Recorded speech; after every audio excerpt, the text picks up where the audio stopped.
He lost everything the day a superhuman destroyed his family. After that, he stopped leaving the house. Then one day the system gave him a strange power. He doesn't fight himself anymore. Instead, he sends avatars into other worlds. Each one grows stronger, each one builds influence. And while the world sees powerful figures rising everywhere, they're all just different faces of the same guy sitting at home. Heroes, monsters, kings, all moving at once. Let's see how powerful one player becomes with an entire army of himself. One day, a terrifying immortal king and a righteous knight of light clashed in battle. The battle was long, and the immortal king admitted that he was truly worthy of calling him his rival. The knight responded by telling him that the rumors were true.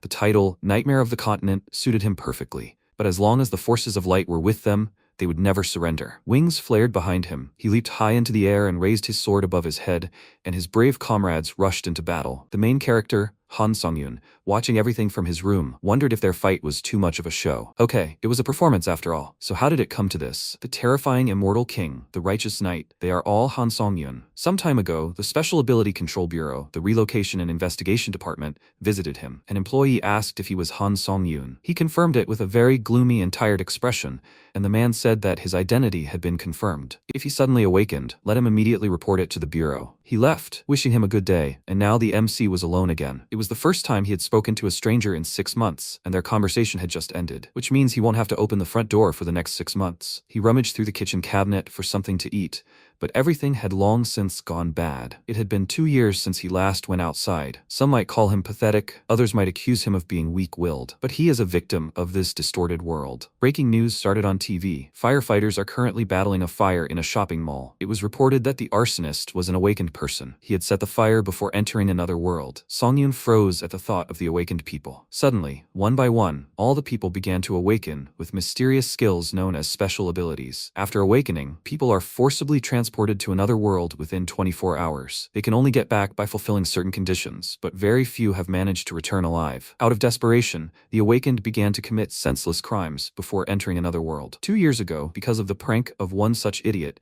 he lost his family and a leg. He even mustered up the determination to try to get back on his feet, but he was failing. He holed up in his apartment, training, but to no avail. These were just pathetic attempts. Why is he so afraid to go outside? If he had a little more determination, maybe something would change. If only he could get out of here and go somewhere. Suddenly, a system window appeared in front of him. Dimensional distortion detected. Connection to the Akasha system. Awakening of a unique skill has begun. He looked up at this glowing screen in shock and thought excitedly, so this is how awakening works? The system informed him that the unique skill avatar has awakened. 24 minutes remain until the transition to another world. MC was in a panic. This was all very unexpected and actually felt like a joke. The system said that if he didn't enter the travel portal within the allotted time, he would have to use forced travel. He immediately rushed to pack his things. He heard that returning back takes about a year. Since time in another world flows 10 times slower, that means he will spend a whole 10 years trying to get home again. But will he be able to survive? Having taken everything he needed for survival and unforeseen situations, he returned to the portal. There were 3 minutes left before his travel. He was very worried and afraid, which made his breathing ragged. He wanted to step into the portal, but he couldn't. He can't even just go outside, and this is another world. He has neither strength nor any skills, so how will he survive in another world? And then an idea occurred to him. He has skills. He is also awakened now, which means he has special abilities. He decided to check what he got and activated the avatar skill. When he opened his eyes, he was startled. An exact copy of himself appeared before him. A sharp pain pierced his head.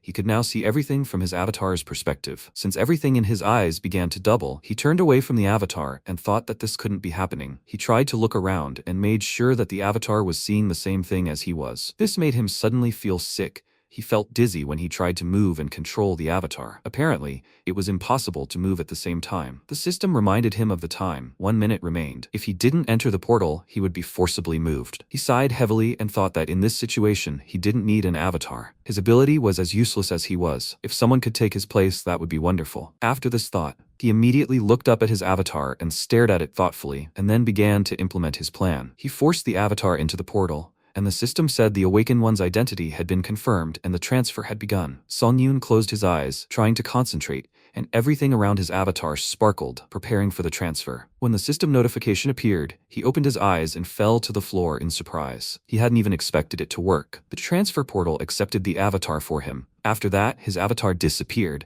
and the system said the transfer to the auteric dimension was complete. Immediately after, the environment around him changed dramatically. He had been transported to a forest. He looked at his hands in surprise and thought that the avatar should have been the one transported. So why was he here? The system said he could return to Earth through the return option in the karma store. Karma can be earned through adventures, and he currently had 0 karma points. A sharp pain pierced his head again.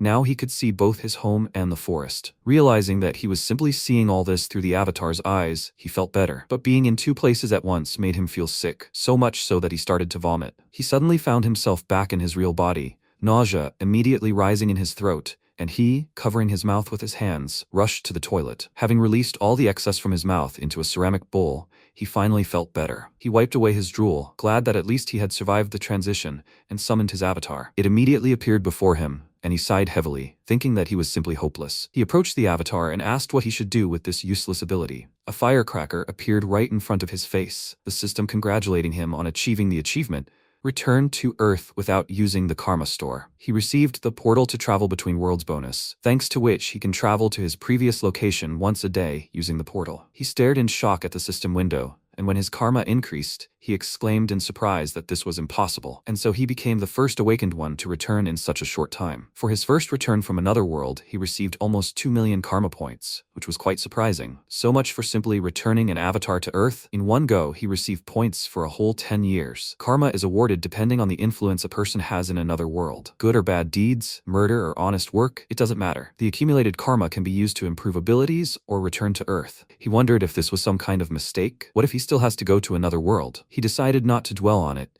He didn't know it would work, so it didn't matter. He decided to look at what he could spend karma on. Returning to Earth, which costs 1 million, upgrading a unique skill for 300,000 points, and increasing his status. He was on Earth, so returning was pointless. But the last option intrigued him. He went to the status improvement section, and it turned out that you can improve your body's stats there. For example, the ability to regenerate. Of course, this intrigued him, especially given his leg problems, and he decided to improve this ability. Immediately afterward, he felt something in his legs. He tried moving them, and it was so easy, as if there had been no injury. The pain in his leg was more than just an inconvenience for him. This injury marked his farewell to his family, and it was precisely because of this that he didn't leave his room. He stood up, and the system informed him that his regenerative ability had exceeded the standard level. He gained the super regeneration ability, which increases recovery power. Thus, with the points he received, he increased his karma and was able to heal his leg. He immediately decided to test his legs on the exercise machine and felt how strong they had become, which couldn't help but please him. But he still had quite a bit of karma left, so he wondered how he could use it. The system offered him a skill upgrade, and once he acquired it,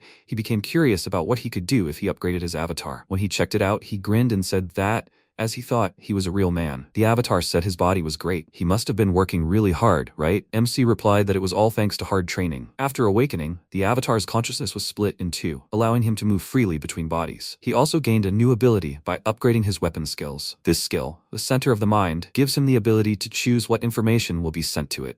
This means that not only will he get rid of disorientation, but he will also feel no pain, even if the avatar is hurt. He pushed it with all his strength to test it, then looked around his room and thought that it turns out he can travel to another world, sitting at home and wrapped in a blanket. He immediately sat down on the couch and armed himself with a game controller. Now he can control his avatar, just like in the game. And that's not the only change. There are now 3 of them. He's curious about something. As he develops, the number of his avatars will increase, and he's afraid he'll get confused. This won't do. He needs to decide on names. Calling them avatars isn't very good, but he can't think of anything. The 3 of them started thinking hard, and then a cup of coffee and a packet of ketchup caught his eye. He named his first pioneering avatar Hans, and the second, Heinz. Each had their own unique abilities. Hans's was mana attraction, and Heinz's was vitality. While Hans was rejoicing over his new name, Heinz started posing, and Songyun thought it was awful. Now it was time to complete the most long-awaited quest, exit to the world on the other side of the door. Hans went to another world, and Heinz went to throw out all the trash that had accumulated over the year. Hans had already teleported, and Heinz froze in front of the door. He slowly opened it and walked out of the apartment, and sunlight, which he hadn't seen in so long, immediately struck his eyes. MC stood there for a moment and thought that he wasn't worried at all, which meant his brain center was working normally. Hans must also be in another world by now. He decided to check it out and transferred to his body. He found himself in a forest. It was night in this world. He looked around and thought that there seemed to be no one in this seemingly peaceful forest. The bushes nearby rustled, and he turned around and saw a panther, which scared him greatly. The huge cat immediately pounced on him, claws unsheathed. He quickly drew his sword and held it in front of him, preventing the beast from biting him. The panther grabbed his sword with its teeth, and when the beast drooled all over it, he grimaced in disgust. He repelled the panther's attack, as he expected, without any fear or pain. In short, everything was exactly like in the game. He imbued the sword with mana and pounced on the panther, dealing a fatal blow. The beast fell and didn't move anymore. Songyun crouched next to it and, looking at his sword, thought, is it so hard for him because he hasn't leveled up properly? He'll be in big trouble if he stays here and runs into another monster. He noticed the outlines of houses behind the trees. It was a village. As soon as he arrived there, he was greeted by a kind-hearted old man named Malcolm, the village elder. The old man noted that he was walking along a forest path teeming with monsters, and at such an hour too, which impressed him. MC laughed and said, not worth praising. After that, he scratched the back of his head in confusion and asked if he could stay in the village for the night. The old man allowed it without hesitation. After all, they should help each other. Songyun sighed with relief and thanked him, after which the elder said that it was the first time he had seen such clothes and equipment. He must have come from far away. He confirmed this and said that he had gotten a little lost, walked for a long time, and finally ended up here. Malcolm said he was glad to meet a new face after such a long time and invited him to have a glass of beer at the tavern. After such a warm greeting, the old man gave him a room for the night, and as soon as he entered, he immediately lay down on the bed and said with a smile that the longer he was here, the more he thought the people here were very kind. How long had it been since he last felt so happy to talk? He even drank a little. He yawned widely, noting that the day had turned out to be good, and then fell asleep. But he had no idea that the inhabitants of this village were not so simple. The real Songyun, meanwhile, also decided to have a drink after his shower. He ate some chicken, drank a little, it even traveled around the world. He heard sounds in the next room and even felt a little awkward in front of Heinz. He is currently training to use his vitality. Well, he doesn't know when he will have to send him, so let him practice for now. Heinz approached him on shaky legs, and he thought that this is all great. But no matter how hard his clones work, he needs to learn more about what is happening in the other world, and what kind of place it is in general. He will be an excellent leader. And then he remembered the moment before going to bed in the avatar body, and an ominous feeling came over him. Right after that, the system informed him that the avatar was dead. All the skills and data acquired by the avatar will be reset. MC was shocked by this news. He quickly analyzed this evening and thought that since Hans died in that village, perhaps it was the work of that old man. Maybe he slipped something into his drink. He tiredly touched his head, annoyed that he hadn't thought this through, after which he felt himself reconnect to his avatar. He saw two people in front of him, the old man and some guy. The old man clicked his tongue in displeasure and said that he thought he would be useful, but in reality, he was just a dud. The guy agreed with him, and the old man, looking at the skeleton in front of him, said that this guy got to them through the forest alone, so he thought he was not so simple, but he became another elite skeleton. When they left, he decided to try moving. Seeing his bony hands, he was perplexed, and the system notified him that the character's race had been changed to Undead. He received the special skill, Decayed Heart. He stared at the system window in confusion, and the system told him that he had become undead, but thanks to the effect of the mind center, his mind was intact. He started looking around to figure out where he was, and seeing a pile of dead people in front of him, he involuntarily shuddered with fear. Is it possible that these idiots turned all the residents into undead? Suddenly the door swung open. He immediately sat up and thought, who the hell is this? Although he knew this guy, he was at the tavern yesterday. Could the people he met really be dark mages? Jeffy sighed tiredly, entering the room, and wondered how much longer he would have to hang around in this hole. A skeleton caught his eye. He looked at him with a kind of squint, and Songyun nervously wondered why he was staring at him. Had he really noticed that he had come to his senses? But that was not the case at all. The man clicked his tongue in displeasure and asked why he was here. Why did he have to redo everything after everyone else? He pointed a finger towards the other undead and ordered him to stand there. MC thought meanwhile that even though his heart wasn't beating so fast anymore, he almost had a heart attack. Suddenly, his body began to move on its own. The skeleton stood up and headed towards the others, and he thought that he felt a force trying to make him move against his will. If he concentrated, he could ignore it, but for now it would be better to obey. When he stood in place, the man again asked displeasedly why this meticulous old man always makes him check these weirdos. After that, he left, slamming the door loudly, and Songyun thought that this influence was very familiar to him. It was the same force that moved his dead body. Is it all because of the mana attraction skill? It seems he understood how it works. Maybe he will be able to take control of all the other undead. A week passed, and he spent all this time training to control the undead. He placed the skeleton in front of him and sat higher, then concentrated and used mana. His eyes immediately sparkled, and under his gaze, the skeleton began to move, then awkwardly rose. He was finally able to control the others, although of course everything was going very peculiarly. The skeleton barely kept its balance and was thrown from side to side. MC thought that he could only influence one undead, not a crowd. Isn't an elite skeleton capable of more? And then he heard a squeak from below. It turned out that right now a rat was shamelessly gnawing at his bony heel. He immediately grabbed the small rodent and thought he had finally caught it. After all, it was the one that had been gnawing at his heels all week, the nimble little rascal. And then an idea occurred to him. What if it was a rat that was under the influence, not a person? He decided to try it,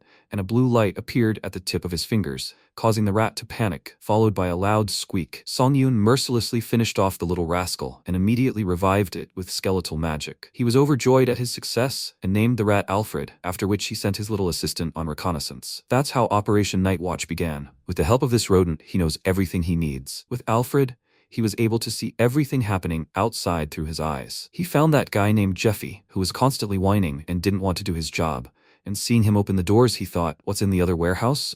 Are there more undead there? He decided to follow him, but an oppressive and terrifying aura gushed from the building. Even having turned off all emotions with the help of the center of his mind, he still instinctively feels that it is very dangerous to come closer. When the whiner finally left the warehouse, his friend met him and said he had worked hard. He sighed tiredly and asked when the maturation process would end. Because of the fragment of the immortal king, he sometimes felt like part of his soul was being sucked out of him whenever he went there. His friend shrugged and told him that it should happen soon. The teacher gets stuck there every day. Jeffy asked discontentedly, isn't it funny that they guard here too? Traps are set not only throughout the village, but even here, so not even a mouse can run through. Alfred ran off to the side and MC thanked these guys for the information. But that thing he saw was probably the fragment of the immortal king. He began to look around, thinking where else he could gather information. Where did that old man go? Suddenly, something sharp pierced the rat's body, a magical spike holding him in place. The old man approached him and said that he thought it was something like that, but in reality it was just a mouse. Songyun was worried that he had already been exposed, and the old man took a closer look at Alfred, asking, is it undead? He doesn't sense any black magic, but the rodent's body is filled with dark mana. He removed the magic spike and asked, was it because of the influence of mana that the rat turned into undead? There is only one place overflowing with dark mana. He approached those two guys and asked, wasn't Jeffy the one in charge of the warehouse today? They were very worried when they saw him,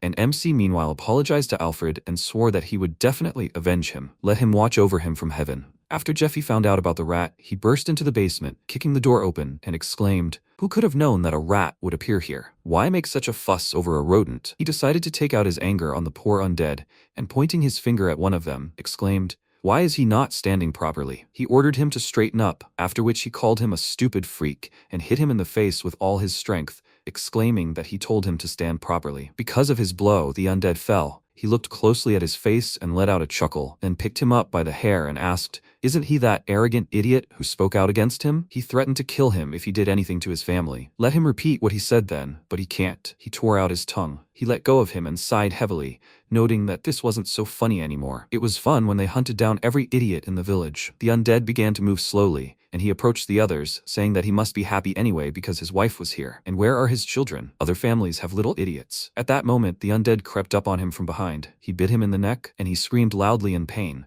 after which he turned around and exclaimed, what happened to him? Seeing that the undead were approaching him again, he ordered them to stop several times, but they did not listen to his commands at all. He was about to use black magic, but then another undead grabbed him and gagged him. He moaned, trying to scream, and looking back, he saw how the other undead were attacking him, and then horror filled him. Watching their reprisal against him, Songyun thought that their revenge was just beginning. After that, another avatar, Haynes, arrived in the village. MC transferred to his body and tried to enter the village territory, but the guard stopped him. He told them that his brother lived somewhere around here, and the guy at the entrance said that he had already left a long time ago. Why did he even think that they would let some stranger in? In that case, Songyun asked them to arrange a meeting for him with the village elder. While they were arguing with each other, the elder approached him and asked what all the fuss was about. He was the head of this village. MC greeted him, and the old man, seeing his face, was at first confused and asked who he was. He told him that he thought his twin brother, Hans, was somewhere around here. Meanwhile, Hans was in that very warehouse, and Songyun thought that having two avatars would definitely come in handy in moments like this. Thanks to Haynes, who distracted the old man, he easily got hold of the fragment of the immortal king. He looked at the crystal emitting energy and thought that it was a very powerful artifact. Does it absorb the dark energy from the undead around it? Most likely, the fragment resonates to make up for what it lacks. He looked around at the undead and thought that, however, everyone here looks insanely strong. It looks like the place where he was before was a garbage warehouse. He grabbed the crystal sharply in displeasure and thought that this irritates him so much. These idiots still dare to treat them so disdainfully. Now they will know what it feels like. He squeezed the crystal tighter and all the energy spilled out. Meanwhile, Haynes continued to entertain the old man. He told him that, as he had already noticed, they are twins, which means they can always tell where the other is. The old man laughed and said that he found it hard to believe. After which his eyes widened, he felt the energy emanating from him and exclaimed that something was wrong with the fragment. After that, he turned into a spirit and rushed to the warehouse, ordering the guards to kill this idiot. They immediately pointed spears at him, but he quickly disappeared. Meanwhile, MC and Hans's body tried to survive the overwhelming flow of negative emotions pouring into his head. The center of his mind filters out the information, but it crashes with incredible force. Could anyone withstand this and remain sane? His body completely absorbed these emotions and the surrounding energy. A bright flash occurred, and the system reported that his essence met the conditions. Now, he is an immortal Demilich mage. His rank has increased thanks to the power of the fragment of the immortal king, 1 of 3. The dark magic hidden in the fragment, assimilated with the essence, he received the special skill, Magical Wisdom. This skill grants him a blow to dark magic, and an absolute understanding of it. Meanwhile, Jeffy's friend was on duty outside the warehouse and sighed heavily, thinking that this idiot couldn't even handle a zombie rat, and now he had to deal with it. Suddenly, the old man's voice rang out in his head, ordering him to quickly check the fragment and contact Jeffy. The boy turned to the warehouse door and shouted at Jeffy to quickly check the fragment, but when he didn't answer, he called out to him again and asked if he could hear him. He saw a flash in the middle of the room, then a man approached him and he asked angrily why he was silent. Seeing that it wasn't Jeffy at all, but the undead, he became nervous and took a step back, and when they reached out their hands to him, he screamed loudly in fear. Songyun approached him and greeted him, noting that the weather was nice today. The boy nervously thought that this was simply impossible. How could he talk? The undead grabbed his hand, and he immediately threw a projectile of dark magic at them and ordered them to leave him alone. But his impact damaged the door and the undead burst out, crushing him. The MC walked out of the warehouse and said that it was actually rude to ignore people. He looked at the clot of dark magic above his palm and thought that he didn't know if there was any demonic wisdom involved.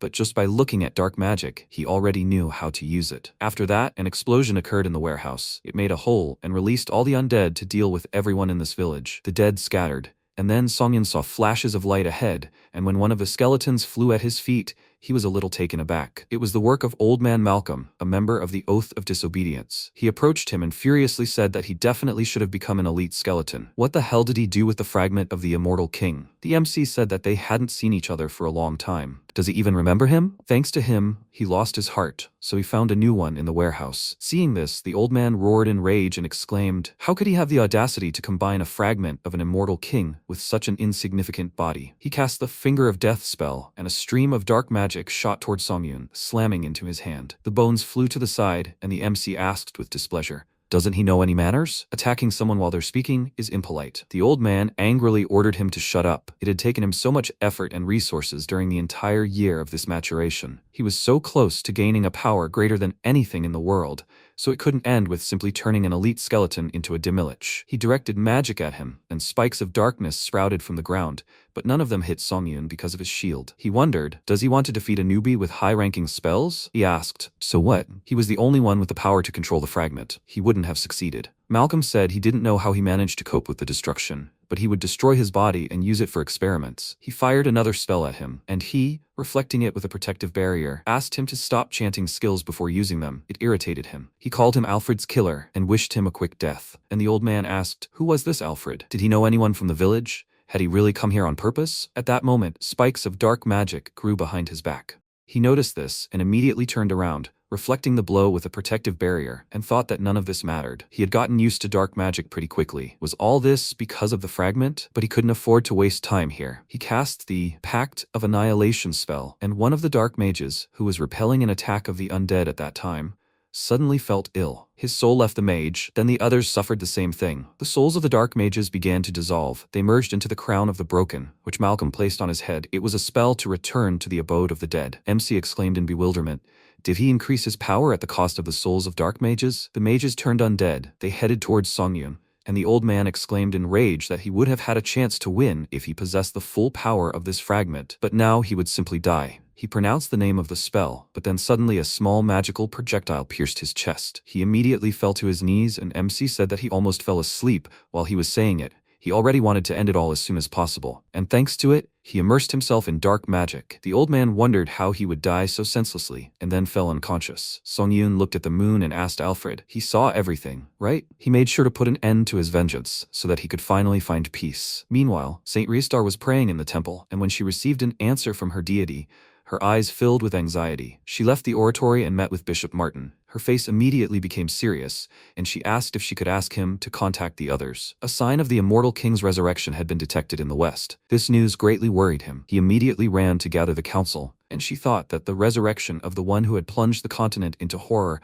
hundreds of years ago had begun. She would not allow something like this to happen again. Meanwhile, MC walked around the battlefield, and seeing a pile of skeletons and zombies under his feet, he thought that everything here was destroyed. At least, several hundred undead had been destroyed. But losses are always replenished, so there is no need to be sad. The coolest thing about necromancy is the ability to create soldiers from the dead. He glanced at his missing arm and decided to take care of that first. He quickly looked around for a more attractive skeleton, then tore its arm off and thought it looked pretty good. He pressed the arm to his shoulder and activated super regeneration, securing it, and thought everything had turned out just perfect. Where should he start now? His gaze fell on a skeleton nearby.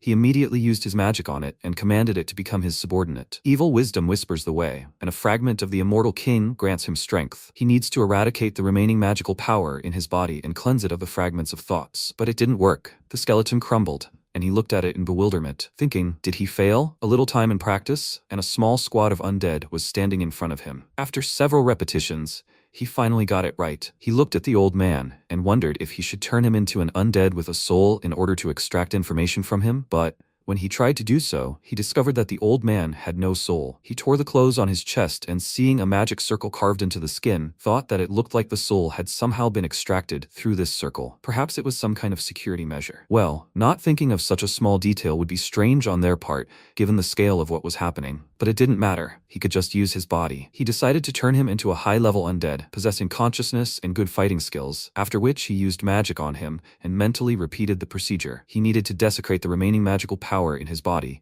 collect his thoughts, and strengthen his personality. The skin peeled off the old man's body. He turned into a skeleton death mage and said that he was awaiting his order. Song-Yun was surprised at what he was saying. He didn't expect such a result. He patted the skeleton on the shoulder and said that his name was Malcolm. From now on, he obeyed only him. The skeleton remained silent, and he immediately hit him, ordering him to answer, and he said that he understood everything. He thought that even though he had lost his memories, all his sins were still there, so he would mock him to the fullest. He said his name and he nervously grabbed his cane, waiting for his order. MC, of course, noticed this and said that this cane looked pretty good. The old man shook with fear, but he could not disobey him and so gave it to him. After that, Song-Yun approached a whole pile of skeletons and, seeing one undead among them, thought it was the young zombie who killed Jeffy along with him. He touched his head and set it on fire, telling him to rest in peace with his family. After such an eventful day, MC returned to his real body and gnawed all the meat from the bones. He ate his fill, and it was also delicious. After that, he decided to check the current gold rate. Because the village was inhabited by mages, there was a lot of gold there. He never imagined they could accumulate so much treasure. He decided to inspect the loot and summoned Hans. He appeared right in front of him on the table and scattered all the remaining food. This scared Song-Yun greatly, and his appearance filled him with horror, so he immediately cancelled the summoning. When he disappeared, he caught his breath and thought he almost died. So what should he do? He should summon Hans. Maybe he should strengthen his unique skill first. He opened the karma shop and noticed that he had earned much more than he expected. Last time he had just over 400,000 points, and now he had around 800,000. He purchased a skill upgrade for 300,000. And the system informed him that as his skill improves, the number of avatars he can own increases. His mental strength exceeded the norm, and he acquired a new skill, Serenity, which protects the mind from external stimuli and defends against mental attacks. After this, he was able to summon Hans without any problems, and Hans began transferring all the treasure found in the village to his apartment. While his avatar was sorting through the gold, he glanced at it and thought that, given that he felt normal despite standing next to it, Serenity could be applied to him as well, unlike the center of his mind. It was very strange that he always got the skills he needed. He took the bags of gold and went to the jewelry store to sell it all. The workers there were almost blinded by so much sparkling jewelry, and MC, after asking them to deposit all the funds into his account, left. The workers even came out to see him off and thanked him for his trust, and he waved them goodbye with a smile. After this, he thought that, just in case, he hid Hans in his shadow with dark magic. He even put a mask on him, in case he had to summon him. He probably worried for nothing. At that moment, an explosion sounded behind him, and two awakened ones jumped out of the jewelry store. one of whom was a werewolf. He happily noted that they hit the jackpot. Who would have thought that there would be so much gold in such a remote place? His partner told him to stop talking, since they had to go, after which he sat on his back and the two ran away. The jewelry store employees exclaimed that they were villains, and when the two approached Songyun, he stared at them in shock. Villains are those who commit crimes using awakened powers, and there are those who protect citizens from such idiots. This situation reminded him of that fateful day, which made him dumbfounded. The werewolf hit him, ordering him to get out of the way, and MC thought that the guards would probably track them down. Because he can't do anything, the werewolf happily exclaimed that everything was going according to plan. They had plenty of time. The guards would arrive in about 3 minutes. His partner said that they just needed to get to the portal. When they arrived at the meeting point, they saw her lying unconscious on the floor. The werewolf worriedly picked her up, asking her to wake up and tell him who did this to her, and his partner saw a silhouette behind him and nervously told him to look there. The werewolf immediately stood up and asked who it was. Was it one of the guards? His partner said that this idiot was definitely not one of them. After which, Hans emerged from the shadows and summoned his army of undead, causing the villains to panic. Songyun thought that he himself was incapable of anything, but Hans was a different matter. Meanwhile, guards from the Association of the Returned ran to the scene. Their commander ordered them to hurry and exclaimed, "Are they really going to miss them again this time?" But when they got there, they were confused. It turned out their work had already been done by someone. The commander looked at the unconscious guys and exclaimed that someone had dealt with the villains. He couldn't have gone far, so let them have a look around. At that moment, a shadow flashed behind him. Hans got out of the building and returned to Songyun. He stretched and thought he had warmed up well. Sometimes relieving stress like this is quite a good idea. After returning home, he sent Haynes to conquer the other world and further. Seeing the huge city walls in front of him, he said with admiration that he had finally made it here. Malcolm wasn't lying when he said there was a city to the east of the village. He walked through the main gate and said that this was Haynes' debut in the other world. But everything was not as he expected. The city was very empty. There was no guard at the entrance.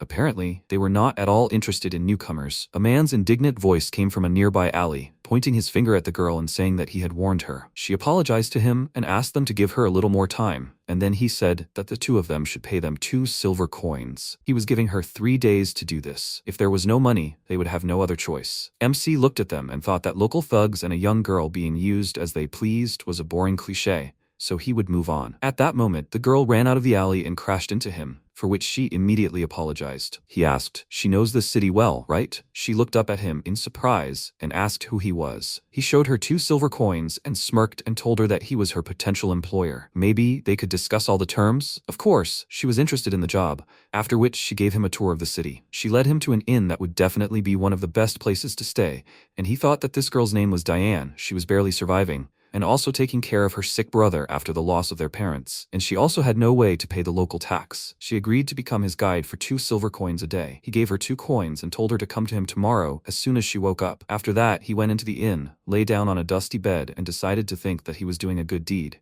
even if she just wanted to rob him. He fell asleep, and soon morning came. This night was very hard for him, because the bed was terribly uncomfortable, so he barely fell asleep. And then he heard someone sneeze outside. He went to the window and saw Diane below, who was sitting on a box and waiting for him. She was so cold that her nose was already running, and he exclaimed, why was she waiting for him there? After that, he invited her inside, and while they were both having breakfast, he asked her not to do that anymore, but to come closer to lunch. She happily called him uncle and agreed, and he irritatedly said that he asked her not to call him that. She looked at his plate. The unfinished piece of bread interested her, and she asked if he was full already. He told her that she could take it if she was hungry, and she put the bread in her bag, thanking him. A new excursion began. This city is called Azantu. It is quite small and is located on the western edge of the kingdom of Talia. As they walked, Sonyan noticed that it somehow reminded him of a usual medieval city. He was intrigued by the symbol on the wall. They had seen something like this before. More than once. He took a closer look and noticed that it looked like paint, and Diane said it was blood. He sniffed it and said that he didn't think so, and she asked if he had venison soup yesterday, right? He was surprised and exclaimed how she knew about that. She answered him with a smile that she had a very good sense of smell,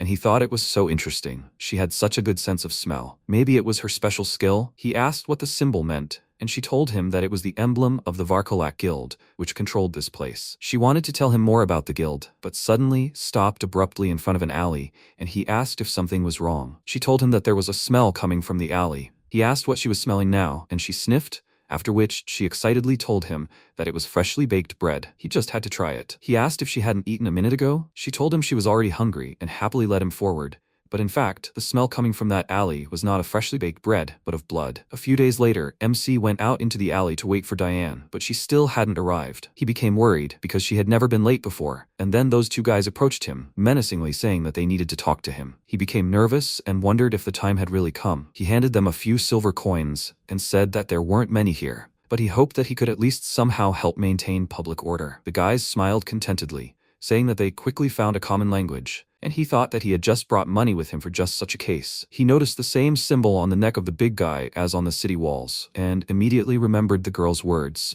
He should under no circumstances hide in the gateways. It was better to leave the city as soon as possible. He frowned and wondered how much they had scared the girl that she was so afraid of them. The two walked away, and one of them asked why he had grabbed that brat. He told him that he didn't know. They were just doing what they were told. Songyun immediately became interested in their conversation and wondered if they had really grabbed Diane. He called out to them excitedly and nervously clenched his fist, thinking that, in such things, it was important to guess the moment. If it became dangerous, he would simply cancel the avatar summoning. He told the guys that he wanted to know something.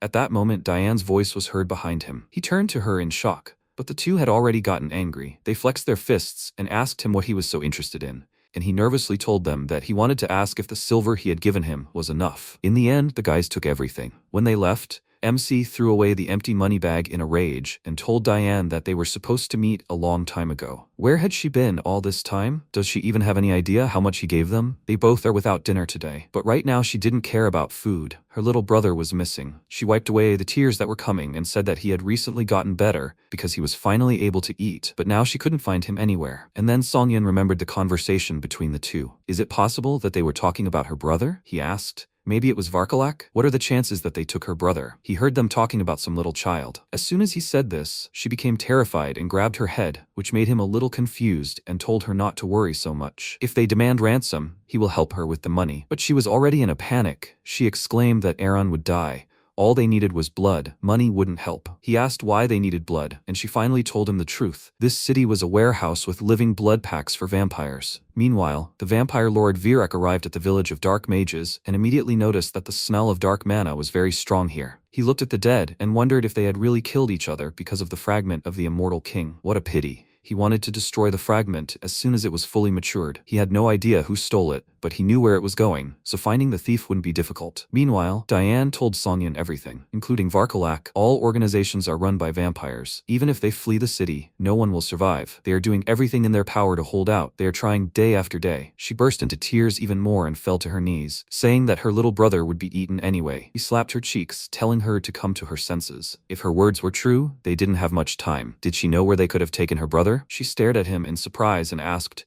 was he really going to help her? It's just dangerous to go on alone. He smirked and told her not to worry. He knows how to deal with these idiots. And so the mission to help the unlucky girl begins. Meanwhile, the thugs were playing cards in the tavern, and one of them asked his friend where a debtor like him got such a big money. He chuckled and proudly answered that he robbed a loser that morning and made a good profit. At that moment, the door swung open. The MC walked inside, and one of the guys asked with annoyance, "Who the hell is this idiot?" His friend smiled and told them to wait. This is the loser they robbed. He patted Songyun on the head and asked if he had come to give them more money. Did he really want to share with them? But what happened to the guards? Did he give them a coin or something?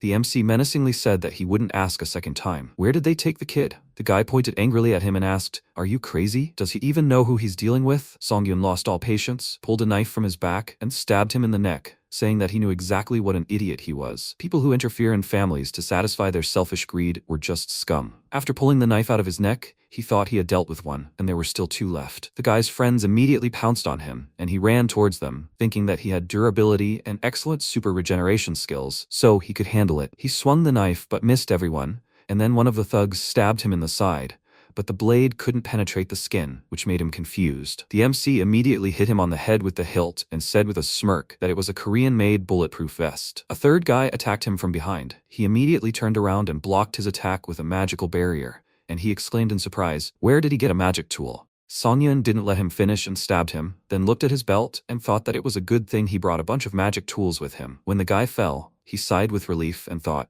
"Is it over already?" He brought too many magic tools. He didn't even use half of them. But that wasn't all. A few more guys came down from the second floor, and the MC, looking at them, nervously noted that he was in trouble. But no matter how many there were, he dealt with them all. After such a tough fight, he thought, why are there so many of them? He had already lost count. He pulled the knife out of his shoulder, and his skill quickly healed his wound.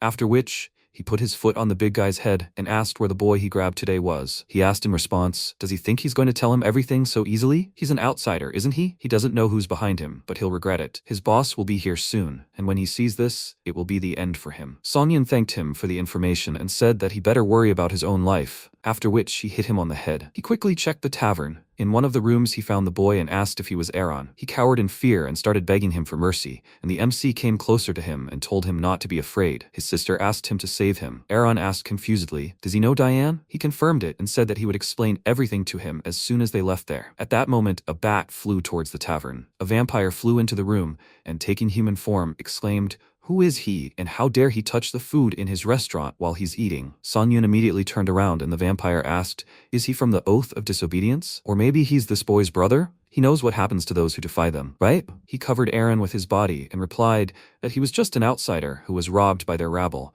and he helped this boy by pure chance. The vampire smiled and remarked that it was so boring he preferred to eat boys, so they would die here. He used blood magic, which made MC worried. He immediately covered the boy with his body and told him to run. And then a powerful stream of blood hit and broke through the floor, causing them to fall to the floor below. The wine barrels broke and a puddle spread underneath them. Songyun immediately stood up, wincing from the smell of alcohol, and pushed the boy, asking if he was okay. He helped him up and told him to run, and the vampire jumped down to their floor and noted that he dodged. He was faster than he thought. A great warm-up before lunch. He unsheathed his claws and pounced on him with a smile, and MC pushed Aaron away and told him to run. No matter what happens, just don't come back here. He blocked the vampire's attack with his sword, and when he saw how his claws suddenly grew in size, he became nervous. The claws sank into his chest. They managed to pierce his bulletproof vest, and the vampire noted that he had a strong body and impressive regenerative abilities. Songyun nervously clenched his teeth, realizing that the difference in power was too great, and the vampire licked his lips, saying that the dish was unplanned, but it looked like it would become a real delicacy. The MC knew that if he hadn't wanted to play with him, he would have died long ago. But now he couldn't stand idle. He clenched his hand into a fist, and the vampire, noticing this, immediately deprived him of the ability to hit, and said that he probably needed to scrape his bones a little before eating. He lifted him off the floor and said that this was the end of his senseless resistance. He would pay for this. The vampire reached for his neck, and he thought that if there was a difference in power, then they both just needed to die. He bit the ring he had been holding in his teeth all this time, and his body burst into flames. The vampire recoiled from him and exclaimed,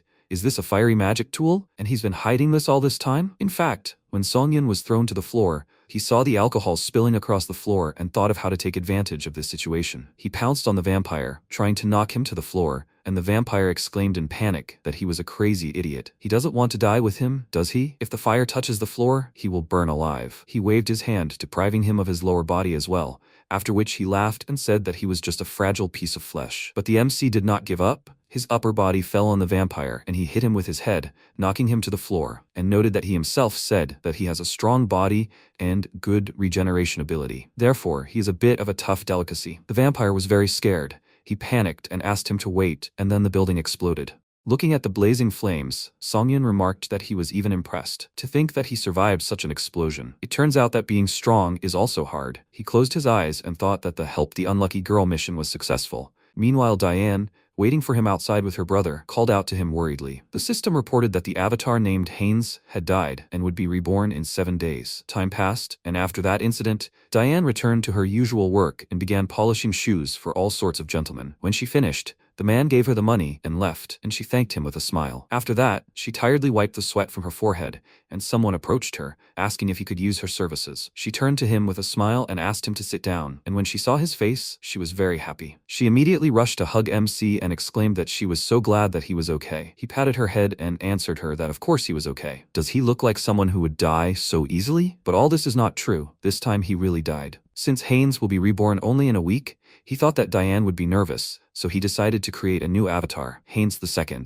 who has a special ability, acceleration. While she was hugging him, he thought that he somehow rushed to use the avatar. She will not notice that he is different. She is sure that he is Haynes because they have the same soul. He hugged the girl in return, and she said that he cannot come here anymore. The vampires will look for him. He smiled and told her not to worry. He had already decided everything. The immortal King Hans is on his side, so vampires are no longer a problem. When he returned to the inn, he did not notice that he was being followed. He was fiddling with the system window, thinking thinking about something, and suddenly a bat broke the glass and burst into the room, after which it took on human form. The vampire Lord Virak grabbed him by the neck, pinned him against the wall, and asked if this was his doing. The tracks from the forest led here. The MC became very nervous and thought it was one of the vampires. Had they figured everything out yet? Virak chuckled and asked if the outsider was under the jurisdiction of their slain vampire. Songyun began to choke, but he couldn't muster the strength to fight back. Virak came closer and sniffed him, thoughtfully noting that he didn't sense the aura of dark magic or the scent of his king's blood. The MC asked what he was talking about. He didn't understand him. He was just sleeping. He got angry and asked if he really didn't understand. After that, he sank his fangs into his neck, stepped back, and licked his lips,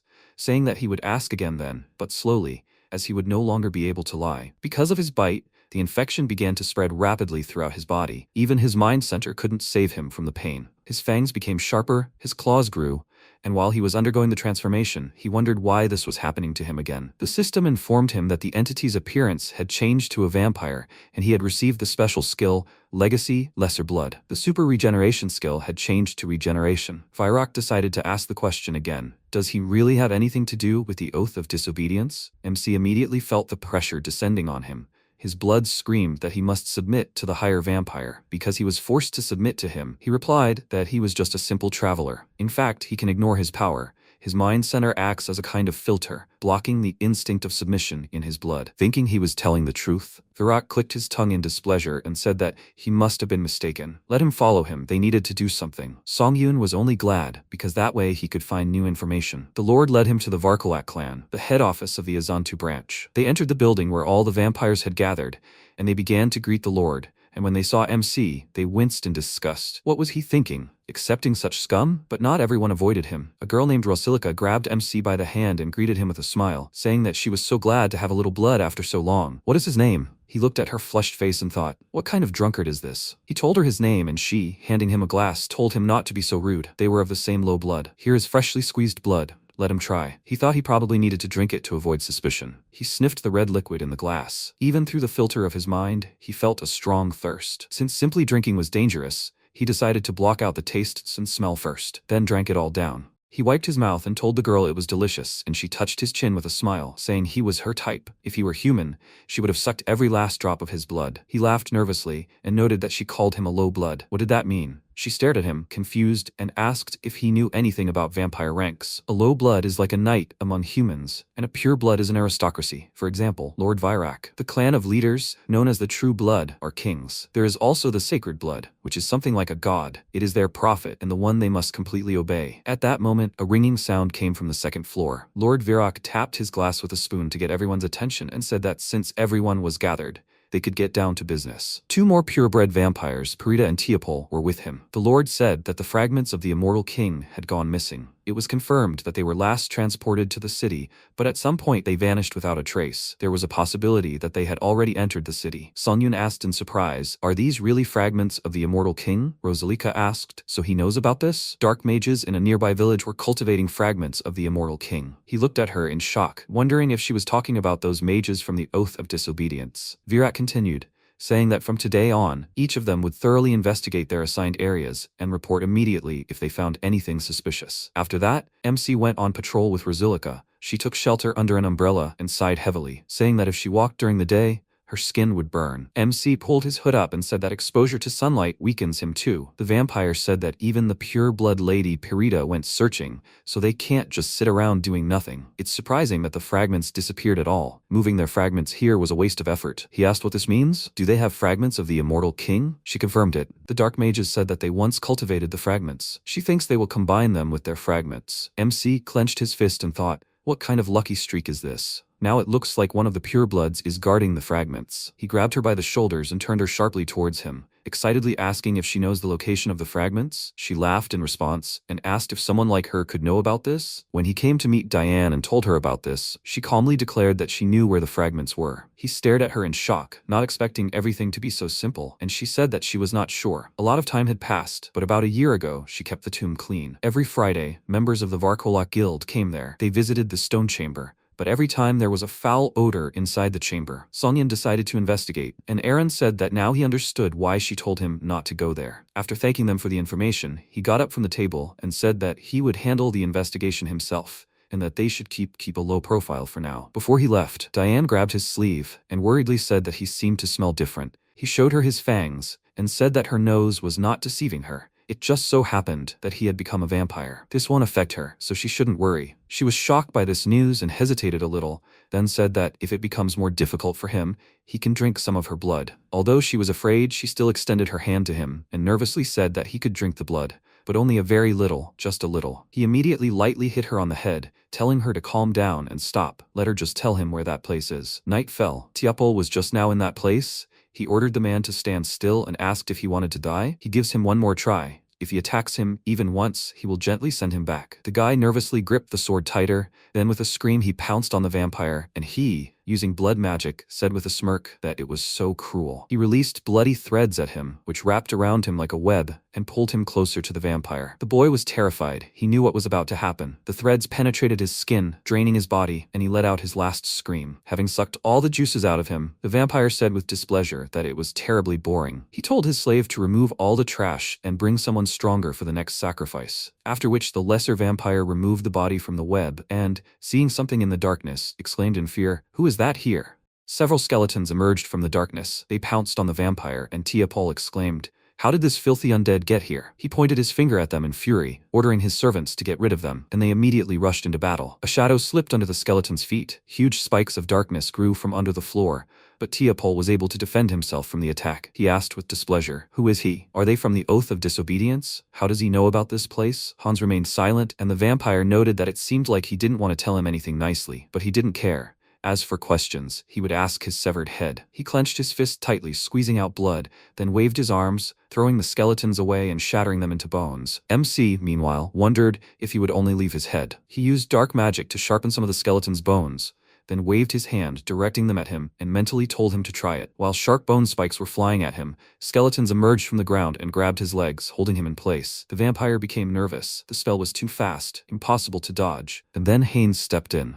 Songyun called out to Tiapol and immediately ran forward, protecting him from the impact of the spikes. He asked, "Is he reinforcements? He arrived on time? Had they already been informed of the ambush?" He confirmed it. Lord Virak's followers had already gathered outside. He went first to help him. Tiapol rushed to the skeleton and told him to help him. This demolish was strong enough. They needed to buy time for reinforcements to arrive. At that moment, blood splashed on his face. He froze in place, not understanding what was happening and why there was blood on him. And seeing that this guy was biting into his shoulder, he exclaimed, "Has he gone crazy?" With the help of the avatar, MC used dark magic, not allowing him to move, and he asked in bewilderment, "Are he and this demolish in cahoots? How could this happen?" He panicked and asked him to stop, because with every second his body was withering. He exclaimed in horror, "How can he drink the blood of his own kind? Drinking the blood of his kind is a grave sin that clouds the mind." The MC sucked all the blood from his body, and as he fell exhausted to the floor, he wiped his mouth and said it wouldn't work on him. The system informed him that he had inherited the blood magic skill. He immediately used his new ability to remove the blood barrier,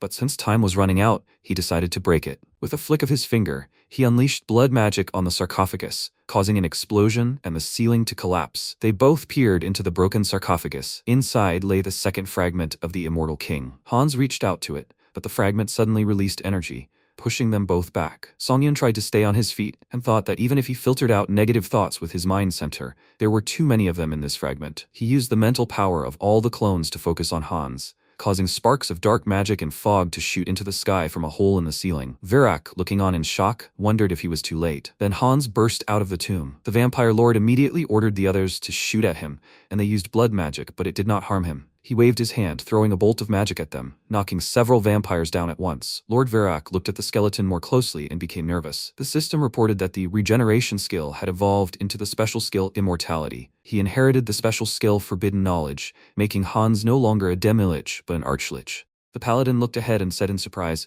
"Oh my god, is that fire or something? It seems to be coming from Azantu." Then he began coughing, and Tuscan looked at him and, catching a small piece of ash, told him to turn the horses around. They were returning to the cathedral. He must inform the saint of this. This is no ordinary ash. It is a sign of the immortal king's rebirth. Meanwhile, Virak covered his face with his hand and looked ahead, and Hans thought, unbelievable. He had become 5, no, 10 times stronger. He was an undead, an archlich. His special skill was the power of the immortal king's fragment, 2 out of 3. His rank had increased, and the energy of dark magic was rapidly increasing. Until the source was destroyed, it would be endlessly reborn. He concentrated the energy in his hand, and the system reported the traits of an entity with evil wisdom and forbidden knowledge. He had gained an unconditional understanding of dark magic and learned all the secrets. The next second, he thrust his staff forward, engulfing everyone in front of him in dark energy. At that moment, Virak asked, "Smoke? Is this a trap? What is he planning?" Then Louis called out to him and said, "First, they need to get out of here and recover." Before he could finish speaking, Hans grabbed him by the neck and carried him into the darkness, screaming loudly. Virak then turned around, looked at this, and shouted, "Damn, could it be?" The next second, several sharp spikes of dark energy pierced his body, and he screamed loudly. Then Hans approached him and said, "He's definitely stronger than the other purebloods." He came even closer and added, "But now he's nothing more than a bag of blood." Virak frowned, looking at him and said, "Such powerful magical power? Did he completely swallow the fragment?" He screamed. How did he manage to endure so much darkness by himself? At that moment, he appeared behind him and asked, "Is he really interested? He's just not alone." Heinz then walked past the bodies, clenched his fist with a smile. The system reported that the entity had met the growth conditions. Special skill, low blood inheritance, passes on to inheritance through blood. He wiped the corner of his mouth and thought, "Excellent. He's become a pureblood." As he thought, devouring vampires could speed up his growth. They must wait. Don't eat them all. After a while, Rosilika walked forward and said desperately, "Lady Pyrite, what should they do now? If Lady Pyrite were here, they wouldn't have given up so easily." Parita looked at her and said, "Lord Virak has been defeated. This opponent should not be underestimated. The remaining fragments contain excessive amounts of magic. The enemy is very strong." With that, she sent forward several pieces of ash and added, "However, the sun is already rising. We must quickly return to base and request reinforcements." Meanwhile, a man ran down the city street, breathing heavily, then stopped and shouted, "Damn." He pressed his hand to the wall and, turning slightly to the side, asked, "They won't pursue him to the end, right? Stupid idiots, these vampires. They acted so arrogant, but they were destroyed in an instant. What a mistake to trust them." At that moment, Hans appeared from the darkness and grabbed his arms, and he screamed loudly. Hans remained in the city to deal with the remains of Varkalak, and Heinz joined a small merchant guild to leave the city with Diane and her brother. He was cooking meat in a frying pan, and after adding spices, said, "Now if he sprinkles a good amount of pepper on it, the special steak is ready." With these words, he handed the guys plates of food, and they looked at it in admiration and said, "Wow." Then they smiled, looking at Haynes, and said, "How delicious." They were grateful. He smiled back and told them to eat and enjoy. Then he looked at them and wondered if it was because the danger was behind them that their faces were so radiant. He then looked at Diane and asked if her uncle had a shop in Eastern Lapellis. She confirmed this, then smiled awkwardly and added that she wasn't sure he'd be happy. The protagonist told her not to worry. She looked away and thought, if this doesn't work, he'll give them money. He felt so sad thinking about parting with them. When was the last time he'd felt that way? He'd changed so much since he'd come here. Then Diane called out to him in surprise and asked if he was okay. Did he want blood? He put his hand to his stomach and laughed, saying it was okay. He'd eaten his fill. He thought about drinking the blood of all the vampires left in the village. At the same time, Hans was turning their bodies into undead. He directed the transformed vampires into the portal and told them to finish and go inside. This subspace is incredibly convenient. It's endless. He folded his arms over his chest and thought, forbidden knowledge or evil wisdom are a perfect combination. Maybe he can open a subspace on Earth? At that moment, a pulse of red energy hit Hans's chest. Then Over asked if he was still vacationing in their city. Wasn't he underestimating them too much? By the way, was he really a member of the Oath of Disobedience? After that, Hans reached for the arrow in his chest and thought, if that's what he thought of him, then he was grateful. Then he said, yes, he is Hans, an honorary member of the Oath of Disobedience. After that, Over waved his hand and, creating a new bloody spear in his hand, said that it was a lie. Their refuge had been destroyed. And was it he who stole the fragments of the immortal king and escaped? Well, those are trivial things. He created a scythe in his hand and, jumping down, shouted that he would die either way. He struck, splitting Hans's body in two. He thought it was close. He dodged to the side and thought, with such power, a purebred vampire is no easy opponent. Then he backed away, but crashed into the barrier, and Over asked, did he think it would let him escape so easily? The best blood mages of his clan had erected the barrier. The lich placed his hand on the barrier and thought it would break through if he tried, but he needed more time to get used to the new version. Then the vampire said he would crush his skull and personally extract the fragment from it. Several magical hands formed from blood moved towards him, and Hans thought, then there is only one option. He spoke. He must remember this. He is Hans, the one sworn to disobedience, his death. He may retreat, but next time he will surely return for him. He thought, a villain's trademark, a dramatic exit. Hans he calls off. The next second he disappeared. The remaining vampires were surprised. What did he say? After that, Over shouted, how did he get through the barrier? Then he turned around, noticing one of his subordinates fall to the ground. He noticed a weapon stuck in his back and said that these were the holy silver arrows of the paladins. At that moment, one of his subordinates, who was on the floor above, pointed a finger to the side and shouted, "Lord Over, they have a big problem. The Order of Paladins of the Church of the Supreme God. They have surrounded the tomb and are approaching." At that moment, the Lord clenched his teeth and thought, "Damn lich, maybe that's why he stayed in the city and delayed them? Cunning idiot. Wherever he is, he will definitely find him and kill him, Hans." Meanwhile, MC smiled, noticing Hans on the floor and happily said, "He's alive." He gave him a thumbs up and replied, "Recall is a real cheat code." The next second, the protagonist remembered Hans's words and, blushing with shame, clutched his face. He let out a loud scream and, falling onto the bed, threw up the blanket. He was indignant. What kind of typical villain line was this? He'd die of shame. At that moment, Hans removed his skull and MC continued clutching his head and screaming, "Why did he even say that? Is he crazy?" Then he thoughtfully asked, "Well, he really is proud of his strength, isn't he?" Hans's skull said that he dealt with a group of evil vampires on his own, and even saved a defenseless girl and the city. Then the protagonist smiled and thoughtfully said, "Here he is, speaking and feeling like a hero." Then he got out of bed and, stretching his arm, said, "Okay, he must have earned himself karma, right?" After that, he called the karma store and, looking at the system window, was surprised. "Huh, 700,000? The system window said the karma store balance was 731,002 karma points. He said he'd spent it all on upgrading. Why was it so high? Maybe angering the vampires and dark mages had something to do with it? Okay, he'll see if he can upgrade his special skill again." After that, he placed his finger on the system window, and it reported that the avatar summoning limit had been increased. The protagonist said the number of avatars had been increased. Perhaps there were some other additional skills? Then the system reported that he'd acquired the special skill Persona. He smiled and said, just as he thought, a character with the skill Mind Center? He'd take a look. Then he laughed awkwardly. The special skill Persona. It uses the avatar as a vessel for emotions. He thought the special skill's growth was in the direction the user desired. The system itself had determined that he needed it. Now it seemed he understood why. He forged bonds with strangers, helped defeat powerful enemies. He, who had been holed up in his room for 2 years. The reason he was able to do all this was because to him, it was all a game. In reality, he's still locked in his room. The reality he's been avoiding is now right in front of him. The loneliness, sadness, and anger he'd been suppressing, along with other accumulated negative emotions. Then he said, Hans, he must bring these terrible emotions into the vessel.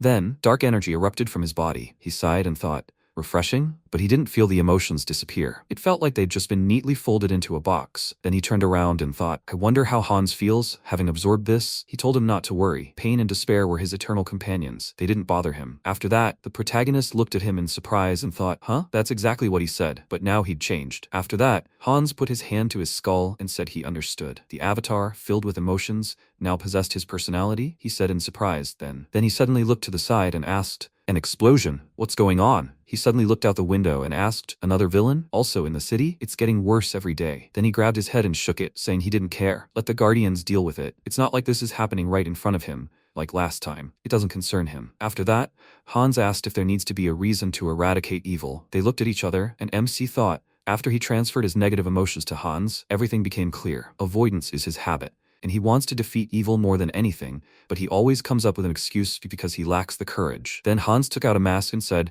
the world order has been shaken, and criminals are now swarming everywhere. He put the mask on and added, now he will become their law. Then he moved to another place and heard the guys below talking. Damn, how many times has this happened? They were looking at the cracked building, and one of the guys said, these idiots started wreaking havoc. His colleague asked why they hadn't called for backup yet. At that moment, Hans, watching from the rooftop, thought, the villains have formed an organization. Unfortunately, they don't have much time left. It would be a shame to leave empty-handed. Then he created several eyes in his hands, pointing them forward, thinking these should become his eyes and ears in the darkness, sinners hidden in the shadows. Meanwhile, the guy, holding a cigarette between his fingers, said, hey, he should get him an ashtray. His comrade held the guy by the shoulders in front of him and said, here's a human ashtray. The bully looked at the guy, grabbed his face, and laughed, then pointed the cigarette to his mouth, saying, this is the best ashtray of all. The boy desperately screamed, please don't. At the same time, the girl, shielding the child with her body, screamed, where should I run? The man, swinging his belt, stood in front of her and shouted at her not to lie. At the same time, the robber broke the window, climbed into the store, and laughed lightly. After that, he went to the cash register and said, okay, that's enough. At that moment, Hans thought he had seen everything. He would punish the villains. They were no different from trash. This punishment would be trauma. At that moment, he appeared from the darkness, grabbed the robber by the neck, and then grabbed the enraged husband by the head and arm, squeezing his neck. He thought this punishment would be trauma. Then he grabbed the bully's hand and thought that he would instill fear in their souls. He said, the seeds of evil. They must remember this day. When evil sprouts again, they will be met with darkness. After some time, he thought that he was becoming more and more accustomed to the power. He needed more. At that moment, Even more eyes surrounded him, and he thought, I need to cleanse more. He will cleanse the entire city. With these words, he directed his eyes in different directions. After a while, Hans stretched his legs and sighed loudly. He said, spending the whole night cleaning out the trash hidden in the darkness. Very nice. Then he looked at the eye in his hand and thought,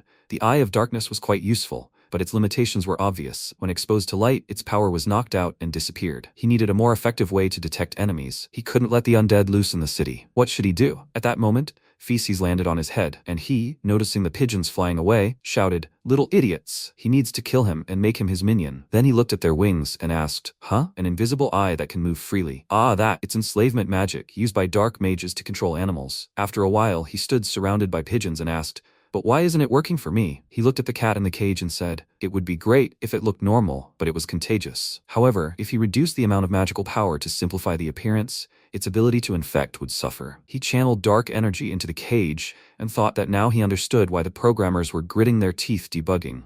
Contagious enslavement magic, revision final version 3. Then he asked, did it work? The next second, the cage collapsed and a mutated cat jumped forward, screaming loudly. It jumped even further and Hans turned to him. Nearly 3 weeks of research had not yielded any significant results. He looked at the cage with the dove and asked, is this the last test subject? This time, everything must work. Then he tried to grab the dove and said, damn. It must die for at least a second. Good, he is adjusting the amount of magical power. Then he released dark energy and thought, contagious enslavement magic. Contagious enslavement magic, revision now definitely final version 3. Then he sighed and said, that's it. The next second, the dove tore from his hand and flew away behind him. He shouted, what? But he thought, well, they look normal. So, all that's left is to test the infectivity. At that moment, the dove landed with several more, and the eyes of the others glowed red. He thought, okay, that's a success. The infected objects become his eyes, his ears. Then he waved his hand and shouted, okay, forward. They must seek out his enemies. Meanwhile, Letty crouched down and closed his eyes. Visions appeared in his head, in which Hans said, he must remember he is Hans, out of his oath of disobedience. He is his death. At that moment, Tuscan called out to him, and he noticed that Sir Tuscan had arrived. He said that after interrogating the remaining ones, they had taken them, but it seemed the vampires were not allies of the descendants of the immortal king. Lati looked at him and said that they needed more evidence. While they were busy with this nonsense, the immortal king was gaining strength. The next second, his cross began to move from side to side, and he grabbed it and said, yes, your grace. Did they call him? Several church officials gathered near the statue of the goddess, glowing with a bright light, and answered, yes, Archbishop Lati. The presence of the immortal king has been detected. He is in a cave in the mountains northwest of this place. In response, he thanked them and said that he would definitely live up to their expectations. Meanwhile, in the cave, Hans sat on the ground and thought that he had set his familiars to send information about monster encounters. He only needed to check if the information was being received correctly. Then, he thought in surprise, but the ground familiars are acting strangely. Are they trying to escape, or are they scared? If they had detected a monster, they would have reported it, right? Wait, maybe humans. They have detected humans? Humans in a remote area? An ambush? Impossible. How could such a large number of people remain undetected and conceal their aura? The next second, an arrow pierced his dove, and the paladin approached the cave and said, Hans, take your oath of defiance. Your pathetic tricks won't work on them. No evil can escape the sign of the saint. It won't run. Tuscan held his sword in front of him and added, he must surrender and face divine justice. Hans looked at him and, noticing the cross, thought, these are holy knights. He remembered this emblem from his training in Brokaslak. Divine power opposed to dark magic. This is not easy to deal with. Then he said, church ministers, how did they find him? The next second, Tuscan swung his sword and Hans sank to the ground. The paladin said he hadn't given him the right to speak. He mustn't think he could deceive him with his words. The lich looked up at him and said, he's stubborn. He thought, if that's the case, maybe he should pretend to attack and run away. Then he sent dark energy forward, and Tuscan, jumping to the side, said, he won't fool the saint's servants with such a cheap trick. He concentrated the energy in his hand and then pierced Hans's body with his sword. The lich asked, do you mean to say that punishing villains is a crime? He replied, silence. From the moment he learned the forbidden power, he became one of them. He swung his fist, and Hans concentrated the energy in his hand. He shouted, where's the logic? Then he looked at his hand in surprise and noticed that the energy was gone. He asked, huh? He thought, since something unpleasant recently interfered with his magic. At that moment, Tuscan punched him, throwing him out of the cave. The remaining paladins gathered on the high ground and shouted, here it is. We must sing the hymn. They began to sing, and Hans clutched his skull and thought, this song, it's draining. He could kill them and shut them up, but he can't hurt innocent people. Then Tuscan said, singers. Then he plunged his sword into Hans's back and said that this is their chance. At that moment, Hans heard a voice. Calm down, Hans. He thought, damn it. The church ministers continued their chanting, and magical chains bound his body. The lich thought he was too careless. His body was suspended in chains. He thought, damn it, he's in danger. He can't move or use magic. These chains won't let him escape. Then he looked at Tuscan standing in front of him and said that he did a good job of catching him. He spoke as expected. No evil has ever escaped these chains. He won't resist anymore? Hans laughed in response. He looked at him in surprise. He said it as if he wanted to. He sees that there is no way to come to an agreement here. He began to concentrate energy around himself and said that this is where they part. He must catch him if he can. The church lackey. The next second, Tuscan began to concentrate energy in his hand and said that he doesn't know what he's planning, but let him not think that he would just stand there. He released a magic arrow from his hands, and Hans, noticing this, thought it's useless. No matter how strong the chains, he's free. The next second, he disappeared and the arrow flew past. Tuscan asked in surprise, "He broke free? No way," he thought. Who the hell is he? Meanwhile, the protagonist, lying on the bed, opened his eyes slightly and sighing, said that this is becoming a problem. He thought he had too many enemies. Did he really create chaos wherever he went? The Shadow Faction, the Oath of Defiance, the Varkalak Vampire Clan, and one of the continent's greatest powers, the Paladin Order. He thought, wait. Then he stood up and shouted, "Karma Shop." A system window appeared before him, and he thought, is there a reason he's been earning karma up until now? Was this happening because he attracted villains from all over the continent? He clenched his fist and said he'd think about it later, better to focus on the original plan. Meanwhile, Hans knelt down on the street and looked at several cats gathered around a can of cat food. He thought it was time to reap the fruits of his research. At that moment, a cat infected by his magic leaned toward the can, emitting dark energy, and Hans thought, the principle is simple. A controlled entity spreads black magic. Its eyes and ears will be everywhere. They can easily cover places like Seoul. Then he looked to the side in surprise and sensed a signal through one of the infected cats. He thought, have they already arrived? At that moment, a woman's scream was heard outside the window behind the bars. "Mister, please, he must have mercy." The frightened girl, trembling with fear, huddled in a corner, holding her hand in front of her and saying that she would do anything. He just had to let her go. Then she looked up and noticed a guy walking past. She climbed up and, grabbing the bars, screamed, "Mister, the guy in glasses, please, he must save me. She's been kidnapped. Where is he going? Please, can he hear her?" Then the kidnapper grabbed her by the hair and pulling her back, said, "It's useless." He brought the knife to her neck and, laughing slightly, said that she should scream as much as she wanted. No matter how loud she screams, thanks to his ability, no one can see them, and only he could hear her screams and suffering. He pulled her hair again and shouted, "Come on, she has to scream louder. She has such a cute voice. Come on." He swung the knife, sticking out his tongue, and shouted that she would be among the top 3 in his collection. The next second, the ceiling in this building collapsed, and Hans descended inside. The man turned around in surprise and shouted, "What?" The lich said his ability is sound suppression and invisibility, right? But it doesn't work on him. His vile deeds will end today. The man, still holding the girl by the neck, shouted, "Who is he? He's a guardian? How did he get caught? He's warning you. If he comes any closer, this woman will die." And Hans, directing dark energy towards them, asked, "Is that true? What will he do now?" With these words, he moved the girl closer to him, and the man asked in surprise, "A returnee? How dare he steal his prey? He will kill her along with him." With these words, he charged, swinging his knife,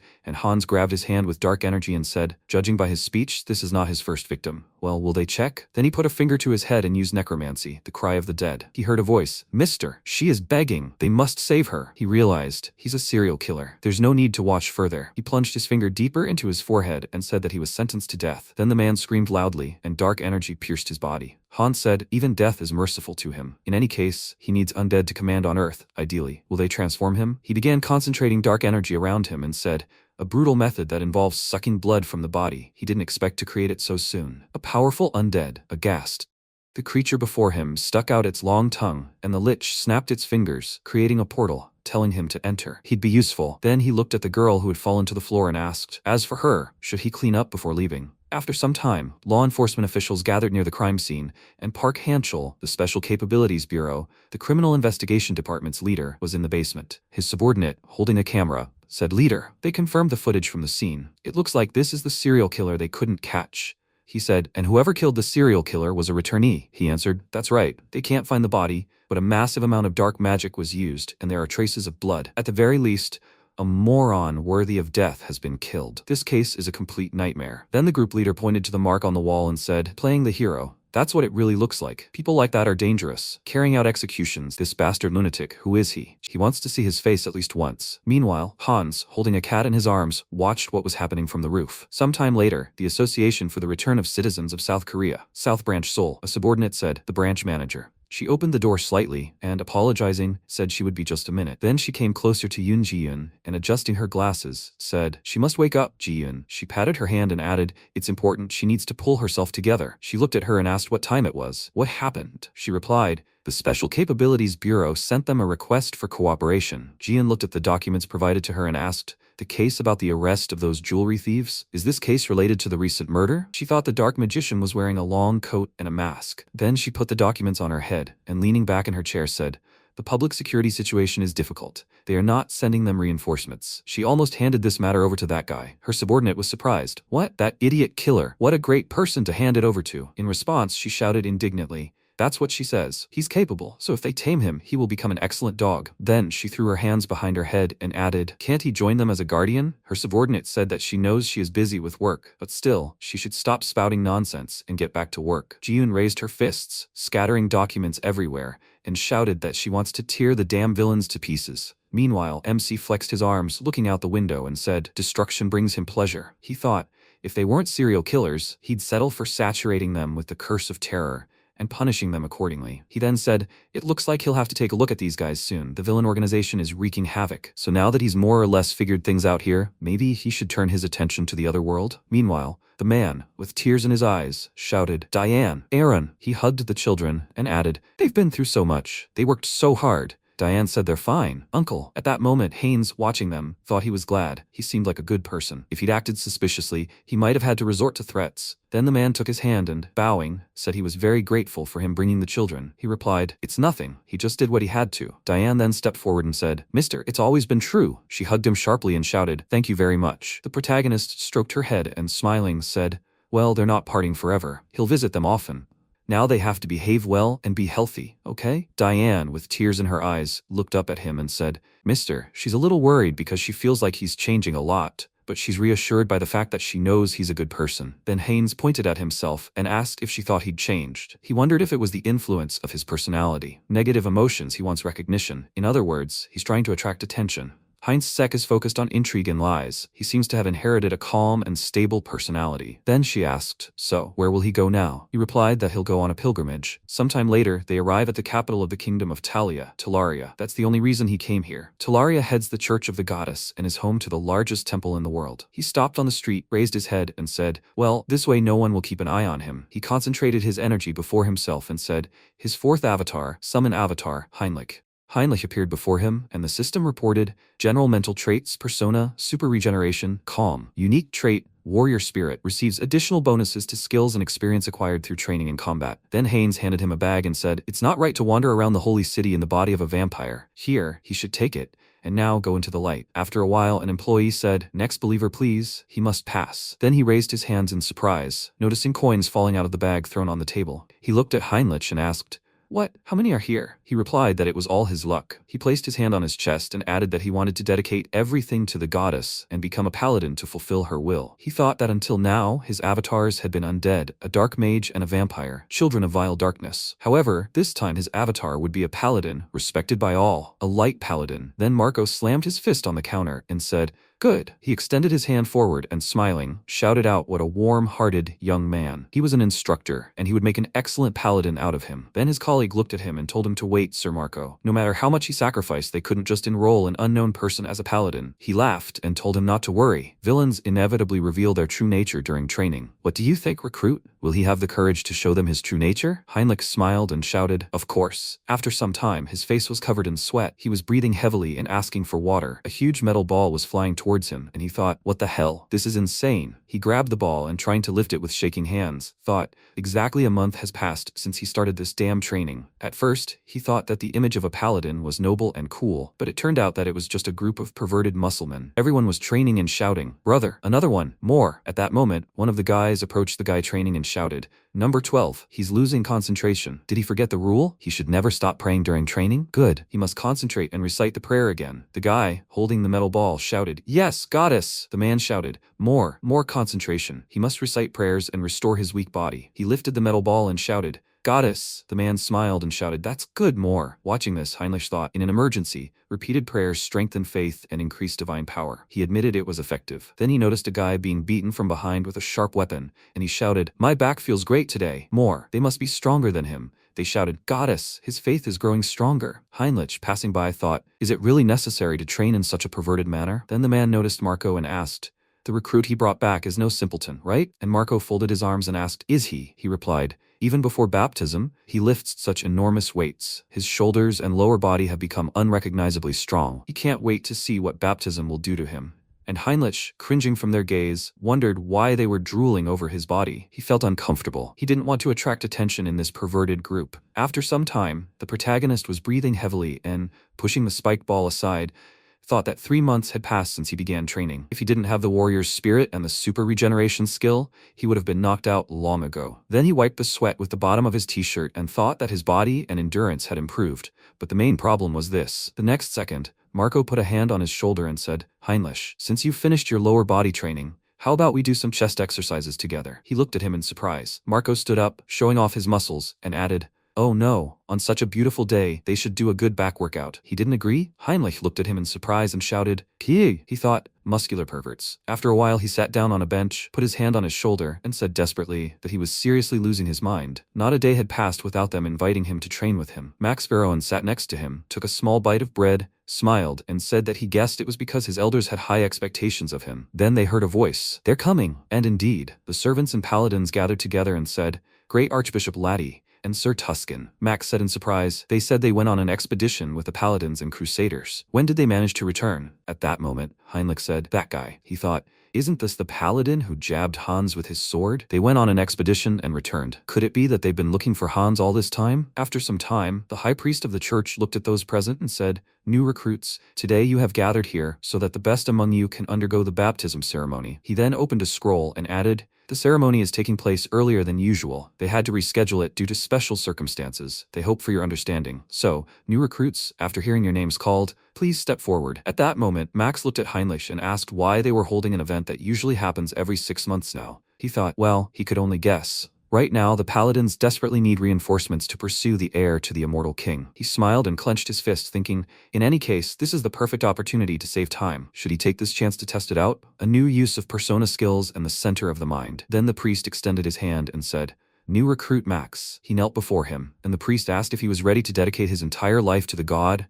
and live it as a paladin. He answered, "Yes, high priest. Those who are baptized transfer all their mana to the deity. After this, the use of magic becomes impossible. In return, the deity bestows a blessing, imbuing them with immense sacred power. Each person receives a blessing of varying strength. The most important factor determining this is their faith in the deity. The purer and truer the faith, the freer it is from lies and doubts. The more powerful the paladin will become." Then the priest said, "The next recruit is Heinrich." He walked forward and thought, wow, he really did want to become a paladin. He clutched his head, creating a barrier around himself, and thought, until now he had only used the center of his mind to suppress external stimuli or to restrain emotions. He knelt before the priest's hand and thought he'd realized something. This skill could be used in reverse. Persona skill. He will create the appearance of believing in Heinrich, and then, when the high priest draws his mana, he will use the center of his mind to filter out any mistrust and doubt from his mana. His mana will become pure, without a trace of doubt, only pure faith and mana. To fully absorb the blessing to its maximum potential, he will concentrate all the spiritual power of his avatars into Heinrich. The next second, the priest winced from the bright light and cried out in surprise at the amount of sacred power. An incredibly bright column of light erupted from Heinrich's body, rushing toward the ceiling. Those present cried out in surprise, unable to believe it. They must see. Sacred power. It reaches the head of the deity's statue. Then the priest placed his hand on Heinrich's shoulder and said,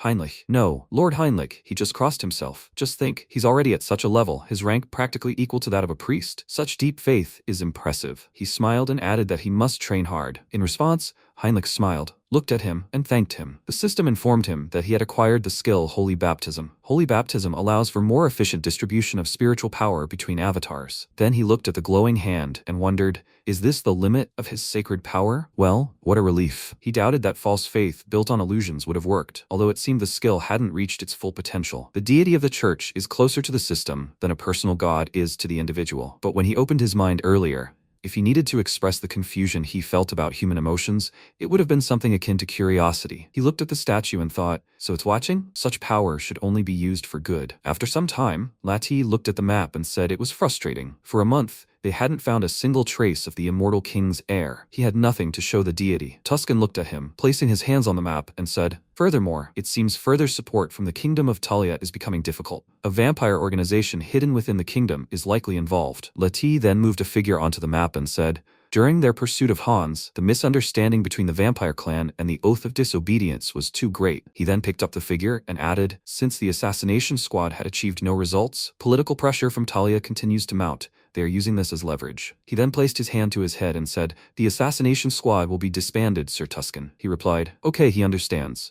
He then left the room and thought, they are surrounded on all sides. The paladins are not enough. He paused in the hallway, sighing heavily, wondering what to do with this. Then, he looked down in surprise, noticing the guys training, and thought, are these the newly appointed paladins? Wait. He watched as Max wounded Heinlich's torso, and then Heinlich sent Max flying with an elbow. An observer shouted, Heinlich has won, and then the system announced that the avatar had achieved enlightenment through repeated training. A skill had been acquired, a crusader fighting technique. At that moment, the wound on Heinlich's body began to heal. He thought, along with super regeneration and sacred power. Then he reached out to Max. Taking his hand and covering his mouth, he asked, did he intentionally let himself get hit? He replied, it was worth it. A Heinlich-style tactic. He thought that this was still not enough. Further growth required further changes. At that moment, Tuscan said, of course, when it comes to sacred power, he's already at the level of a trainer or a high-ranking paladin, but he's still not experienced enough to become a paladin. Heinlich looked at him in surprise and asked, Mr. Paladin, Paladin Tuscan? He came closer and said he probably senses more than the others. He will make him stronger. He extended his hand forward and asked, will he go with him to the Rosilia Temple? He asked in surprise. Excuse me? Him? The great Rosilia Temple? He answered, yes, is there a problem? He extended his hand toward him and replied, no, not at all. He certainly wants to go. But before he could finish speaking, Tuscan moved on and told him to follow him in that case. They were leaving right now. After that,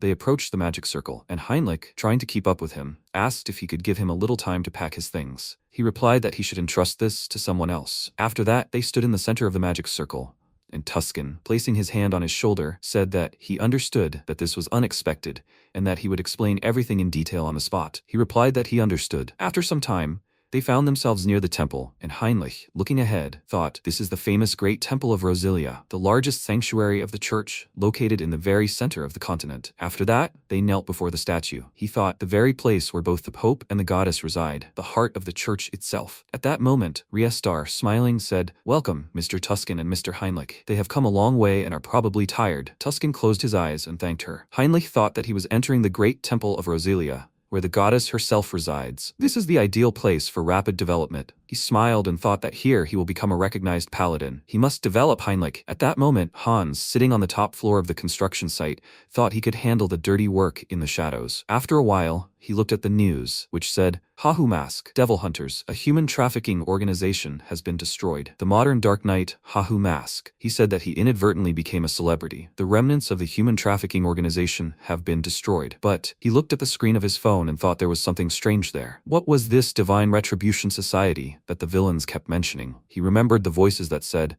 you need to kill this idiot. If he screwed up, the Divine Retribution Society will not forgive him. He thought, it seems to be connected to several organizations. Then he stood up and stretched his joints, saying, well, he thought he could figure this out and continue destroying them. Now is it time to distribute the profits? At that moment, Haynes was walking down the street and, adjusting his mask, thought that if the Hahu Mask started trading large quantities of valuable items from unknown sources, he would be the prime suspect. He needs a private place to make these deals. After that, he went into the establishment, and the employee said, welcome. Haynes placed a bag of money on his desk and said he wanted to sell something. The employee, without looking up from his book, asked, does he think this is a pawn shop? He had absolutely no interest in what he brought. He should get lost. Then Haynes poured coins onto his desk and asked, is that so? He had heard that people here were interested in such things. After that, the employee picked up the coin and thought, these are badges of a group that was involved in human trafficking.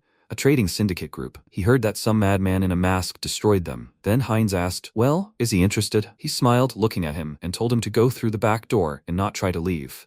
After that, Haynes opened the door slightly, and the worker said, "Welcome." So he wants to sell something? He confirmed it, and moving closer to the window, held out the bag and asked if it was possible to receive money in a form other than cash. The worker then looked at the coin and asked, "Does he mean material goods? What is he looking for?" Haynes raised his index finger and said, "A lottery ticket for the grand prize, and as soon as possible, if possible." He thought, cash is useless if you can't spend it. Right now, he needs legitimate funds for the real Songyun. A lottery ticket would make his funds untraceable and clean. The worker then asked, "A lottery ticket? The commission will be quite high, okay?" He answered, "Of course. How much can it be sold for?" He answered, "A ticket for 6.11. The redemption period is 4 months. He said, "Great. He should prepare 2 more. He was surprised and asked, "What? With the amount he paid? That can't happen." Haynes told him not to worry. He had plenty of materials. The next second, he reached out to the portal that had formed and, putting down a few items, asked, "Is this enough?" Grabbed his hand and, looking at the bracelet, asked, "Is this a subspace storage tool? Who the hell is he? These are unusual materials. Where did he get this?" Haynes said, "Hey," he asked, "right?" He frowned and said that he didn't come here to chat. They have to finish this deal quickly. Okay? Then the worker let go of his hand, apologized, and said that then they would finish faster. He thought he could constantly smell the faint scent of blood, so it wasn't his imagination. The next second, Hines put his hand on his shoulder and said, "Okay, this isn't their last case. From now on, they will see each other often." After a while, he walked outside, holding lottery tickets in his hands and happily said, "Just think, he will fulfill his dream and win the lottery. What should he buy? It would be good to have several subordinates for this kind of thing. How difficult it is to constantly go back and forth. Well, he'd take this as an opportunity to enjoy the night air." He glanced at the people walking around and thought, a few months ago this street had been deserted because of the human trafficking ring, but now life was bustling again. Maybe because of all those rumors? It was nice to know he was part of bringing peace. At that moment, Gamma leaned toward his ear and asked where he was from. Hines pulled away abruptly and, looking at him, wondered in surprise, who was that? How had he snuck up on him so quietly? Gamma told him not to worry. He just wanted to chat, that's all. He asked indignantly, "What? What the hell is he talking about, you idiot?" He snuck up behind him and sniffed him. "What's the matter?" Then Gamma asked, "He's a vampire, right?" "Well, yeah, he's level 6, originally from the Dotmere dimension."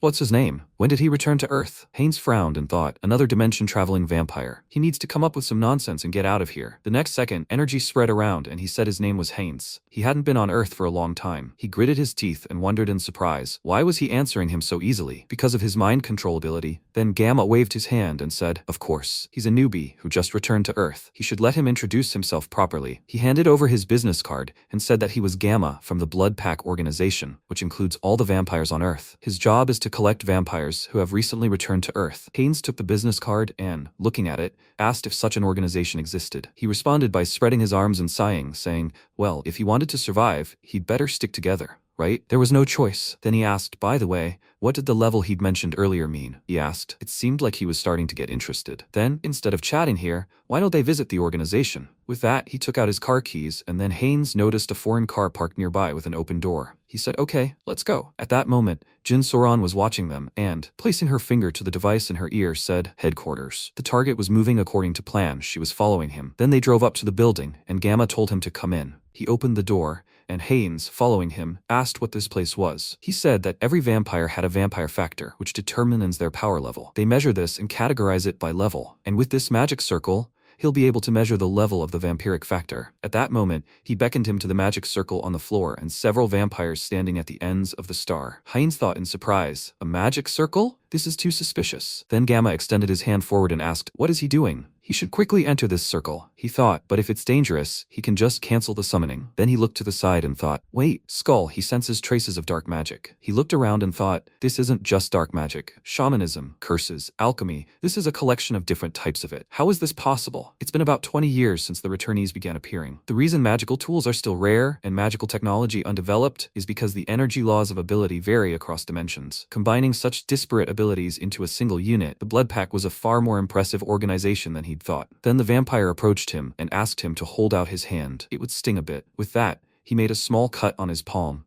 and Haynes let out a small cry, and the next second, a few drops of blood flew out of the wound on his hand. The vampire said, 5 blood orbs, level 5, huh? Then he added thoughtfully, judging by how tightly the orbs were connected, his regenerative abilities were quite strong. He figured the purebloods from Otheric were around level 5 or 6. Then Gamma folded his arms and said he was nervous. He came out of humility, something he'd never heard of, but he was only level 5? A waste of nerves. At level 5, there's no need to cut off limbs, they're starting. The others replied, yes, Mr. Gamma. The next second they began casting spells, and Haynes, alarmed, thought, so there was another motive after all. He turned to Gamma and thought that he knew this ritual was too complex for a simple level measurement. He needed to summon Hans quickly. The next second there was a knock on the door, and then Soran, knocking it down, shouted, freeze! Gamma, a blood pack, level 6. She'll arrest him for kidnapping and murdering his relatives. He looked at her in surprise and asked, Miss Soran, don't you think it's rude to barge in out of the blue? At that moment, Haynes, kneeling, thought this girl looked familiar. Who was she? And she extended her hand forward and said that when she first received information that he was kidnapping vampires,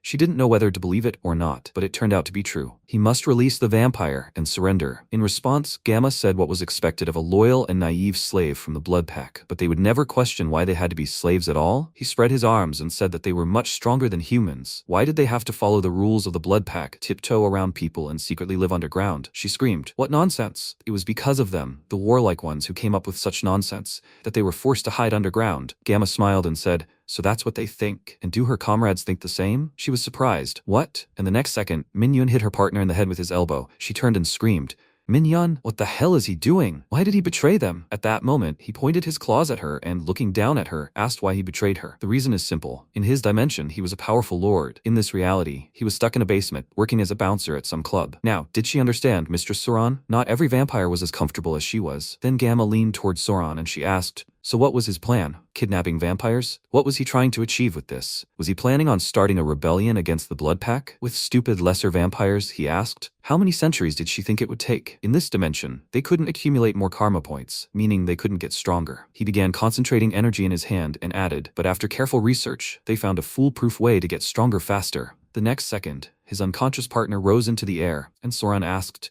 what was he talking about? Had he really broken the ban? No? He picked the girl up and asked, then where did all the kidnapped vampires go? Soran screamed, he shouldn't say he's creating mad vampires again? Has he forgotten why they were being persecuted in the first place? At that moment, Haynes gritted his teeth and thought, mad vampires? She meant cannibals? But that's not the kind of cannibalism that exists on Earth. When a vampire devours a vampire from another dimension, their distinct vampiric factors combine. This leads to increased strength, but at a heavy price. Cannibalism among their ancestors caused severe mental disorders. If someone can't transmigrate, they become mad vampires, driven mad by thirst. After the first mad vampire appeared, they were considered a global threat. At that moment, Gamma told them not to worry.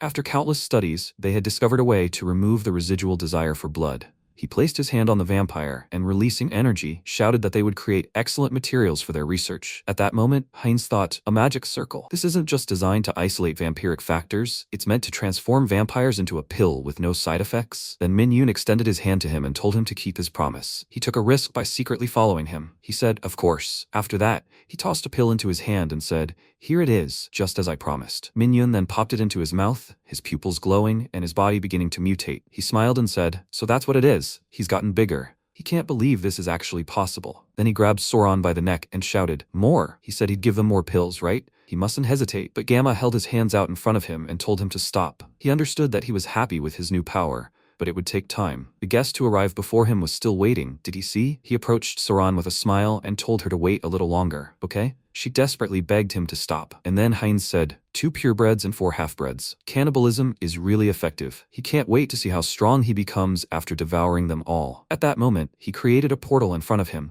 and Minhyun shouted in surprise, what the hell is this? Hans then appeared from the portal and said that he doesn't know how to hide. But what about safety? Too bad. No one will leave this place without his permission. Several undead emerged from the portal with him, and Minhyun shouted in fear, who are they? Gamma looked at him and shouted at him not to panic. They must stick together. If they get separated, they will be killed. Then Minhyun clenched his fists and charged at the undead. After that, he aimed at Hans and shouted for him to die. He thought that the transformation of this body was unusual. Even vampires' appearances differ from dimension to dimension, right? He then slammed his staff onto the ground, releasing several sharp streams of energy directly into Minhyun's body. He smiled and said that he wanted to catch them with minimal losses. At that moment, Haynes jumped up and said that he thought nothing would help. He placed his hands on Minhyun's shoulders and asked, is this a flaw in organic farming? Well, no problem. He sank his fangs into Minhyun's shoulder and thought, there's still plenty of food ahead. At that moment, Gamma asked in surprise, what is this idiot doing? Is he really devouring his own kind? And then Minhyun thought, how did he even live up to this point? How decisive was he in betraying them? He can't die like this. Then Haynes said he was right. Insanity is much worse. He then spat out several teeth and thought that he could sense the various vampiric factors reuniting and evolving. The system reported that he had gained the special ability of hybrid evolution.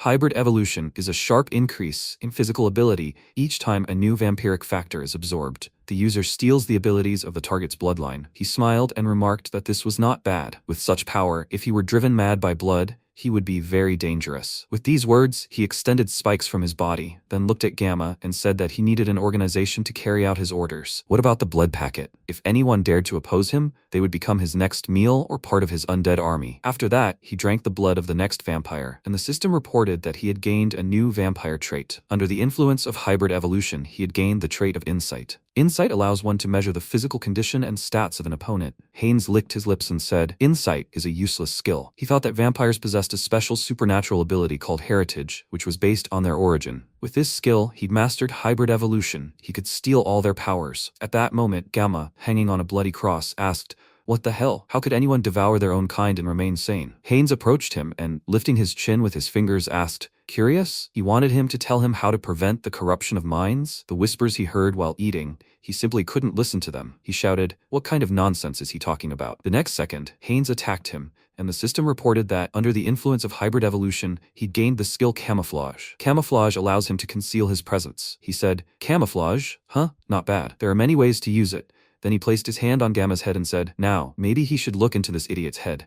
And in his head he heard a voice. "Research, laboratory, support, technology, the Divine Retribution Society. Mr. Beta, he promises. He promises." He frowned and thought, "Beta? Is this his patron?" And the Divine Influence Society was mentioned again. It seemed this complex ritual was their doing too. What the hell were these guys up to, helping the bloody package? After a while, Soran opened her eyes, sighing, and Haynes, sitting behind the wheel of the car, looked at her and asked, "Is she finally coming to her senses?" She abruptly grabbed him by the neck and screamed, "He is an idiot who betrayed his own species. Where is he taking her?" He screamed for her to look more closely. They grabbed him too. Then she pulled her hand away and said, "Oh my god, she's apologizing. But can he please explain what happened?" He asked if she knew the Hahu mask. He escaped during the chaos when a group of vigilantes burst in. She smiled, looking at him, and said, "And even in this chaos, he went out of his way to save her." She was grateful to him. "Her name is Soran." He thought about her voice and face. No matter how he looked at her, he had a feeling he'd seen her somewhere before. Then he asked, "What happened there?" They were from the bloody bag, but they were fighting against each other. She looked out the window and said, "The bloody bag was divided between the radicals and moderates. They found evidence that the radicals kidnapped one of their team members, so she went there with her colleagues and was close.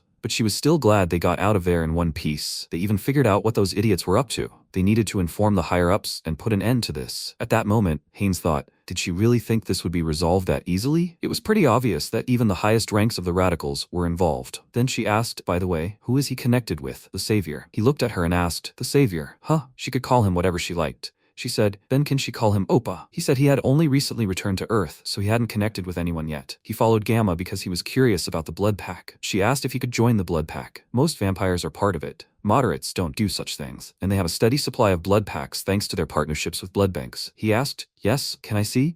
She said yes, she'll show him everything. After a while, they pulled up to a house, and she said, "Here." Naki ran out to her and shouted, "Soran." She hugged her sharply and said that she heard what happened. "Is she okay?" She hugged her back and asked, "Her little Naki, is everything okay?" Then she pointed to Haynes and told her to say hello. "This is Mr. Haynes, who will be joining the blood pack." She looked at him and said hello, and then Soran stroked her hair and smiling said, "Okay, she'll show Mr. Haynes to his room. She should stay here and play." She replied, "Okay, but she should come back quickly." After a while, Haynes was climbing the stairs and asked, "That girl, she looks very small. Is it just her appearance?" Soran turned around slightly and said that wasn't true. Naki wasn't a returnee. He was surprised. Weren't all vampires returnees? She looked at the family photo hanging on the wall and said that wasn't true. Naki was born and raised on Earth, but her father was a foreigner. He turned her into a vampire to save her from a chronic disease. At that moment, Haynes thought he now understood why the government wanted to keep vampires under control. In a sense, they were no different from an infectious disease. Then she added, "Of course, this method isn't one that's usually used. It takes several times more effort to convert someone on Earth. Her father wanted her to be confident even under the sun. He had reached his limit." Then she opened the door and said they had arrived. She walked forward and added that if he needed anything, he should call her. It was late, so he should rest. Then she smiled, waved her fingers and said, "Okay, then bye." At that moment, he looked at her in surprise and thought, that gesture and voice, He remembered. He pointed his finger at her and asked in surprise, "Streamer Orchid?" She screamed in surprise, "What?" She blushed with embarrassment and, putting her hand to her cheeks, said that outro from the stream was stuck in her head. "By the way, he's not a subscriber, right?" He smiled awkwardly and waving his hand said that wasn't true. "The algorithms just recommended him a couple of times," she asked. "Right? Then good. In fact, she was a trainee. When she quit, she felt sad. She decided to stream." He asked, "A trainee? Then how old was she?" She replied that she was 22. She awakened when she was 18. And him, Oppa, how old he was when he awakened. He awkwardly looked away, then slammed the door in her face and shouted that he would tell her about it later. She looked at the door and was surprised. What? Did she say something wrong? At that moment, Heinz sighed and thought that he thought she was younger than him. And that's why he spoke informally, but it turns out that she was older. Then he sat down on the bed and said, "Anyway, she looked familiar. She's a streamer." He heard that she's quite famous. Maybe he should look it up online. Then he looked at his phone screen, which said, "Announcement during a break in broadcasts." The text said, "Hi guys, she wants to inform you that she's taking a break from streaming for about a week due to work obligations. She'll do everything she can to finish this as soon as possible and get back to streaming. They'll see each other in a week." He wondered if she'd gone to the crime scene after she posted it. If it weren't for him, this would have been her last announcement. It was close. As morning approached, Haynes heard a scream. What did he say? How could he not find anything? He sat up in bed, clutching his head, wondering what all that noise was like so early in the morning. He started down the stairs and heard Soran screaming. He was saying there was no evidence to support this? How was that even possible? Haynes came down to her and asked what had happened. She turned her attention to him and asked if he had slept enough. Then she said that her colleagues had gone to the crime scene yesterday, but everything had been burned, so they couldn't find anything. Now they wouldn't be able to pin down the radicals, and Heinz thought they had gone too far trying to erase Hans's traces. Then he said bad, but he had to ask something. She had to tell him where the radicals' base was. She asked in surprise, "The radicals' base?" She grabbed his arm and shouted at him not to tell her. He didn't like the bloody bag. He smiled awkwardly and said that wasn't true. "Calm down. They're dangerous idiots. Wouldn't it be better to know their location so we could avoid them?" She put her hand to her chest and remarked that made sense. Then she looked at her phone screen and smiling, told him to wait a second. At that moment, Haynes thought, he is now on the border of pure blood territory, which by earthly standards corresponds to the 6th or 7th level. He will have to turn him into a pure blood with the help of his parents. Then Soran handed him the phone and told him to take it. If he avoids the marked places, he will be safe. And since he's up, maybe she should cook something for him? He looked at the phone screen and holding his hand out in front of him, said no need. He is grateful. She should not worry. He looked around. There are many good restaurants nearby, so he thinks he will take a walk and try some good food. With that, he licked his lips. After a while, he licked his mouth, stained with blood, and said that it is delicious. Another fine restaurant. There were many vampire bodies around him, and then he noticed one survivor who shouted, "Hey, he is an idiot. He thinks he can get away with this? Their clan will not leave even the marrow of his bones." At that moment, Heinz asked, "Was it for him? How did he know him?" "Thanks to the disguise he stole from them. The boys are now worse than blind idiots. No problem with that. And now there is." He walked up to the guy and grabbing him by the jacket told him to try to answer him. Where are his other comrades? He heard a voice. "Attention. All Gamma members are gathering at the villa tomorrow for a meeting." Haynes, holding his finger on his forehead, thought, "Are the radical leaders gathered? Perfect chance to catch them all at once. We need to move immediately, but first we should clean up here." Then he thought, blood flower. The object appeared in his hand, and the system reported that the blood flower collects all the blood around it and turns it into a fiery flower. It will not go out unless the caster wishes it to. It only burns the target. Flower petals scattered around, and Haynes thought if he uses the new blood flower technique, it will burn away all traces. He would hide the traces of magic with camouflage. He clenched his fist and thought, this way no one would be able to track him. The next second, he felt his heart pounding, and looking at his hand he thought, this feeling. The body is evolving again. The system reported a special skill, the Pure Blood Legacy, evolving into the True Blood Legacy. Due to the effects of hybrid evolution, he had gained enlightenment. He had acquired the skill of increasing blood flow. The ability to restore an object had gone beyond its limits. After that, he said, finally, the system reported that the regeneration skill had evolved into hyper-regeneration. He thought he had become a true blood vampire.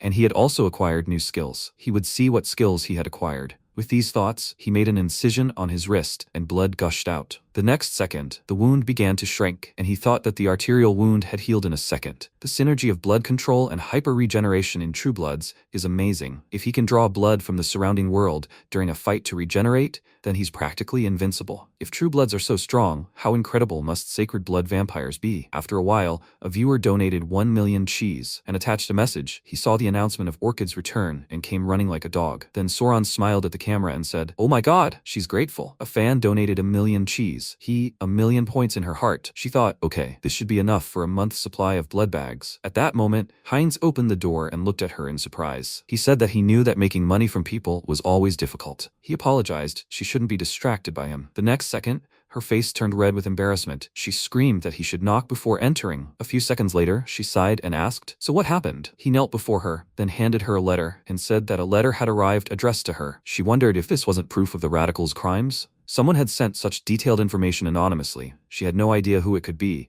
but didn't this behavior resemble Hahu's mask? But she hadn't shared the information with him, but with Heinz, and the clues began to arrive after she told Heinz the location of the radicals. Could they be working together, or was it just a coincidence? Sometime later, Heinz and Hans were standing on the roof. Heinz, looking at the building, asked, "So what? This is where the radicals are gathering, right?" Lich said, "A meeting to develop countermeasures against Hahu's mask." The next second, the vampire used his insight and realized there was an invisible blood barrier outside the building. The place where they were gathered was the first floor. As expected, the strength of the Gamma-level participants he sensed was no joke. Fine. He'd hide Hans in the shadows. Then he jumped off the roof, thinking they'd storm in together and wipe them all out. Then he smashed his body through the window as he leaped inside, and upon landing, he told them to get ready. Bandits. He looked ahead in surprise, thinking, what the heck, they were definitely here, weren't they? No one? At that moment, the barrier behind him began to crack, and a voice came from within. Damn, he was trying to catch Hahu's mask, but some vampire appeared instead. Fragments of space scattered in different directions, and Sebastian, walking forward, asked if he could also track him down. He pointed a finger at the guy behind him and said, "Beta Von, Beta Shin, do they know anything about this?" Von replied that he didn't. He was at least level 7, but that face was completely unfamiliar.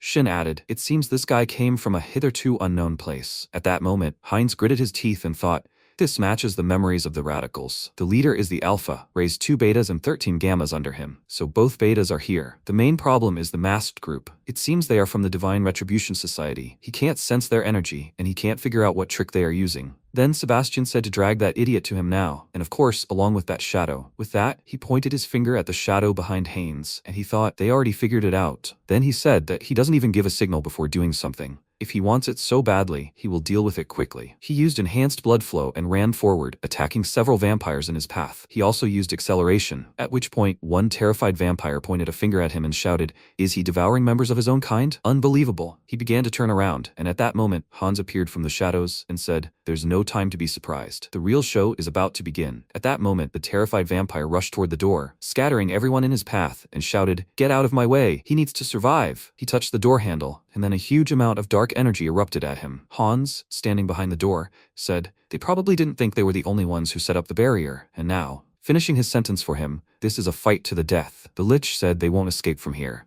The next second, various body parts of the vampires flew in all directions. Vaughn, noticing the vampire's head fly off, sighed in fear, then clenched his teeth and thought, is he crazy? What the hell? He's not just a level 6 or 7 guy. There's something fishy here. Then he ran forward, and Haynes extended his claws, and Vaughn thought that was too much. As the claw approached his eye, he used skin reinforcement, and his body began to be covered with armor. Haynes smiled and asked, did he block it? In that case, he'll have to try harder. With that, he clenched his fist, concentrated his energy, and punched his opponent in the chest, covering his armor with cracks, and he thought, how is this possible? He'd never lost with skin reinforcement. He surpassed him in both strength and speed. Then he fell to the ground, and when one of the vampires lifted him up, he shouted, damn it, they have to stop him. He must help Mr. Beta Von. At that moment, Heinz pointed his hands at them, and smiling asked, stop him? Aren't they too confident in themselves, pathetic underlings? The next second, streams of blood erupted from his palm, piercing the chests of the vampire standing in front of him. At that moment, Vaughn, still angry, thought, this is crazy. Defeating his comrades so easily, dangerous, idiot. We need to quickly destroy him while his hands are busy. At that moment, he swung his hand, ran to the attack, shouting that he must die. Idiot. He cut off Heinz's hand with his own hand, and he said it was useless. He thought that he was drinking blood to restore his strength and become more powerful. The next second, his hand returned to its place, and he thought that in addition to this, he had gained a new skill, invisibility. At that moment, it was as if he evaporated, and he cried out in surprise. He disappeared. What the? At that moment, Heinz appeared behind him, stabbing his hand into his torso from behind. He said, here, checkmate.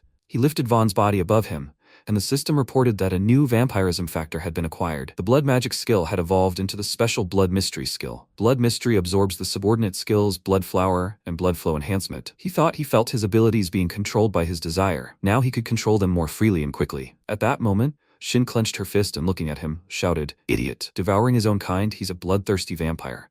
No wonder he uses such strange abilities. He asked, "What?" and added, "Is she going to sit here and whine all day? Or why not join him like half her comrades? Or is she scared?" She charged and shouted, "Idiot." At that moment, Haynes used the sacrament of blood, and several sharp tendrils erupted from the floor, then turned into threads, clinging to her body, which shook. She said, "This idiot uses such petty tricks." Haynes approached her and smiling asked, "Petty tricks?" A little insulting. He moved his hand to her shoulder and said that he would tell her something. Checkmate. With these words, he decapitated her. And at that moment, Sebastian looked at this and said that he was a monster. Who would have thought that the Hahu mask had such an assistant? He looked at the vampires behind him and said, "If only they had prepared the core. We must deal with him." At that moment, the guy behind him held the core in his hand, and several light tendrils erupted from it. But Hans stood in front of Heinz and said, "What an interesting attack." Although it was of no use, he waved his hand, deflecting the tendrils aimed at them. And one of the guys thought, "He's too strong. It's hopeless." He started to turn around and thought he needed to get out of here. The next second, Sebastian attacked him and asked where they were going. He shouted, "This!" And Sebastian added a kick and said, "He's done well up until now. For the Divine Retribution Society. He must go and die for freedom." Then he frowned and thought, "I need to run. Spatial manipulation." At that moment, Hans thought, "Is this a curse that causes self-destruction?" And ran away himself. What an irresponsible leader. Then he said that he was sure he planned to force him to retreat. But unfortunately, at that moment, a hand composed of dark magic erupted from the ground and grabbed the guy. He thought, such a curse is nothing. He will decipher everything. The two cores inside his body are the source of energy if he removes this. Then he threw the body and said that he was the one who controlled death. Did he really think he could escape death by standing in front of him? At that moment, Sebastian landed on the ground and thought, this barrier is incredible. He can barely stand in front of it. Well, he survived, that's enough, if he bides his time. At that moment, Hans appeared behind him and then grabbed him by the clothes, saying, "So this is where he is." He wanted to play with him for a bit. Who would have thought he would escape again? He got close to his face and added, "So he'll just do it his way." He put his finger to his forehead and he screamed, "No!" He thought this idiot was invading his mind. He was trying to get into his memories. Hans said, "Come on." He has to show every memory of the Divine Retribution Society. That's it, he thought, a security mechanism. Or is this technology for protecting memories from the Divine Influence Society? Then he moved to another place and asked in surprise, "Is this place inside the mental sphere?" At that moment, the creature said he hadn't expected him to go so far. "Impressive, Hahu Mask." He replied, "He's been watching him from his own mind this whole time? So he's the leader of the Divine Retribution Society." The creature smiled and remarked that was correct. "Hahu Mask? Why shouldn't he join them?" He replied, "An interesting proposition." He should let him ask, "What is the goal of the Divine Retribution Society?" He replied that the goal was simple, to gain freedom from the returnees, to create a world governed by the returnees. Hans said that for an organization that had only recently gained prominence, the goals seemed too ambitious. He asked, "How long have they been around?" "They had existed much longer. They had fought for freedom for a long time," Hans said. "That means they've committed extremist acts before, right?" "Right." The protagonist irritably told him to answer, and the system reported, "Attention, the center of the mind regulates emotions." At that moment, the creature rested its head on its hand and, smiling, asked, "Does it really matter?" He hoped he would make a wise choice. The next second, Hans slapped his hand in front of him, and the creature asked, "So what's his decision?" "This is the mental realm. Here, mental power exceeds magical power, so he can't defeat it here." Hans laughed and said, "So spiritual power determines superiority, huh?" MC thought, in that case, he can't defeat them. Meanwhile, Heinrich lifted the statue suspended by a chain and said, 1,021, 1,022. Then he lowered it and said, "Finally." The system reported that the entity had reached the conditions. A special skill has been acquired, the blessing of a strong body. The entity acquires the skill of Out-Herika, a sacred art, through regular training. He smiled, looking at his fist, and thought, he's getting closer to the level of divine power of a high priestess. By the way, he can't believe he's reached his limit through physical training. In any case, he meets the criteria for a paladin. Is it time to move on to the next step? At that moment, he heard a sound and thought, a hum? Then he turned his gaze to the side and thought, it's a saint. He looked at her and thought, even though she is a saint of the great divine order, at first glance, she seems like an ordinary girl. Then she looked at him and, smiling, greeted him. He smiled and thought, her aura of light spilled out due to divine power. In return, he greeted her. He asked why she was alone in such a place. She replied that she was watching a ladybug in a flower meadow. She was so cute. Spinning and spinning, she completely lost track of time. He thought that she was looking not at the flowers, but at the bugs. Then she said, "Mr. Heinrich, he has finally received a blessing." She congratulates him. He looked at her and thought that she really is a saint. She understood everything at once. Then she smiled and said, "Blessing, a strong body cannot be obtained with anyone's help. He should be proud of himself." He smiled and thanked her. And then she looked at the bell tower and said it was time for the service. She walked forward and, pointing further, asked if they should go to church together, Sir Heinrich. He said, "Of course." He followed her, and thought that after receiving a history lesson here, he understood why the saint was so obsessed with Hans. In the distant past, the first immortal king turned half the continent into a land of death. Despite the fact that entire nations united to defeat him, his heart was restored by his closest ally, a dark sorcerer. He rose up in the camp of the second immortal king and destroyed a great empire in the west. He almost destroyed his heart, but it broke into 3 pieces which were scattered across the continent. Every time the matter of the immortal king's return arose, the divine order prepared. He figured they should know how many people had died. For a saint who treated her followers like family, such hostility toward the immortal king was only natural. Although, to be honest, it was unnecessary. This guy is surprisingly good-natured and kind. Okay, he'll try focusing his spiritual energy on Hans. Meanwhile, Philip spat out a clot of blood, coughed loudly, and his subordinate reached out and shouted, "Your Excellency the Judge, is he okay?" He waved him away and shouted, "Out of the way! He's knocking him down." He thought, it can't be. He's being defeated? Him? In a battle in the spiritual dimension? How is that even possible? At that moment, Hans dealt another blow to Philip's essence, covering it in cracks and sending it flying backwards. He thought he clearly had the advantage at first, but now his power had multiplied and was spiraling out of control. It was as if several people had joined forces. The next blow caused his essence to begin to crumble. He wondered why he'd lost. It wasn't just a matter of spiritual power, but also skill. His spiritual abilities couldn't be insufficient. No, there was no time to think. In his human form, he'd said, "An urgent directive for the soul branch." He looked at his subordinate and shouted, "They must immediately suspend all operations, delete all information, and flee. This especially applies to the branches in Korea. This is a crucial directive. He must inform the commander. A monster has appeared in Korea." At that moment, Hans approached the collapsed body and, taking a small part, thought, even with his mind center and serenity, he was no easy opponent. He would need to study him later. However, he regretted losing track of him. At that moment, the system reported that the entity was absorbing someone else's karma. Heart in the dark magic ability was evolving into the special ability of the path of sorcery. Then energy appeared in his hand. He thought, so this fragment is the remnants of what was scattered across the spiritual dimension.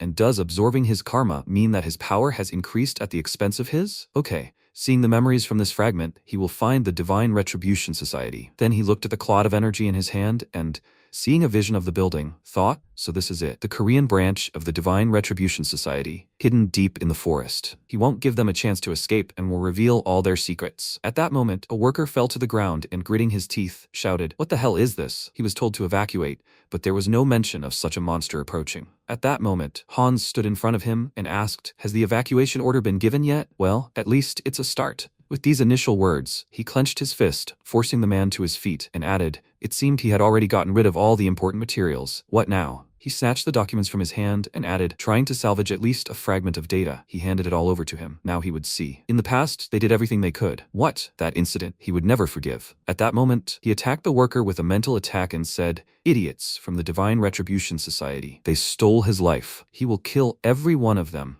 Without exception." He thought there was no other choice, that it was just an accident, that there was nothing he could do. But then, the group behind the incident that completely destroyed his family and his life turned out to be the Divine Retribution Society. It was them, but its members were on a completely different level. He had never encountered anything like this before, and then he needed to further expand his influence, no matter how much time and resources it took. They, the Divine Retribution Society, they will pay dearly for this. Then Haynes began to concentrate energy in his fist and thought, to do this, he needed a plan. First, he would try using a new skill, the Purified Blood Crystal. He would purify the excess blood in Haynes' system, then transfuse it into the body of another vampire, thus strengthening his vampiric factor. There was a small problem. The blood transfusion would bind them to them, but that was a minor matter, so those who obeyed him would be accepted, and those who resisted would be destroyed. After a while, Soran asked in surprise, "What?" He meant to say that he got rid of the radicals, Haynes, and he wanted to meet with the leader of their moderate faction? He folded his arms and said that was correct. With the exception of a few alphas, he had already taken care of them. He had much to discuss with her leader about what had happened. She scratched her head with her finger and, holding her hand out in front of her, told him to wait. It was too much information at once. She would report it, but she needed time to confirm the facts. He asked, "Confirm?" Then he concentrated his energy around himself and asked, "Doesn't that count as proof?" She looked at him in surprise and thought she knew he was strong, but she never thought he was that strong. He was at least level 7 or even higher. Then she said, "Okay, she'll contact them right away."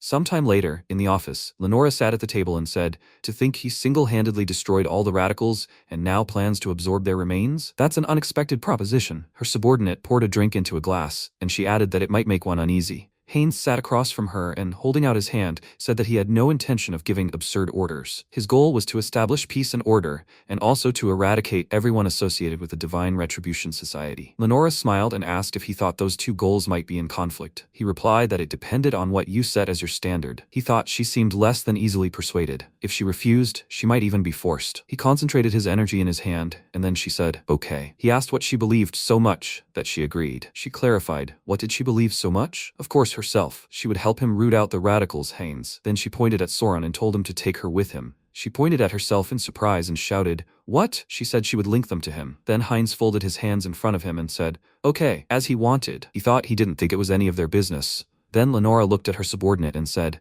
"Okay, they'll begin a detailed discussion, how to root out the radicals, and they'll talk about the new centrist faction." Haynes held out a glass of drink and thought, okay, first he'll absorb the remnants of the radicals and become the leader of the new faction. This is the first step to controlling the blood pack. After a while, he told her to stand still. If she moved, she could get hurt. Soran replied that she understood, and he added, then they would begin. Soran sat on a chair with her arms folded across her chest. He stood behind her and then fired a crystal into her back. She thought about what she felt. The purified blood crystal entered her body, heating it up. The blood pumped faster, muscles and bones grew stronger. It felt like she was being reborn. She no longer felt this body as her own. The purified blood crystal has a maximum enhancement of 30%, which is not a small number. But then she looked at Heinz and asked, "So what should they do now, Lord?" He folded his arms across his chest and asked in surprise. "Lord?" She answered, "Yes, Lord." It seemed he had created a new clan. Since they had founded a new bloodline on Earth, they needed a suitable new name. She smiled and asked if he had anything in mind. He said thoughtfully, "A name." He thought he wanted his clan to stand out in some way. Right. All the vampires who had taken the purified blood crystal had mutated,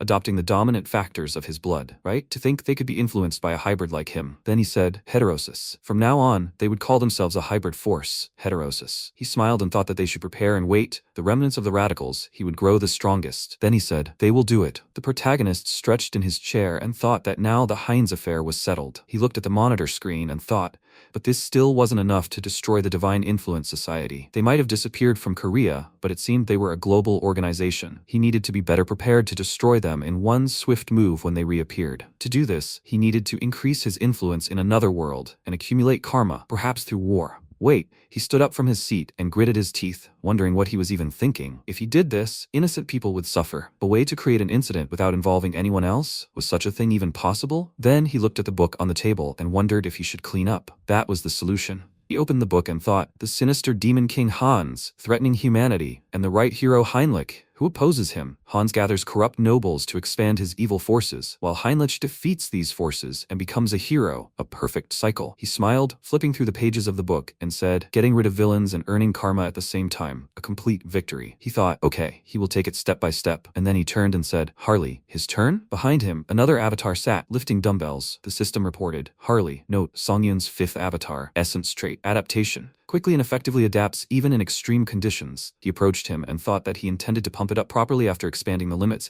but while he was at it, he wanted to improve his adaptation skill. There had to be a way. Then he smiled, and at that moment, Hans said, right, this is the place. He thought that this time, the members of the Divine Retribution Society had left traces in the underground research lab.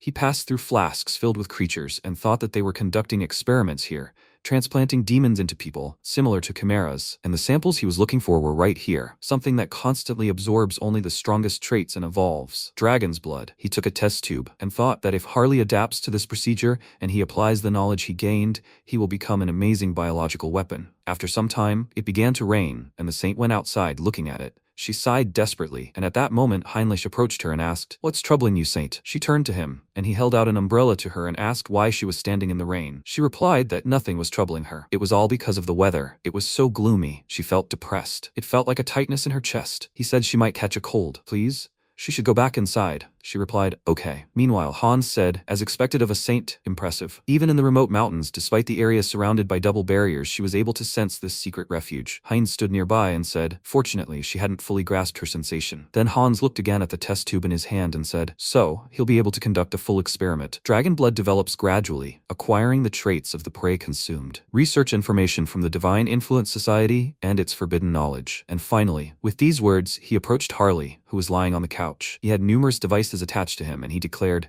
the perfect test subject. He smiled and shouted, let's begin. After some time, Ristar said, Lord Heinrich, he is the sword and shield that defends righteousness. Does he swear to become a paladin of the great divine order and protect the innocent? He knelt before her and answered, yes, your grace. She extended a cross toward him and said that in that case, she appoints him a paladin of the great divine order. Heinrich then donned the cross, and the system reported that the entity had fulfilled the conditions, attained enlightenment, and received a special skill, a blessing, a leap. At that moment, the priest, looking at its bright radiance, said in surprise, enlightenment, to receive a blessing during the initiation ceremony. This proves that the divine is watching over them. At that moment, Heinrich felt a hand on his shoulder and thought it had happened again. For a brief moment, he felt the presence of the deity, just as he had when he was baptized. He still felt it watching him. But why? Because he came from another world? That doesn't seem like human curiosity. Then he smiled, looked back, and wondered if he should have tested the blessing while he had the chance. Wait, what? The system said the leap blessing allows one to transcend space. He wondered, transcend space? Did he mean teleportation? No restrictions were specified.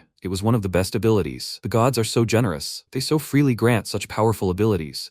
And then he looked forward and shouted that he was touched by the Lord and offered a prayer. He was grateful for watching over him. At that moment, the men present wiped their tears and said, "A truly devout young man." Yes, he couldn't help but agree, but now he was looking forward to choosing an order. After some time, a young man approached Heinrich and congratulated him. He had officially become a paladin. Now he would be temporarily introduced to various holy orders. He pointed to several men and said that their representatives had come to invite him. Each order uses different weapons and techniques, so he should choose carefully. The next second, a paladin stepped forward, holding a spear in front of him, and said he was glad to meet. He was from the Order of the Heavenly Shield. They specialize in the city's outer defense and use long spear techniques. The next guy said he was from the Order of the Sun Wolf. They are on the front lines, using devastating attacks with a two-handed sword. The next man smiled, holding up a sword and shield, and said he was a veteran of the Order of the Thunderclaw. They handle the city's internal security and master balanced sword and shield combat techniques. They all smiled as they approached him and asked, well, which order does he want to join? He said he didn't need to think twice. He would train with everyone. With these words, he slapped himself on the chest, and the others cried out in surprise. What? He said that with the ability of the warrior spirit and accelerated development, there is no need to limit yourself. He will learn the fighting techniques of the paladins. Then he looked to the side, pointed a finger at the guy, and asked, "Isn't that man a member of the order? Why isn't he saying anything?"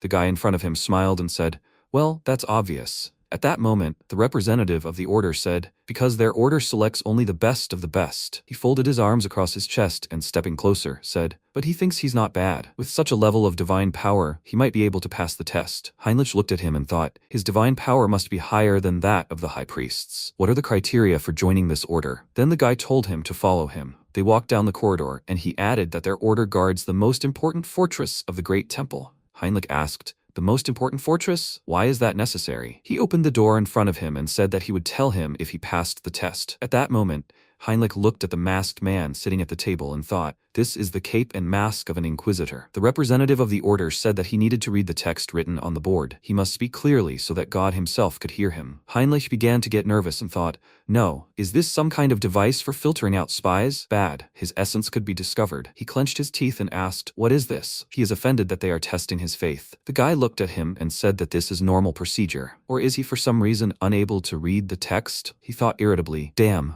Then he looked at the text, written on the scroll, and said that he is the messenger and sword of the deity. He swears to remain silent under any circumstances. To defend the faith, he will throw himself into the fire and burn this sign into his body. At that moment, a magical sign appeared on his tongue. He grabbed his mouth and screamed, "It burns," and the Inquisitor said that he was accepted. After that, they went back out into the corridor, and Heinrich, pointing a finger at himself, asked what they had done. A ban on revealing secrets, the boy asked. A ban? No, it was a blessing of silence that would prevent him from revealing classified information. He thought it was a secret. And then he said to let him explain. They are the Order of the Radiant Count. Their mission is to guard the dungeon of the Great Temple with their lives. This will be the first and last time he sees this place with his own eyes. He must clearly remember what they protect. At that moment, the knights plunged their swords into a special hole in the door, and Heinrich, looking ahead, thought there was some kind of secret, but he had no idea it would be like this. The reason the Order concentrated its forces in the temple. The reason for all these layers of security, bans, blessings, and so on. In the deepest part of this grandiose temple lies the last part of the remains of the immortal king. He couldn't believe it was hidden in the dungeon of the great temple of Rosalia. Well, the Great Divine Order was one of the greatest powers on the continent. It couldn't be that those guys hadn't found a single fragment for a century. He wanted to take it right now, but the great temple was guarded by 4 knightly orders. Even Hans wouldn't be able to retrieve the fragment from the depths of the temple. He needed to think through a plan. At that moment, a representative of the order approached him and said that because of the blessing mark on his mouth, he couldn't let it slip. But technically, he would still say it. He mustn't tell anyone about the seal on his tongue. He smiled and said, okay, he shouldn't worry. He promised that only he would know about it. After a while, Hans asked, the last fragment, huh? What a stroke of luck. He thought about it, but Harley's condition was too unstable. He looked at the avatar's body and wondered what the problem was. In theory, everything should have been perfect. At that moment, Harley said that something seemed to be boiling inside him. Hans looked at the cardiogram and thought the dragon blood had definitely taken root in his body, but maybe he should try adjusting the intensity. Then he pressed the lever, and Harley's body rose from the couch and he screamed loudly. Hans called out to him and thought, have they exceeded the super regeneration limit? In that case, he would lose both Harley and his research. Then to hell with it. All or nothing. He'll inject the last of the dragon's blood. The next second, Harley screamed with renewed vigor, his eyes glowing red. And then Hans asked, what the hell is this a failure? He walked to the exit and said he apologized, Harley. Then he shouted in surprise, what? A system window appeared in front of him, and he asked, what the hell is this? It said, unique skill growth. His skills had grown, unlocking new potential. The number of avatars he could possess had increased. He was surprised. Growth? What kind of growth? Where did this come from? At that moment, Harley rose from the couch behind him. The system announced that he had gained a new special skill, physical mutation. His regeneration limit had been increased, and the super regeneration skill had evolved into regeneration. The next second, Harley screamed loudly, breaking the chains that bound his hands, and the system announced that the adaptation skill had evolved into the special mutation skill. At that moment, Hans looked at him and said, finally his mind is working. The bet's paying off. Then Harley grinned, patted his shoulder, and asked, is this the effect of the mutation? It seemed he had become a member of a completely new species. Hans began writing something down and said, the good news doesn't end there. The number of his avatars had naturally increased, an unprecedented, incredible achievement. Harley put his hand to his notes and said that he would figure out how to use the new avatar later. But for now, should he test his abilities? After a while, he stood in the forest, arms outstretched, trying to breathe. He wondered if this was how mutation worked. All his senses became razor sharp. He glanced to the side and said that he could even hear the faint breathing of the lurking beast. The next second, the panther jumped out from behind the bushes, pointing its sharp claws at him, and Harley looked at it and asked, what the hell? And it's the same species he met when he first came to another world, right? He's glad to see it. He then grabbed it by the neck and said that he apologized, but his skills had changed a lot since then. With that, he delivered a powerful blow, and then swung his hand, adding another blow. He then smiled, looking at the core in the hole in the animal's body and thought, in order to effectively develop his mutation trait, he needs to devour monster cores, magic stones. That's the most effective way. He then looked at the stone in his hand and smiling, said that he found it. He popped it into his mouth and asked, already, shall we begin? The system then reported that the entity had gained enlightenment through repeated actions. He said his concept. He suggested strengthening the effect through physical mutation. He looked at his hand and added, a strong constitution definitely gives an advantage in battle, right? The system then reported that he had acquired the skill, Gluttonous Feast. A gluttonous feast. Any food is easily and quickly digested, allowing it to be consumed in large quantities. He then leaned over to the animal and tearing off a small portion, said, with the physical mutation, he's getting very hungry. But a gluttonous feast is good, right? He took a small bite and thought the raw meat tasted sweet. The blood refreshing. Is it because of the mutation? He couldn't help but laugh. People would think he was crazy. Completely wild behavior. Wild? He'd heard that there was a confederation of barbarian tribes in the southern part of the continent. In that case, it's time for a class change. After some time, the county kingdom of Tulek Terra. The assembled people were surprised. Oh my god, who is this? A southern barbarian? What brought him to the east? At that moment, the worker looked at Harley and hesitantly said, welcome. He thought everyone was simply shocked. Well, this body is pretty cool, perhaps even too cool. Harley's goal is to become a hero who can influence the continent, to leave such a lasting impression that no one will ever forget it. Then the worker, shaking with fear, asked what brought him here. He answered, obviously. He slammed his hand on the counter and shouted that he was here to destroy the monsters in the northern mountains near the Steel Fortress. The worker replied, of course. He would immediately escort him to the ship, a rookie mercenary. He replied, great, they will go. After some time, it began to rain again,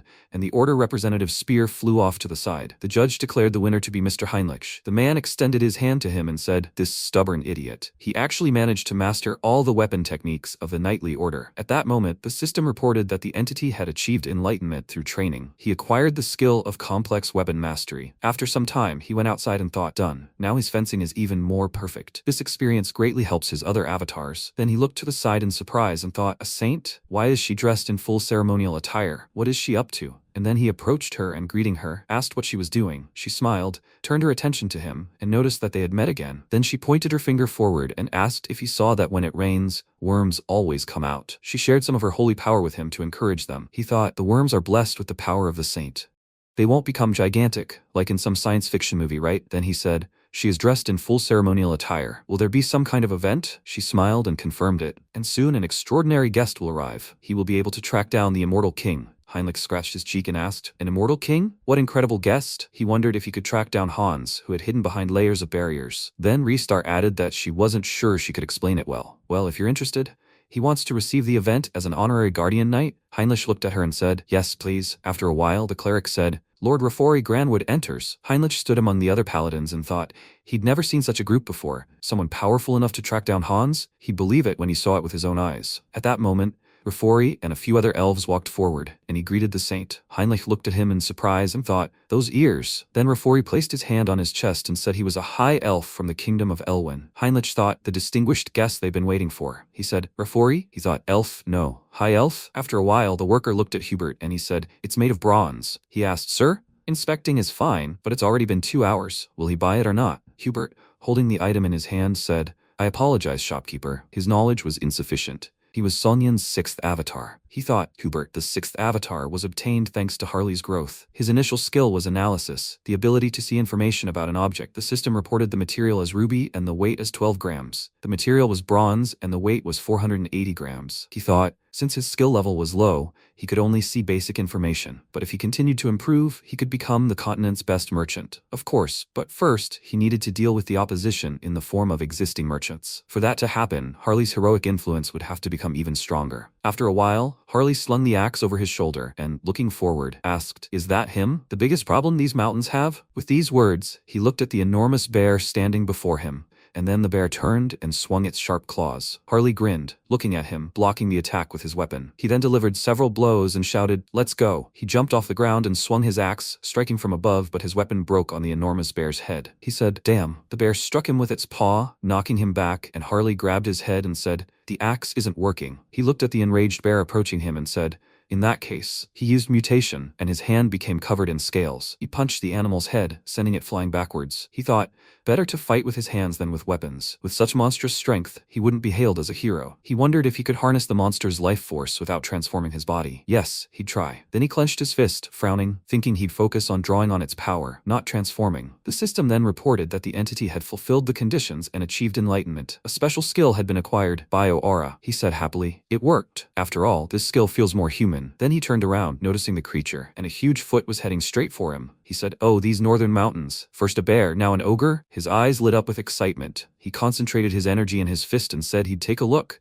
Maybe he should test out his new skills? Then the ogre took a step forward and laughed lightly, and at that moment Harley, stopping his leg, asked, does he think it's funny? He wanted to see what was really funny, and he'd show him good and proper. He should get it. Then he lifted his leg and pushing off the ground leaped to attack, shouting, sleeping forest ogre. He unleashed several slashing attacks at once, and, turning slightly, said, with this, he too will become famous as a hero. The next second, he sensed dark energy and wondered what that smell was. It was both nostalgic and disgusting, like a belly button. Then he walked to the place where the smell was coming from, and said, that was it, a vow of rebellion. Then he began to stretch his legs and said he didn't know what he was doing in such a remote place. It was obvious what they were up to. He frowned and shouted that he would rip out these rotten sprouts by the roots. He must receive. Meanwhile, Rafori held a mug of drink and said that the tea was truly delicious. He placed the cup on the saucer and thanked the saint for the warm welcome.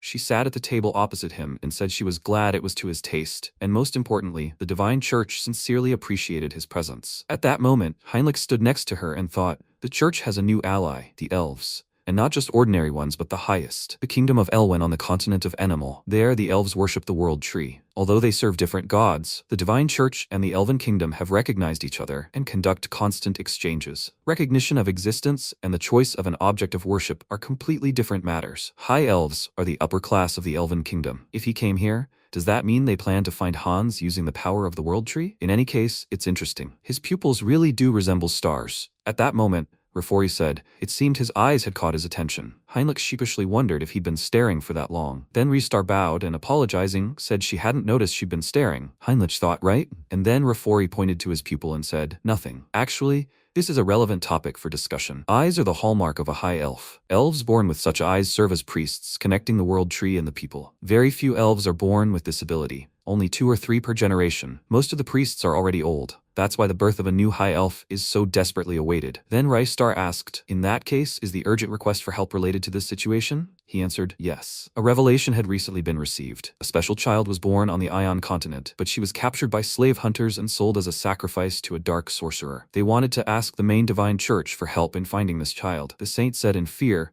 what a horror. Do they have any leads? He folded his hands in front of him and said, the northern mountains. They track the kidnapper somewhere there. She said the northern mountains are a dangerous and distant place. Can he describe the child's appearance? At that moment, Harley was in the cave, looking ahead, and Rafori said that she had not yet awakened, so she looked like an ordinary elf. An ordinary teenager by human standards, light green hair and orange eyes. Heinrich thought, wait, it can't be. At that moment, Harley approached Cecily and asked, "Child, what is her name?" She replied that she was Cecily. With these words, she put her hands to her chest. After a while, he put her on his back, and one of the mages standing in his way shouted, "Damn, he has to keep them away from the warehouse." His colleague shouted that he knew. Well, how are they supposed to deal with a monster? Then Harley, without stopping, continued running forward, knocking them out of his way. Then he entered the room, looked around, asked, "So, is this the warehouse she was talking about?" She answered that it was correct. Then he looked at her and told her to get off. She said that here is an item that they must take with them before escaping. Then she pointed her finger to the side and said, "Here, a branch of the world tree." He was surprised. "Wow, is this a branch?" Then he handed her the branch and told her to hold on tight. She agreed and thanked him. Then he said that they should go. She said, "But she has a request. Please slow down." The next second, Harley took off and ran forward with determination. At that moment, Heinrich raised his hand and said he had a proposal. Rafori asked what it was. He replied that it was about that child, Cecily. He thought he knew where she was, and Rafori took a small sip of tea and looking at him asked, "Really? Was he blessed to search?" He replied that he wasn't at all, but he felt her presence. At that moment, the paladin standing next to him called out to him and said that in such a critical situation, everything was so uncertain. At that moment, Ristar raised her hand and told him to wait a moment. Then she looked at Heinrich and asked him to explain in more detail. "Sir Heinrich." At that moment, Harley, continuing to run forward, shouted that he had found a way out. The remaining mages shouted, "This idiot is running away with this. He has to call it." His colleague shouted, "Now." And then he blew his whistle, and Harley stopped and yelled in surprise, "Is that an earthworm?" A huge monster emerged from the ground in front of them, and Harley, his legs on fire, said there was no choice. They had to get out by force. He ran forward and shouted, "Out of the way." He jumped on top of the worm and shouted that it had to go. The next second, he was above the worm and noticed a magical symbol in its mouth. He asked, "What the hell? They were controlling it, huh?" No wonder. He was confused when he learned why the creature from the desert was here. Then fine, he will save her like a true hero. With that, he grabbed it by the fang and shouted that it had to fly to its native land. With that, he tossed the worm far back and, looking ahead, smiled and said, "It must not be seen again and must live a long life." At that moment, he heard a growl, and turning around, noticed the wolves. He thought, "The number of monsters is insane. Those idiots from the Oath of Defiance. What are they planning this time?" Then he grinned, preparing to attack, and said, "No matter what, he'll just destroy them all." At that moment, the members of the Oath of Defiance watched from atop a cliff. One of them asked, "Who the hell is this?" Nurab stood in front and said, "Tomorrow he will be offered a candidate, a half-elf, and a branch of the world tree as sacrifices." He even used a sealing artifact to conceal their location. How did they figure out where they were? But this is the end. At that moment, Harley continued to fight off the wolves and said that there was no way they could defeat all these monsters. That idiot's finished. At that moment, the wolf tried to sink its fangs into Harley's arm, but he covered it in scales, destroying the animal's teeth. He said their numbers were unmatched, but he then delivered a powerful blow, then caught a stone and thought, a mana stone. He tossed it into his mouth and thought, once he absorbed it, his stamina would become limitless. Then he heard a growl from behind and thought, amazing. He can control his mind, but his body moves on its own. At that moment, his head transformed into the head of a wolf, and he thought, it defends itself, feeds itself. Then the system reported that the entity had fulfilled the conditions and received enlightenment. The skill Wild Instinct was acquired. At that moment, one of the observers from the cliff said, "No way, it's a monster." "What should we do, Elder Nurab? They'll break through their defenses." The elder said to activate all summoning circles. He was surprised. What? He turned around and added, "It's a shame to reveal themselves to the world so quickly. But they have no choice. They have to let those two out." At that moment, Harley looked at the frightened wolf in front of him, laughed slightly, and said he liked this bestial way of fighting. Maybe they should end this fight. The next second, a crystal arrow pierced his hand, and he wondered, what is it? A crystal arrow? Then he turned around, noticing a creature made entirely of crystal. He thought, what the hell is this? A man with a gem? He feels an enormous telekinetic power emanating from the gem. Then Cecily looked ahead and shouted, "Mister!" Above them, a demon jumped on them and said that now he won't be able to take a single step, half-breed. But Harley put his hand in front of him and asked, "Is even the devil here?" But with this animal strength, he won't be able to defeat him. The next second, another crystal arrow pierced his chest, and the demon punched him in the face and told him to give up, half-breed. Cecily shouted, "Mister!" The demon raised his hand to strike and shouted that he's finished. But Harley smiled and said, "Yes, it's already finished. Even the devil can tell the truth." He was surprised. What? The next second, a bright flash appeared on the battlefield, and the members of the Oath of Defiance cried out in surprise. Where the hell did this holy energy come from? At that moment, Harley said he had arrived just in time. Heinrich, the paladin, stood before him and slung his weapon over his shoulder. Shortly before, the paladin had asked, "Does she really think to rely on an imprecise sense in such an important situation?" She asked, "How can one say such a thing?" "Sir Heinrich, the one they trust." He said so, but he wasn't blessed with research. She placed her hand on her chest and said, Even the deity himself has shown interest in him. Surely he must receive some kind of revelation. At that moment, Rafori rose from his seat and, placing his hands on the table, said, "It doesn't matter whether it's a revelation or just a suggestion. If it leads them to the child, he is ready for any decision. He must lead, Sir Heinrich." In the present, he charged at the demon, concentrated energy in his sword, and then delivered a powerful blow, and the demon thought, so strong, both divine power and mastery of weapons. This is abnormal. At that moment, Harley, aiming at the crystal man, asked, "What is he looking at?" He swung his fist to attack, and then several tendrils grew from the crystal body and flew at Harley's body. But he grabbed his head and asked, "Not bad, huh?" He pulled out his eye and said that he will take it as payment. Then he pressed on the crystal man's head, destroying it, causing it to shatter into small fragments. After that, he pulled the arrow out of his eye and shouted, "Damn!"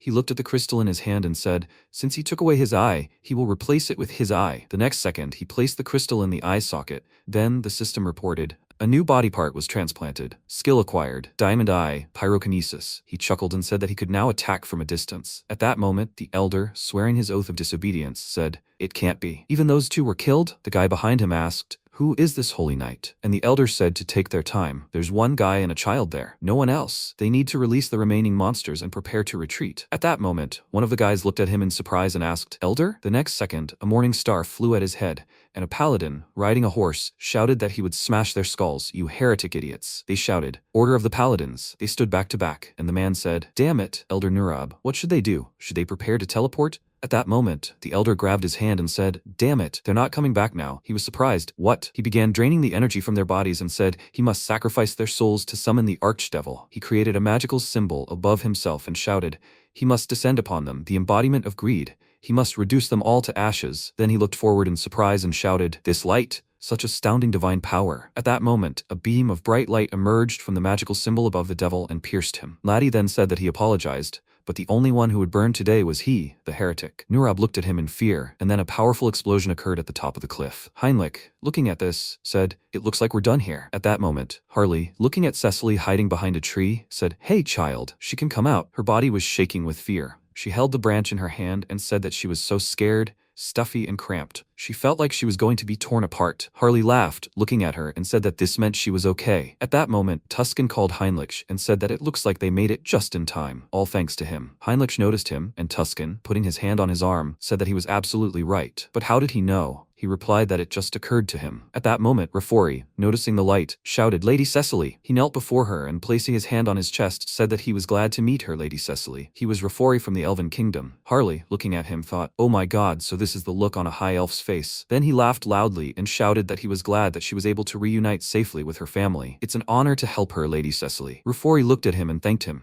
He asked how he could repay him. Harley, still smiling, held out his hand and said he wasn't expecting a reward. Rafori smiled and said he was a wonderful man, but since he had helped him, he couldn't let him go without gratitude. He was surprised, right? Then he would gladly accept his reward. Then Cecily smiled and said, "Okay, Mr. Harley, would he like to sit down?" He dropped to one knee. She approached him and left a weightless kiss on his forehead. She said, "May nature's blessing be with him." At that moment, a green icon appeared on his forehead, and he thought, "Is this the energy one feels in the presence of the world tree?" Then Rafori smiled, and placing his hand on his chest, said, "This is a blessing that only the high elves can bestow. A blessing of nature. A high-level charm that can only be used a limited number of times." Cecily smiled and added that she wasn't yet a high elf, so the effect would be weak. Then Rafori added, "Please, he should extend his hand." He then placed the bracelet on his arm and said that this was their elven promise sign. If he needed help in the future, they would help him. Harley smiled and said, "They should stop. Don't overdo it." Cecily then handed him a branch of a sacred tree and told him to take it. Watching this, Tuscan remarked, "This guy has impressive physical capabilities." He folded his arms and asked,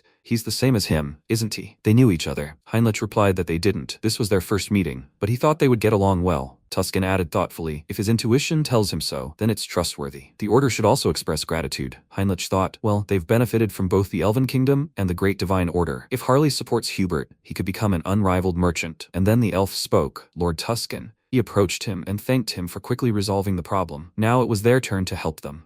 Tuscan said that this gave him confidence. They have only one request. For the sake of peace on Earth, please, they must find the immortal king. At that moment, Heinrich turned his gaze to him and thought, so, after all, this is what contact with the High Elves was for, right? The world tree connects with all trees. The High Elves can draw energy from it and sense energy from anywhere where there are trees. Then Rafori raised a finger and said, "By the way, he needs help." Tuscan asked, "Help?" He said he needed to know something about the energy he was seeking. the energy of the immortal king. In response, he said, excellent, he should follow him. After a while, they returned to the temple, and Heinrich, following the others, thought that he would never have imagined he would revisit this place so soon. No matter how many times he saw it, it was a massive sacred barrier, beyond his comprehension. And when outsiders were brought in, they deliberately made things confusing, like a labyrinth. Even Hans would take too long to overcome such a barrier. Then the Inquisitor, who was walking ahead, said that they were there. They stopped near the door, and Heinrich thought that even if someone managed to break through and enter, all the paladins and high priests would gather inside, and then at any moment. Then the door opened, and Rafori, stepping forward, asked, is this a fragment of the legendary immortal king? Good, he'll start tracking the trail. He began to concentrate his energy, and Heinrich thought the elf will chase Hans. All the elite forces will be mobilized against him. Huh? Wait, so there's a way out. He placed his hand on the remains of the immortal king and thought, well, this day he will receive the final fragment. Sometime later, in the conference room, one of those present said, the time has come. Is everyone gathered? Someone present raised their hand and said,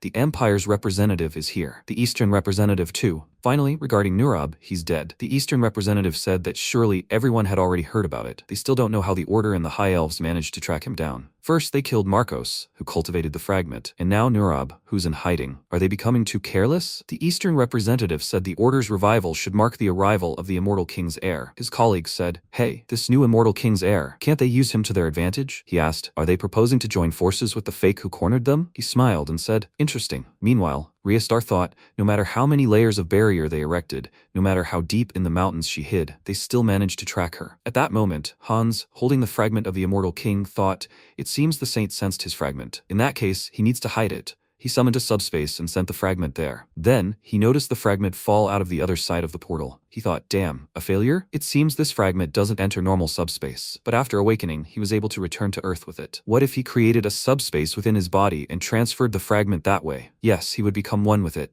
Then he placed the fragment in his chest and thought, successful. Now he can use the fragment's power and hide any traces of his energy. Excellent. This solves the biggest headache. The last thing left was cleaning up the crime scene. Then he snapped his fingers and thought that he would burn everything to ashes. The next second, everything behind him was covered in fire, and he thought that now everything was ready. He extended his hand forward and said that he would remove all barriers, and his scent would spread throughout the land. He spread his arms wide, and releasing dark energy, shouted, come on, he's here, the great divine order. They must come and find him.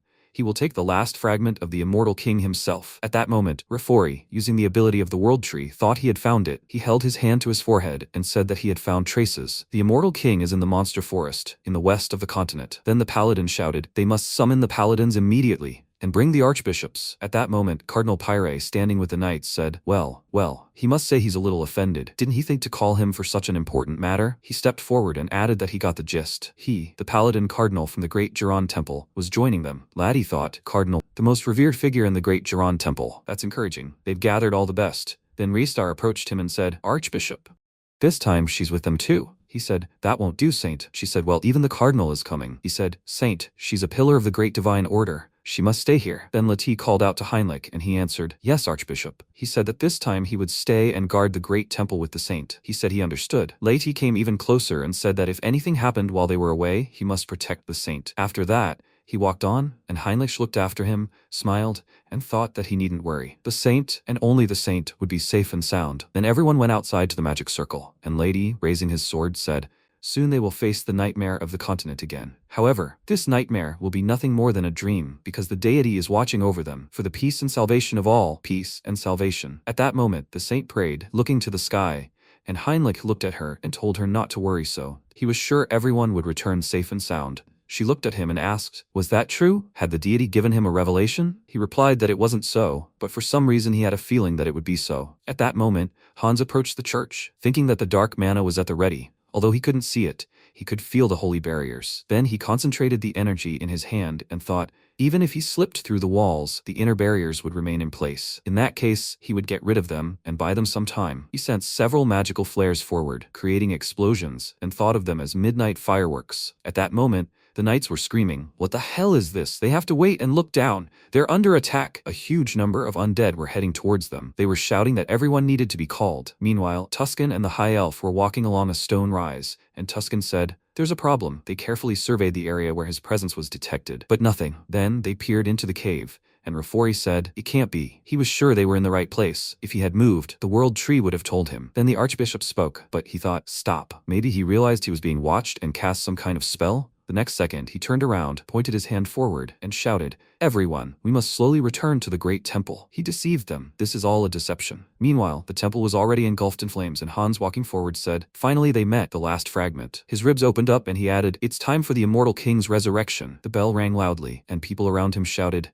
"Hurry, the undead are attacking." At that moment, Heinrich, watching the agitated knights, thought, "Looks like they're in big trouble now. Good luck, everyone." He'd been assigned to guard the garden, so he'd just wait here and then quietly hide. Another group of knights followed him out from behind the door. They shouted, "Everyone, come here. They mustn't stop. We need to hurry." Heinrich looked at them and thought, wait, what? There were more of them than he expected. There were knights here he'd never seen before. Okay, they still don't know that Hans is already on target. They're being distracted by the undead both inside and outside the castle. The next second, the Inquisitor appeared, raising his hand and shouted, "Attention, the undead outside the castle are a trap. The heir to the immortal king is already close to his goal. They must head for the sealing chamber." Heinrich looked at him and thought, it's the Inquisitor. How did they figure it out so quickly? He ran after them and thought, damn it, he needs to intervene before this turns into a complete disaster. At that moment, Ristar said, "It can't be. How did the intruder get to the sealing chamber undetected?" The knight walked next to her and said there weren't even any signs of an intruder. She asked, "Do you mean he teleported?" He said they couldn't know that. The saints shook all over and thought, the immortal king is so close and they didn't notice? She didn't do her job. This is all her fault. The immortal king is returning to life. What should they do? At that moment, Heinrich ran up to them and apologized for being late. The road was too congested. He will take charge. The goddess smiled when she saw him and said, "Please, he must lend them his power." At that moment, Hans, looking at the bodies around him, said, "Just think, they destroyed a huge army of undead. They are tougher than he expected. Malcolm is a difficult opponent. He should rest in peace, Malcolm. He fought for a long time. It took some time, but in the end, he got what he wanted. He must get out." The last fragment of the immortal king. The next second, dark energy began to concentrate around, and he thought, what the hell is this feeling of incompleteness? He doesn't feel any stronger at all. Maybe it takes time for the fragments to fully merge. Then he turned sharply, noticing the paladins heading towards him, and they screamed, "Intrusion!" He directed a stream of dark energy at them, throwing them aside, and at that moment the archbishop shouted at them to wait. He will heal them. He began to concentrate light energy, and Heinrich ran forward and shouted, "To hell, he can't stand idle." But Ristar grabbed his hand and shouted, no. He needed to properly analyze the power of the immortal king first. He must remain in his position a little longer. He replied that he understood. But inside, he thought his plan was to stall for time, pretending to fight Hans. Then Hans said, "They must surrender, lackeys of the order." The fragment was already his, completely and inseparably. Lady shouted at them to ignore him and continue attacking. Hans wondered if perhaps he should destroy them with his power. No, he could not take the lives of innocents. The next second, several light daggers flew at him, and he wondered if this attack was a holy spell, fast and powerful. If he hadn't boosted his regeneration, the danger would have been real. To avoid casualties, he needed to quickly drag out the battle. So first, he would destroy the command tower. He projected the energy forward, and Leti, holding up a shield in front of him, shouted, "How dare he?" He thought, does he react that quickly? Not only had he instantly blocked his attack, but he was counterattacking without hesitation. They were attacking with absolute certainty that he wouldn't kill them. Perhaps one of them had figured out his strategy and passed it on to the others? Should he look into their heads? At that moment, Lati approached him and asked what he thought. Where was he looking? The next second, Ristar said, "So he didn't fully absorb the fragment, did he?" She shouted, "Guys, it's about time they could do it." She released several streams of powerful light energy, and Hans, continuing to defend himself, thought they were attacking him with spells and swords simultaneously so he couldn't react. He projected a barrier forward and shouted, "What an obvious trick." Then the paladin appeared behind him and suggested they see if he could block such an obvious move. Then the lich turned and asked, is he seriously trying to provoke him with this half-hearted attack? Powerful tendrils of dark energy began to seal the paladin, and he shouted, "Binding magic? Damn it, what? Why the hell is he reading his every move? He was supposed to block any psychic intrusion." At that moment, Heinrich thought he was apologizing, sir. He couldn't help it. He heard the plan in his head. Then Lati said, "If so, then so be it." Hans walked toward him, and laughing lightly said, "Too late. The fragment of the immortal king is already within him. He has completely merged with it." He spread his arms out to his sides and began to laugh loudly, and the saint said in fear, "No, this power." A tear began to flow from her face. She covered her mouth and thought, "It can't be. Too late. The immortal king is reborn." And at that moment, the lich said, "The dogs of the order, they are shaking in fear." The system reported that he had experienced death and transcended it. Achievement unlocked. He said he had returned. The system reported that the calamity of the outer dimension was the immortal king. The knights shouted to hurry, as they were almost at the sealing chamber and needed to support the saint. Suddenly, they all looked up in fear, wondering who that figure was. Could it be the immortal king? The king suddenly appeared above them, drawing ever closer. They screamed in fear, wondering if they were too late. Payan began to shout, "No, this sacred space is suppressing the immortal king's power. They would put their lives on the line to stop the demon." Roselia cried out his name in fear, but he immediately shouted for everyone to move forward. At that moment, the immortal king began to laugh ominously and asked, "Do they think they can stop him?" In his mind, he knew he was right. They couldn't see his status system, so they were easily misled. The system reported that they had earned an achievement, a reward, and immunity to instant death. The special skill was Decomposed Heart, and immortality had evolved into the immortal heart. Now he will be invincible. At that moment, many knights rushed to attack him, and he thought about how they might approach him, and he would show them the true power of the immortal king. After a while, he covered his face with his hand, and the system reported that he had used the Eye of Darkness. When the knights saw its capabilities, they were dumbfounded with fear and began to back away. He struck fear into his opponents and took control of the demons. At that moment, worms began to emerge from his body. People screamed in fear and began to turn back. Payan shouted to everyone that this was the legendary Eye of Darkness, and they should not look into its eyes under any circumstances. The king declared that it was his turn, and that he and his legion must rise to him. At that moment he raised his hand, and Rick turned and looked questioningly ahead. He declared that bones and corpses were gathering around this monster. People should be careful, because a corpse golem had appeared before them. This terrifying creature was assembled from numerous skeletons and skulls. This creature was dangerous, and they must avoid it.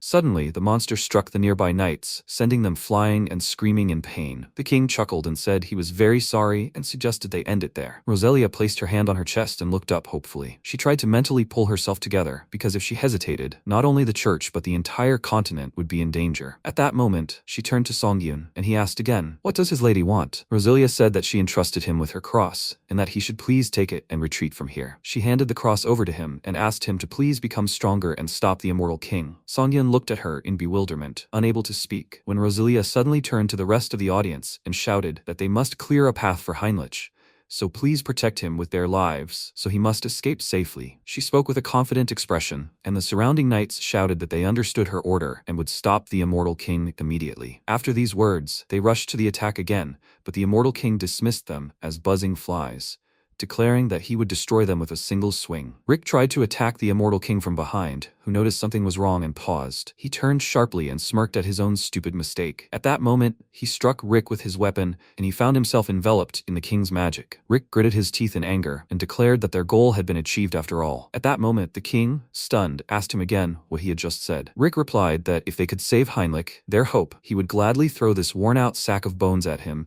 as many times as necessary. The king remarked that this was very good, but he was incredibly stupid and would do as he wished, and would immediately smash his skull. With these words, he attempted to attack his opponent, when Songyun suddenly struck the king square in the face with his fist, sending him crashing to the ground. Songyun considered the blessed leap and found himself behind his opponent again. The king rose from his seat and began to look around, but at that moment, Songyun, approaching from the other side, struck him again with his sword. The king smirked and said that he moved well, but his sword was too dull to pierce him, so he would die immediately. At that moment, the king used his magical powers and aimed his attack at the protagonist, who was dumbfounded by what he saw and began to make sounds of exhaustion. At that moment, he realized that everything was fine and felt like he had only pierced the armor. Indeed, the shards of the king's magic had pierced the protagonist's armor, stopping short of his body. Now came the climax of this spectacle. At that moment, a bright flash of light appeared on the battlefield, and the surrounding knights cried out Heinrich's name in fear. Roselia, tears in her eyes, screamed, "Why did he do this?" She had entrusted their future to him. Why didn't he flee? At that moment, the protagonist bowed his head and replied that he had joined the church to save his own skin. How could someone who cowardly turned away from a comrade willing to die for a great cause protect the world? He became enraged and clasped the cross in his hand, causing bright rays of light to spread throughout the room. At that moment, he turned to the immortal king and asked why he had said his sword was dull. If his sword broke today, he would defeat him. At that moment, the system announced that he had achieved enlightenment, fulfilling all the conditions, and had received a special skill, the blessing of the Sword of Light. Songyun smiled as he looked at his sword and realized it was the third blessing. Excellent. Now they were moving toward completion. With these thoughts in mind, he let out a loud cry and pounced on his opponent again, plunging the sword straight into the immortal king's heart. It was a beautiful performance, and the emotion was also top-notch. Now, they had to make the final adjustments and bid farewell to their audience. After such a powerful blow, the immortal king cried out in pain and said, "Church minister, what is your name?" The protagonist confidently replied that his name was Heinrich and repeated this several times. The king asked, how dare he injure him? The system window informed him that instant death immunity was triggered upon receiving a fatal attack. The immortal king would remember his name, and after these words, he vanished into thin air right in front of the protagonist. He got angry and shouted, "Did he really run away? This is too bad." He cursed in anger, and Rick ran up to him, grabbed his shoulder, and shouted, "Heinrich!" He struck the heart of the immortal king. Rick held Heinrich steady so he wouldn't fall. Even in this situation, this is the resurrection of the Chosen One. Heinrich began to fall to the ground from exhaustion. This is a heroic tale that brings tears to one's eyes. The people around him began clapping, and Songhyun realized that in the end, Hans was reborn as an immortal king, and Heinrich was the one who defeated Hans with divine blessing. This is the perfect match between the hero and the demon king. Now it's time to collect money. He wants to pay the entrance fee. Songyun opened a system window that informed him that he had entered the karma shop. Available karma, this unique skill upgrade, is 800,000. He was surprised and asked again, was it really worth almost $1 million already? But he had nothing to worry about, as he would immediately improve his unique skills. He pressed the button,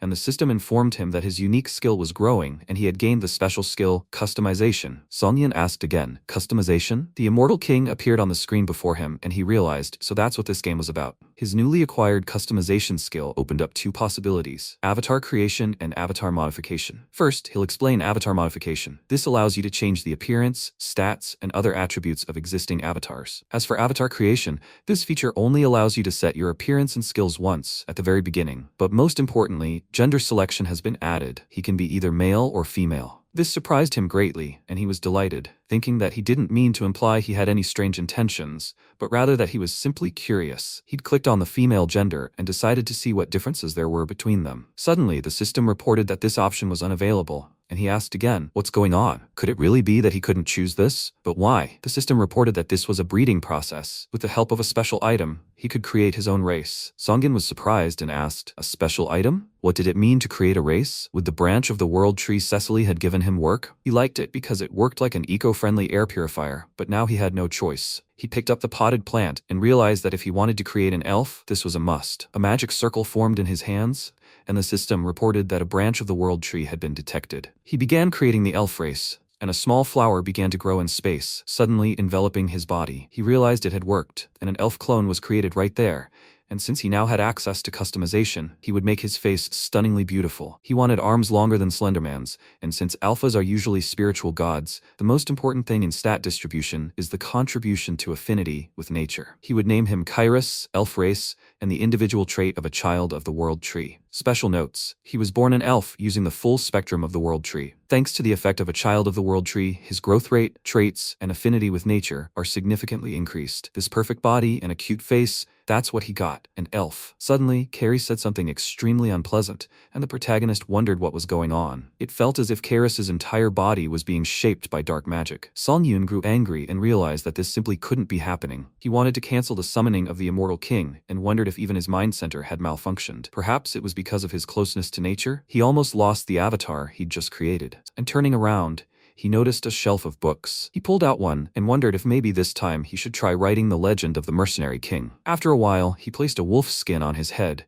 and enthusiastically declared that he really liked this shocking thing. The maid chuckled and said that it was good, when suddenly the protagonist left the room and said goodbye to her. Hubert had found the perfect item for him, so he came to the city of artisans. Songyun thought he'd heard some guys were causing trouble at Hubert's lately. Maybe he should go and teach them a lesson. People around him started noticing his appearance and wondering what those shabby clothes were all about. Those tattoos looked weird too. It's not for nothing that they mock Southerners for being a den of savages. He was making everyone uncomfortable. Harley noticed the people sitting nearby and after an awkward silence, addressed one of them. The guy became embarrassed and asked, "What's wrong?" Harley started yelling, "Who dares disgrace Southerners?" They yelled back that it was actually him. One of the guys yelled, "He should stand still, you freak," because he's going to hit him to finally wake him up. At that moment, the protagonist easily broke his club, and the guy yelled, "What an idiot." He really broke a weapon with his bare hands. Harley stared ahead in surprise and wondered if these guys were really Southern warriors. In that case, if he befriended them, he would become a great Southern hero, and his close comrades would support him, thus becoming a true Southern warrior. At that moment,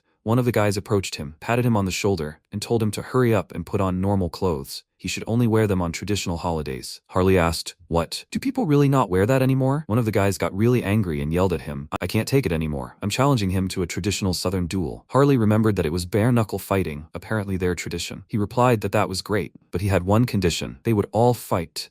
The guys looked at him in surprise and asked, what did he mean? He wanted the three of them to fight against him, so he's insulting their honor? Harley replied, no, the two of them would attack, and the remaining one would help the other two when they were down. At that moment, he shouted that he would attack the guys right now, and their mouths dropped open in shock and fear when they realized the attack would be powerful. A moment later, they cried out in pain, and a loud explosion rocked the city. They thought it was crazy. It seemed he wasn't a southerner. With such skills, he didn't have a single warrior's mark. Harley wondered if southern warriors had them, right? What should he come up with in that case? He addressed his new acquaintance as a friend, and said that, of course, he was a southern warrior, but there was a reason why he didn't have a mark. The guy asked, perplexed, what he was talking about. Harley came up with the idea that, about 20 years ago, their tribe held a duel to choose the next chief. His father, the tribe's strongest warrior, won the duel with honor. A senior warrior congratulated him and told him that, according to tribal tradition, they would grant him one wish. They asked what he wished for. He replied that he had decided on it at the beginning of the duel and wanted to marry the chieftain's daughter. The people around him shouted, "What does he mean?" The girl was indignant and called him an impudent idiot. How dare he make such an absolute wish? He should explain himself to everyone. He replied that, of course, he had a good reason, and that was the fact that they were blood relatives. Frightened, the girl asked again, "What does he mean?" She turned to her father and shouted, "Why does he allow him to say such nonsense?" The father silently looked at the floor, then apologized to his daughter, and replied that everything he said was true. She was not his real daughter. The girl clenched her teeth in anger and asked again, "What did he just say?" At that moment, he turned to the warriors and shouted at them to kill this impudent rascal. His father shouted that he would buy time and that his love must flee from here. At the time, his mother was pregnant with him and therefore unable to fight by his father's side. To protect them both, his father fought the warrior tribe alone and died heroically. His mother barely escaped and hid in a nearby cave. She somehow managed to raise him, but died of illness. Such a wonderful story Harley concocted to justify himself. That's why he doesn't have a mark. Did they understand what he was talking about? The men standing in front of him trembled after these words and burst into tears from such a heartfelt and heartbreaking story. They apologized for misunderstanding him and rushed to hug him because he was the truest southern warrior of them all. They dreaded the thought of his tragic past. Harley chuckled at their reaction and realized it was all just cool acting.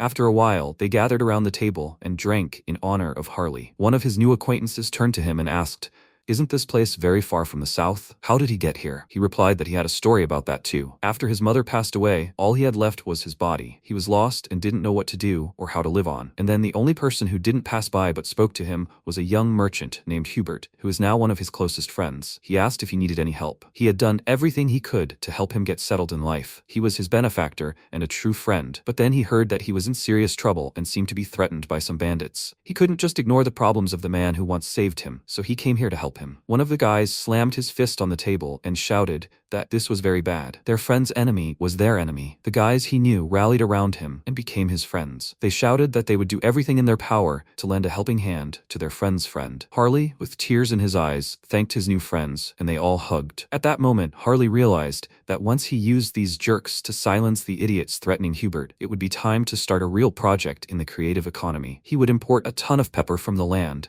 because it was a rare and valuable spice, and he would distribute magical tools, which were in short supply there. It was a win-win deal in which everyone would win, and while he was doing this, he would make a good profit, which they would use to pave the way for even more explosive growth. At that moment, the guys rose from the table and, turning to Harley, said that they would go to his friend's shop and provide him with good security. He could count on them. He replied fine, he was counting on them. Having subordinates, or rather comrades who he trusted, made life so much easier. Since Hubert's problems were being taken care of so much, perhaps he should move on and begin his debut as an elf. After some time, he transformed into an elf and approached the palace. Guards stood at the gates. Kairos addressed them and said, "Good afternoon. This is the great temple of Roselia, right?" His name is Kairos, an experienced mercenary and a close friend of Harley, who in turn is a close friend of the Sacred Knightly Order. He came here as soon as he heard that an elven envoy was here. Could he be granted an audience? Naturally, he brought a letter of introduction with him. When the guards opened the papers, they saw a drawing of a grinning Harley, who declared that this elf was definitely his friend and would be grateful if they let him in. They found the handwriting and even the drawings familiar. One of the guards said there was no doubt it was a letter of introduction written by Harley. Please, let him pass. He would lead him to the chambers of the elven envoys. Sometime later, they arrived at the palace, and a guard announced their presence.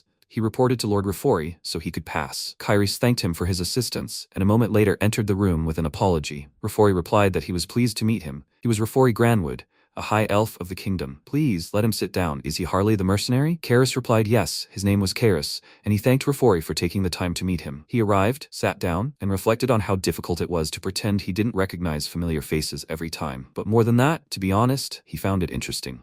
If he looked at them through the high elf's eyes, it seemed theirs truly shone brighter, and the longer he looked, the more he felt himself sinking into them, like he was drifting off to sleep. At that moment, Refori asked, "So that means he's a close and dear friend of Sir Harley's?" He saw that he was wearing the bracelet he had given him, so it seemed true. Kairos realized his mistake and grabbed the bracelet, apologizing and explaining that he'd accepted the gift because it was from someone of his kind, but if it offended him, he'd return it immediately. Refori replied that wasn't true at all. On the contrary, he was glad to be so honored that his relative was enjoying it. More importantly, he heard Kairos want to ask him something. Kairos replied that nothing special had happened. He simply wanted to learn how to harness the power of nature and form contracts with spirits. He'd spent most of his life alone and hadn't been able to develop these skills. Refori replied that he understood everything and had thought about what was happening. This elf's abilities truly existed, and there was no doubt about them. Would he mind going outside with him for some fresh air? Kairos stood up and exclaimed, "Of course." Refori continued the conversation, asking him to teach him these abilities, but unfortunately, he couldn't do so, as he would soon be leaving this place.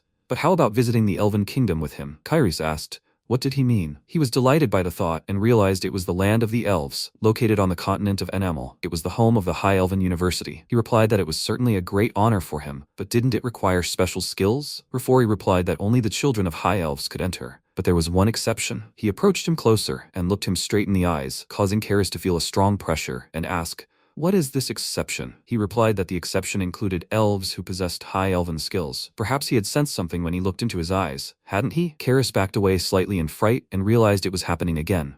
He had that strange sensation of being pulled in or sucked in again. He looked closely at his bracelet and wondered where he had ended up and what this place was. Was this some kind of mental realm similar to the one in which he had fought against the Divine Retribution Society? No. The energy here is much purer than in that place. He turned around abruptly and realized that this simply couldn't be. He looked up and saw a plant leaf. He raised his hand to grab it, when suddenly a girl appeared in front of him, and he realized it was the elven goddess, and behind her was the world tree. She was sitting on one of the branches and suddenly descended to the ground. She flew easily through the air, and Kairos asked again, "What's going on?" Suddenly he realized and tried to say something, when suddenly the girl grabbed his head and he asked again, "What's going on? Why was she doing this?" He was incredibly confused and frightened and didn't understand anything at all. The goddess spoke to him in her language. His child must go. He must go to the Elven Kingdom. Songyan raised his hand and asked, "Are these leaves from the world tree? And what did she even say just now?" Suddenly, he asked her to stop and shouted that he had no idea what any of this meant, and the girl vanished from his sight. He repeated his question and found himself back at Refori's estate. He asked again, "It's gone, right? What's going on here?" Refori replied that he sensed the presence of the world tree. Kairos replied that he saw an elf. Could that really be the world tree? Refori explained that the goddess had decided to manifest in the form of a tree, and it seemed she greeted him in the form most familiar to him. This meant the world tree had taken a special interest in him. He asked again, "What does that mean? If the goddess had first appeared before him, and now even the world tree had taken notice, what did it all mean?" After some time, the protagonist found himself in the form of Hubert, under the oppression of his enemies. They were discussing something they had seemingly made clear last week when they arrived at his shop. One of them leaned closer and with a threatening expression said that he had already told him to close the shop and leave this city. Why was he still here? Hubert replied that he would forgive his rudeness, but some truly wonderful tea had appeared this week. Perhaps they would share this cup with him? The guy snatched the cup from his hands and said that he seemed to have completely misunderstood what they were talking about. He had to leave this place today and get out of here as quickly as possible. Or did he want to die here? Hubert asked again. Did he dislike tea that much? But his friends apparently really liked it. The menacing guy asked again, what kind of nonsense was he talking about? Suddenly, Harley hit him in the face, protecting him, and the guy flew to the side, screaming in pain. His companions asked again, who the hell were they? Where did they come from? Harley burst into the room with his new friends to help Hubert. After a while, everything in the store died down and night fell. Harley grabbed Hubert by the shoulder and said that thanks to them, Hubert was now safe. All drinks were on him today. They should eat and not be shy. One of his new friends said it was nothing, right? The main thing was that when he saw how he fought, he was convinced he needed a mark. Harley asked again, a mark? The guy started to undress and said he needed a mark like his. A real warrior's mark. This warrior's mark was drawn on his chest. He'd heard there was a shaman from the south in town who knew how to make them. So what did he think about it? Why didn't he go and do it? At that moment, Harley called him by name and he asked again, what's wrong? Harley asked again, why was he still standing there? They should go there right now. Luan shouted that he actually hadn't finished his drink yet, but Harley grabbed him and carried him straight away. Meanwhile, near another store, the same guys came to destroy one of the potion stalls. He screamed,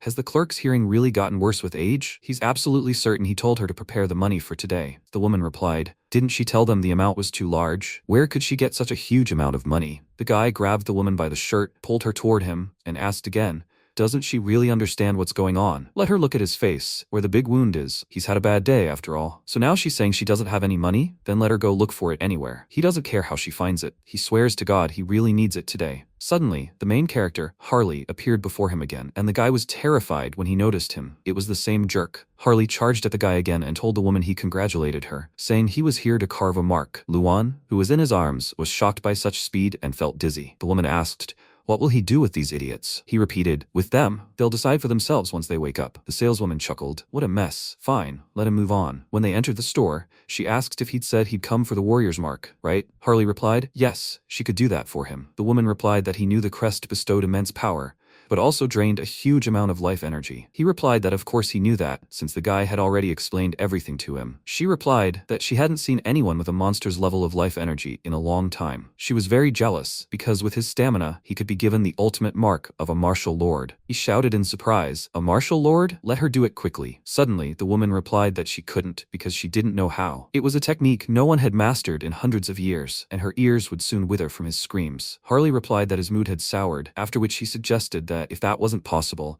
maybe she could just make him a great warrior's mark like Luan's. She replied that that was also a problem. He asked in surprise, "What's going on?" She replied that she had few materials, and that it had been a long time since she had last placed marks. More importantly, to obtain the mark, he needed the achievement of a warrior. In other words, he must perform a feat. If he really wanted the mark of a great warrior, he should go to the Iron Fortress in the northern mountains and destroy the ogre that ruled there. Luan asked in fear, "An ogre?" She even knew what kind of monster that was. He slammed his fist on the table and asked, "Does she want them to kill it?" One head of that monster was the size of his friend. How could he destroy that creature alone? Harley held up a huge skull and asked, "Do they mean that?" Luan backed away in fear, and the woman asked, "Is that really the skull of an ogre? Just don't tell her he killed it alone." Harley placed the skull on the table and laughed. Of course he'll do it alone, because killing an ogre is nothing to him. The woman clutched her head and said that she saw that he was an incredibly impressive warrior, but he should still come back in a few days. She had no strength lately and wasn't feeling well. She needed stamina to make the mark, but she hadn't even had a proper drink. He asked again, "Does she want something to drink and eat?" In that case, let her leave it to him.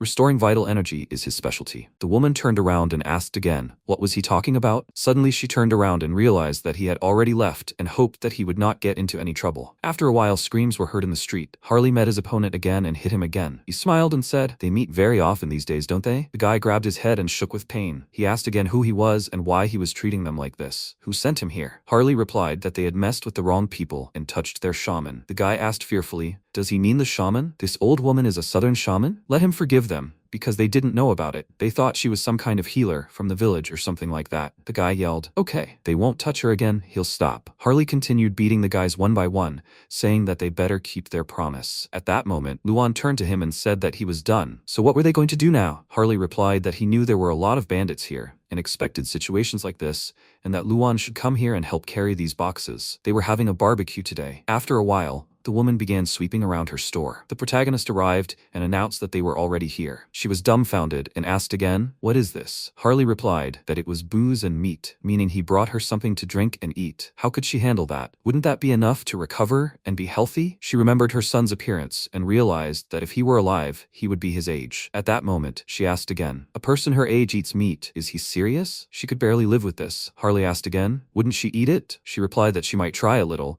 since he'd gone to such lengths for her. After a while, she was trying to gnaw out all the meat, and Harley chuckled, knowing that southern women had good appetites, but he'd never imagined such a big one. The woman happily said she was finally full. Had she really eaten it all? She replied that it was good. Now that their stomachs were full, they could mark. It was a painful process. How could he know? The woman lit a candle and asked if he was ready. Harley laughed and answered confidently, of course he was. She shouldn't worry. He was used to performing such procedures. Suddenly, she stuffed a stuffed animal into his mouth and told him that her son had held the toy in his mouth when he was marked. If it hurt, he could bite it. At that moment, she brought the needle closer to his chest, and Harley looked at it, horrified. She realized his skin was so thick that the needle wouldn't penetrate. Luan laughed and asked, "That can't be right. Is there another way?" He knew Harley was unusually cruel, but he couldn't even imagine such a cruelty. The woman replied, "Don't worry, she'll do anything to make sure she's paid for the meat." At that moment, she swung her hand and plunged the needle straight into the protagonist's chest, shouting that it was time to show him what a first-class shaman from a long-ago tribe could do. She struck his chest several times. The protagonist endured, and the system reported that the entity had fulfilled the conditions and achieved enlightenment. He had acquired the skill of combat sense in the Hulko's style. The current symbol is Great Warrior. Harley was delighted by this mark and smiled. He examined it carefully, declaring that it impressed him. It was far more effective than enhancing through bio-aura. At this level, without the use of mutation, he could defeat anyone with his bare hands. This is simply the perfect option for him.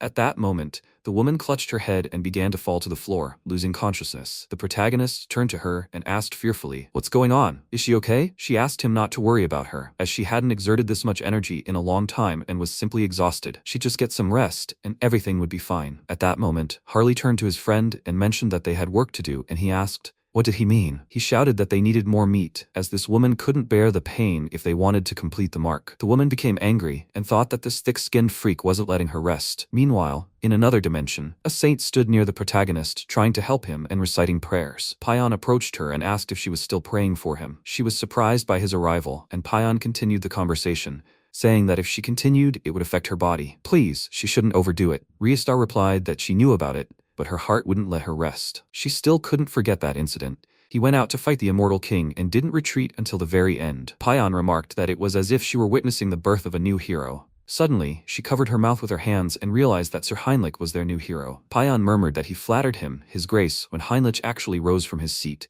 and they both looked surprised. Had he finally woken up? Was his pain bearable? Heinrich stood up and said that thanks to the saint, he was fine. She addressed him by name, grabbed his hand, and announced that they proclaimed him champion of the Great Holy Order, or rather, the even heroes of Auterica. He smiled, realizing it had finally happened. Now he could say that the hero and the Demon King had taken their leading roles. They would raise a toast to Hans, who was playing the Demon King. After some time, Hans, being on the roof of one of the buildings, said that now that a hero was born, he believed that the time had come to fulfill the duties of the Demon King. With power perfectly honed by the Ministry's infectious magic, he spread his infamy even further. Now he could clearly see the villains' filthy stains. He would send them all to hell. With these words, he jumped off the roof and flew down. After a while, many people in the city center shouted, "Hurry! They have to get the patient here first." Doctors were wheeling a wounded man onto a gurney straight to an ambulance. They discussed among themselves what had happened this time. It seemed that masked freak had resurfaced. After a while, Songjin arrived at the scene, and his employee asked if anyone had any idea what was going on. He tried to examine the situation more closely and replied that only one thing was clear. They had encountered someone very dangerous. He was a black magician sent from the Bureau of Special Opportunities. If they were handled incorrectly, people would start turning into corpses. This idiot in the Hawi mask, or whatever his name was a completely insane monster. Pure dark magic was beyond human comprehension. This man's body is now essentially a permanent shell, and he's willing to bet that his soul is already enslaved. If he were ever caught by such a monster, he would choose this option without a second thought. The man clutched his head and spoke as if it were helping, and this was the so-called best black magician in Korea. Songjin replied that he wasn't even close to his level. He was afraid to have such a magician as an enemy. The bureau employee was surprised that this simply couldn't be true. He said the culprit was the magician in the Haho mask, right? In that case, let him see this curse up close. He approached the man's body and placed 2 fingers on his skull. Suddenly, Songjin froze and realized that this feeling was terrifying him. He jumped back, fell to the floor, and clutched his throat. The bureau employee asked again, what happened? What had happened? Had he really figured something out? Songjin continued clutching his throat and trying to catch his breath, then told the leader that he felt like he should die right now. He smiled with a terrifying expression, and the leader asked again, what? He started screaming. What the hell was he talking about? What did that freak do to him? Songjin kept saying that the Hawi mask had seen him. If he was caught after using the spell, it would be the end for him. Now he only had one way out. The leader asked if he knew a way to defeat the Hawi mask. Songjin said that if he died right now, he could peacefully go to the afterlife. With that, he climbed to the window to jump out and die. The leader started shouting after him that he was just an idiot. The Hawi mask only hunted villains and he would be fine, so he should calm down. Songjin was dumbfounded by what he heard and returned to the room with a smile on his face, saying that now that he had said it, he felt better. The leader grabbed his head and, breathing a sigh of relief, asked again, was he really that stupid? Songjin added that, for some reason, his body was starting to relax, when the leader suddenly asked, what's going on? After these words, Songjin collapsed to the floor and lay motionless. The leader screamed his name in fear and called a doctor to help them. Meanwhile, Hans watched the scene from the rooftop and thought, interesting, that guy seems like a really powerful warlock. He exudes evil. Maybe they'll meet again? After some time, the protagonist saw a lot of news online and mused that Hans was rapidly gaining popularity. Some even called him a dark hero, but he wasn't sure he liked that. This could become a real problem for him. He moved away from the computer a little and, leaning his elbows on a chair, gritted his teeth and said that his head was hurting like crazy. What should he do now? He noticed a knock at the door. Approaching, he opened it slightly and asked who he was. A tall man handed him a package and replied that it was a chicken delivery. Songyun was dumbfounded when he saw this and asked again, "Is this really Taesan?" Taesan said with a smile that they hadn't seen each other in a long time. "How is he?" Songyun led him into his room and said that he looked great. Taesan repeated that they hadn't seen each other in a long time, and was this how he greeted him? Songyun was dumbfounded and laughed at his words. He wondered what he meant by this greeting. Of course, he was his friend, but he was the last person he wanted to see right now. Taesan sat down at his table. He was an employee of the Special Ops Bureau from the Investigation Department, but Taesan was his only childhood friend, and even when he was in hiding, he looked for him. He really was his true friend. At that moment, Taesan started drinking soda and said that now it seemed like he had changed. Had he found the meaning of life again? Songyun ate chicken and muttered, "You can't cling to the past forever, right?" He doubted his parents would want that. Taesan was delighted by these words and shouted, "Is that true? Does he even understand how worried he'd been about him all this time?" Songyun told him to stop saying that things weren't that bad. He'd even started leaving the house. Taesan was even more surprised, and his mouth hanging open in shock, asked, "Really?" Songyun thanked him, and Taesan asked in confusion, "What did he just say?" Songyun replied that before, when he was having a hard time, he always showed up like this. Taesan, opening a new soda, said that seeing how he was doing now, he could finally say something to himself. Songyun didn't understand why he'd said these words, and Taesan handed him the soda and asked, "He knows why he joined the investigation department, right?" Songyun saddened and listened silently to his friend. Taesan explained that, of course, he was like a son to his parents. After dying in that accident, he decided to join this department, and yes, back then, everyone thought it was an accident, an attack by an awakened monster. Everyone believed that until recently, but now he thinks it's not true. There's a group that's been operating in the shadows for a long time, and they call themselves the Divine Retribution Society. They're incredibly cautious, and they still haven't found a single trace of them. But had he seen the news? The Hawi mask gave them their first clue. Songyun chuckled, remembering the mask's appearance and realizing he'd even hinted to the bureau. Hadn't he taken on too much? Taesan said okay. He'd let him know if there was any news, but he shouldn't blab about it. He didn't want him to end up in jail, did he? Songyun laughed and asked again, who could he tell about this? By the way, he'd heard that the Hawi mask was impressive, so that's why the bureau was after it. Taesan slammed his fist on the table in anger and shouted confidently, "Yes, that's what irritates him. Why are they pursuing someone who's actually doing a great job? Let them let this guy work." Songyun lowered his gaze and answered, "Exactly." He was glad that Taesan was on the mask's side. At that moment, they decided to drink to Taesan's new life and celebrate. After a while, when they were well drunk, Taesan turned to Songyun and asked him to forget about becoming a writer. He asked, "What's wrong with that?" Taesan cried, tears in his eyes. "Demon King? That's just a cliché. Even the name Hans has no imagination. It's as if he came up with it over a cup of coffee." Songyun asked him again, perplexed, "What is he talking about?" "It's a classic, nothing wrong with that." Taesan replied, "No, it's not a classic, it's just cringe. If he's going to pick a hackneyed topic, he could at least come up with an acronym. For example, Hans is short for Hannibal Strauss." The protagonist remarked that it sounded pretty good, and Taesan asked, does he see that? If he decides to write, he should call his older brother to help him. At that moment, he heard his phone ring, saying it was time for him to leave. Songyun asked again, "Really already?" He replied that his boss told him to show up today, so he was leaving already. Songyun addressed him by name and asked if his grandmother was okay. At that moment, he grabbed the door handle and stopped. An awkward silence fell between them. He turned around and said that, frankly speaking, her condition had worsened significantly, and he should prepare himself mentally. Songyun asked again, "What happened to her? How can he help?" He said, "Dear writer, he should write his books and not worry,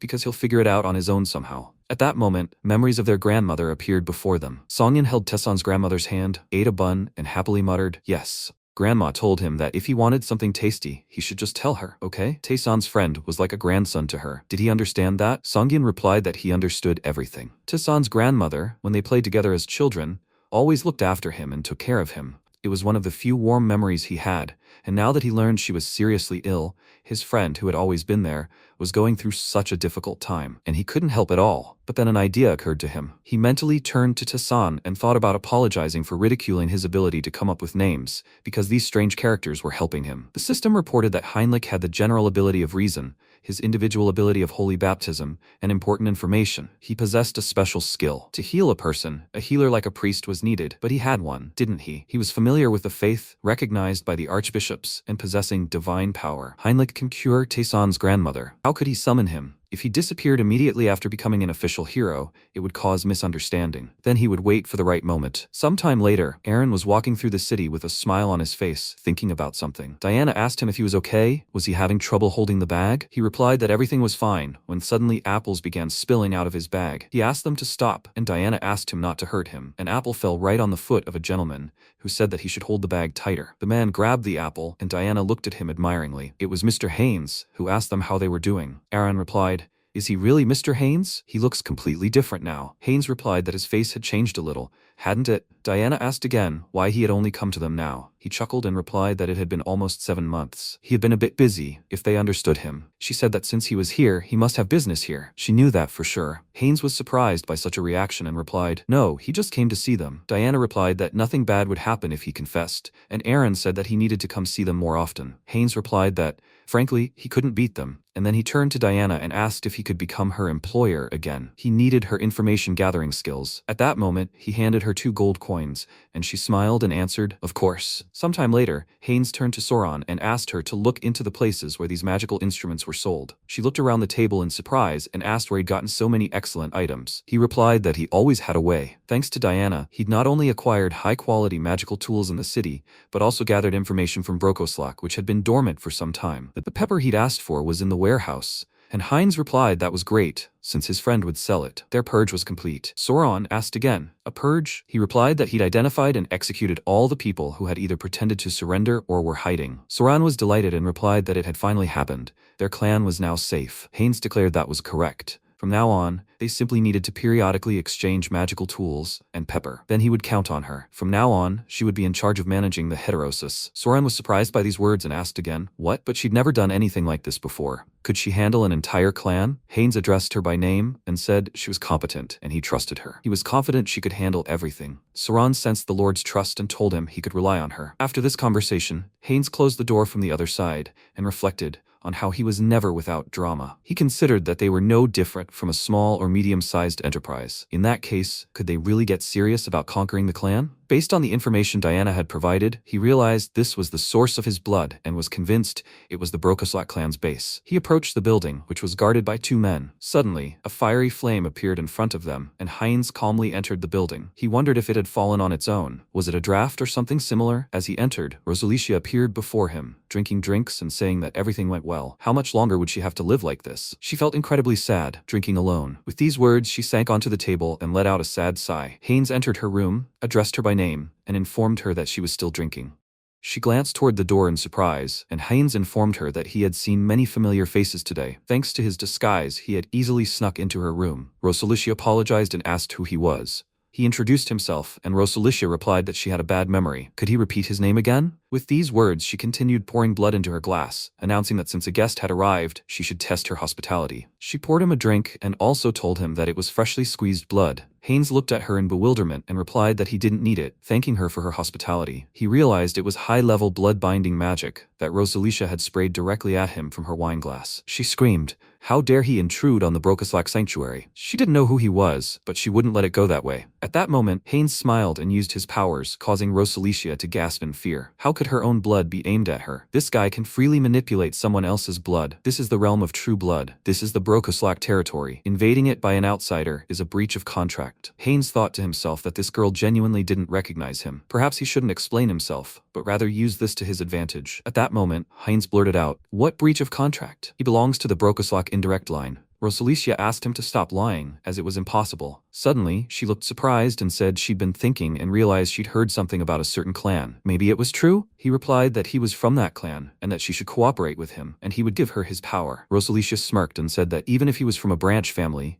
she had no reason to listen to him. Heinz apologized and asked not to misunderstand him, after which he grabbed her face with his hand, and she cried out in pain. Heinz informed her that she had no option but to refuse his offer. Moments later, her screams could be heard throughout the house. Rosalicia wondered in confusion what this feeling was. She touched her chest with her hand and realized it was amazing, as if her master had changed. He asked again, Now they'll see if she can tell them everything she knows. At that moment, Rosalicia cried out and realized she couldn't disobey his order. The true blood that rules Talaria is Lady Frisia. If she were to describe her character, she would undoubtedly mention her ability to cast a demonic gaze. A waiter approached her and asked if she liked the human world today. She smiled and replied, yes, she always finds it interesting to watch, namely how people struggle to survive in their pathetic bodies. The subordinate continued, however, having heard that a Protestant sect has recently been expanding its influence in Rafalashi. Frisia asked him not to worry, as this kingdom already belonged to Brokoslak, hiding among the human nobility. She only needed to exert pressure on the kingdom, and the matter would be resolved instantly. But as soon as she finished this sentence, the butler was gone. He was killed. Heinz appeared right in front of her and asked if her name was Frisia. She was dumbfounded and replied that she had never seen him before. He asked again, was she really a pureblood? But she doesn't look like a true blood. Let's say she's from a side branch. Frisia said that a pathetic side branch dared to bully without knowing his place. She would make him kneel immediately. With these words, she looked ominously at her new acquaintance, and Haynes created a bright red flash of light, which Frisia had to dodge. She was dumbfounded and realized that this was simply impossible. How did he reflect the demonic gaze? He replied that he already knew about her ability, but it didn't work against him. Does she know what that means? Now let her repeat. Who here doesn't know their place? After a while, Frisia asked, is he a pureblood? He's attacking them right in the heart of Brokoslak territory. What is his goal? And she became very angry and prepared for battle, clenching her hand into a fist, from which a lot of blood was coming. Heinz asked again, she wants to know his goal? But isn't it obvious? His goal is their entire territory. He will be the one to take everything. Frisia smirked and told him she didn't know if he was stupid or just plain dumb, but in that case, she'd just say it loud and clear. There's something he should keep in mind. She's a purebred girl too. At that moment, Haynes was stunned by what he heard and realized she was incredibly fast when she punched him in the chest. His whole body trembled, and Frisia asked, did he seriously think his idea would work? Especially with his weak skills, he couldn't even parry an attack.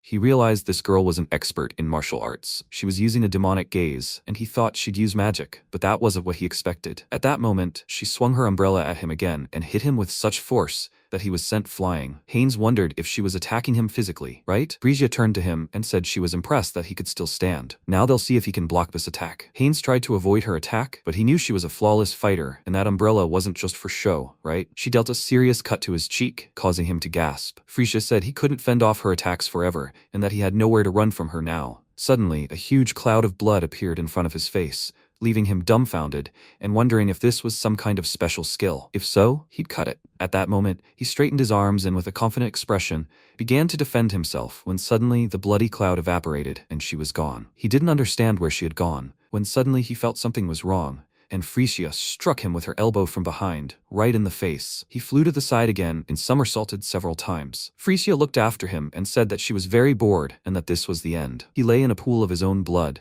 when he suddenly stood up and asked again, what end was she talking about? Who told her she could decide when this end would come? For him, this was just the beginning. His body reunited with incredible speed. She asked again, hadn't his neck been broken? He replied that such injuries healed instantly. He called this thing hybrid evolution, as she might notice. Frisia looked at his body in amazement, declaring it was sheer madness. Besides the Lord, she could count on one hand the purebloods who had deflected her head-on and survived. He decided to acknowledge her abilities. Surely she had fangs. But something was off. Frisia noticed his gaze and looked back questioningly. Haynes had said he thought he could make her much stronger if she followed him. He'd made such a proposition, and Frisia had asked, what nonsense was he talking about? She began screaming furiously. How dare he insult her like that? She would turn him into a pincushion, so full of holes that he'd never be able to stand again. Suddenly, she turned her attention to her hands and wondered why her body was acting like this. A magical seal appeared around her right under her feet, and Haynes said that everything was happening as it was, so he simply had no choice but to use this power. Frisia began to scream. Was this blood magic? What was he doing? He replied that the truth was that he didn't know martial arts and specialized more in blood magic. This magic enveloped her entire body,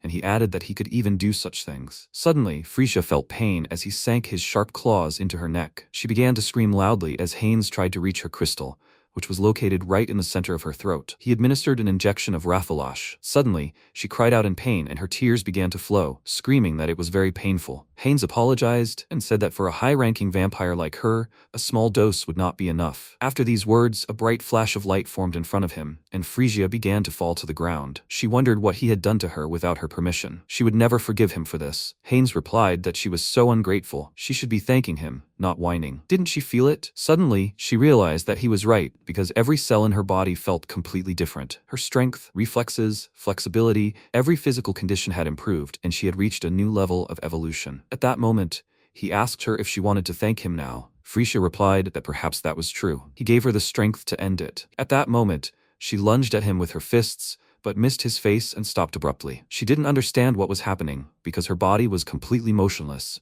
She trembled all over, and it felt as if she were tightly bound with iron chains. This was the power of his bloodlord. She no longer had a choice, and she would move exactly as he wanted. Frisia said that this simply couldn't be, even with sanctified blood. Was it possible? Haynes replied that the bad news was that in his case, it was possible, and now he could finally ask her a very important question. Where is the lord of her clan? She was dumbfounded by the question and asked, does he think she'll give him up so easily? But suddenly, against her will, she screamed, Duke Bright's house! When she realized she'd already given away the secret, she realized her mouth had answered the question itself. Heinz stroked her head and said in a touching voice that this was good, that she was a very obedient servant. Frisia cursed him for being a freak, after which he asked, so this is Duke Bright's house? It couldn't be that the clan leader hadn't noticed that his purebred had been caught. He thought it was time to end this quickly and cleanly. Sometime later, he arrived at that very palace, and when his servant entered the room, he announced that Frisia had arrived and had something important to report to him. She asked if she could come in, and he asked her to go inside. She turned him and asked him to light a candle, a lamp, or something else, as it was a bit dark in here. He replied that he was not human and therefore had no need for it. At that moment, he asked her what she wanted to say. Frisia tried to answer, when the Lord suddenly said he understood everything. She wanted to talk about the intruder standing behind her, didn't she? At that moment, she frowned, and Haynes came into their room, explaining that everything had happened as expected. It would be a shame if the clan leader couldn't detect him. He decided to deactivate his camouflage skill. The Lord declared that she had disappointed him and slammed his hand on the table. Frisia was stunned by humiliation, and the Lord shouted that she had become his traitor. How could she even think of betraying him and serving another master? Suddenly, Frisia extended her hand to him and informed him that this was a misunderstanding, and she asked him to calm down. Molo grew angry and asked again, does she think this is a misunderstanding? He'd spent hundreds of years with her, and she thought he wouldn't notice how the scent of her blood had changed? Let her die, for she is a traitor. With these words, he attacked her right from the table. When Heinz suddenly defended her and announced that this would not happen, he managed to fend off the Lord's attack and said, what a pity. Molo wondered in surprise.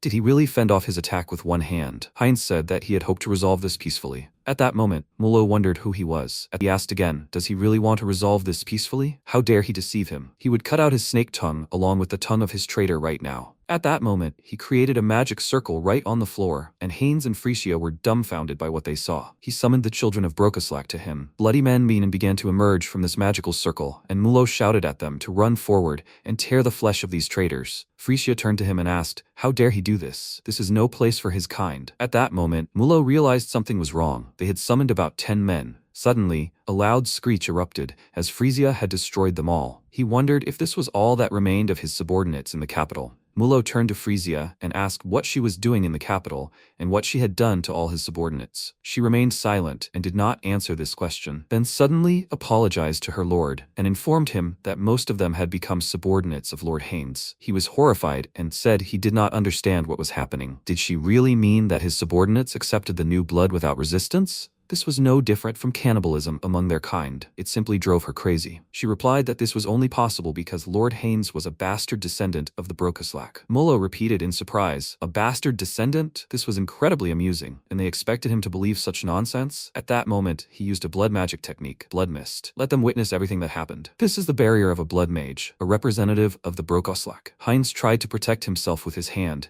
and was dumbfounded. Could this really have been Molo's influence? His head felt like it had been crushed, and his body felt twice as heavy. Molo said that it was too late for him to be surprised now. No matter where they were, they would always answer their lord's call. He raised his staff high and shouted for Over to answer him. Over came to his aid, clutched his head, and asked why he had summoned him. Haynes, seeing him, wondered what was going on here. Mulo shouted that there was no time for talking and that Over should throw these freaks out. Over chuckled, cleaned his ears, and said he understood and would do it in a second. Suddenly, his body glowed with magical light, and he asked them to wait a moment. A moment later, he found himself behind the traitors, who were dumbfounded with fear. Haynes wondered if this was Over. He had already realized that he was very fast, which meant he was a purebred assassin. At that moment, he pounced on Frisia, and Haynes realized he couldn't afford to stay here, so he had to use his acceleration skill. Suddenly, Over was overcome by magical forces and asked, what is this? Was this a binding spell? How does he use blood magic inside the Lord's sphere? At that moment, Haynes began screaming loudly, and Over asked again, where is he going? Haynes came close to Mr. Mulo when suddenly, between them,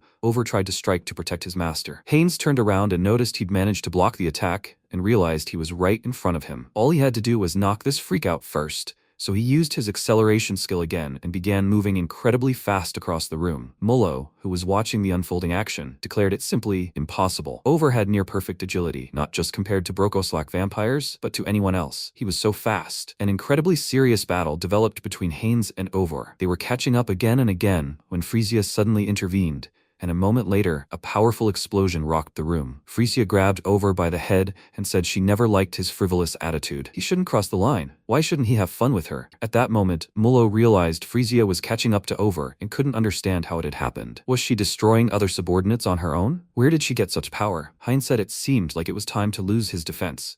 At that moment, he pounced on the Lord from above, who was dumbfounded by what he saw, and asked again, did he enter this barrier of his own free will? How stupid. He would never be able to repel his attacks here. With such confidence, he began to attack, when Heinz suddenly asked with a smile on his face, did he really mean repel? He hadn't planned on doing that, because he would attack him right now. Suddenly, he struck his opponent right in the chest, causing his blood to spill. Mullo clutched his wound and screamed in pain, and asked again, did he throw his hand away? Mullo replied, yes. Does he know how frugal he is? At that moment, his hand reappeared on his body, and Mullo realized that he had instantly regrown the hand he had just cut off. Haynes told him not to worry, because he didn't want to kill him. Mullo asked again, he doesn't want that. Haynes approached his ear and asked again, what else is he trying to do? What's going on? He suddenly began shouting loudly that he was inheriting his title. Much time passed after that battle, and in one of the palace rooms, a coffin appeared in the center. An incredibly beautiful vampire girl with long hair lay within. She woke up and cried out. Looking at her hands, she said she was very sleepy. She needed some more sleep.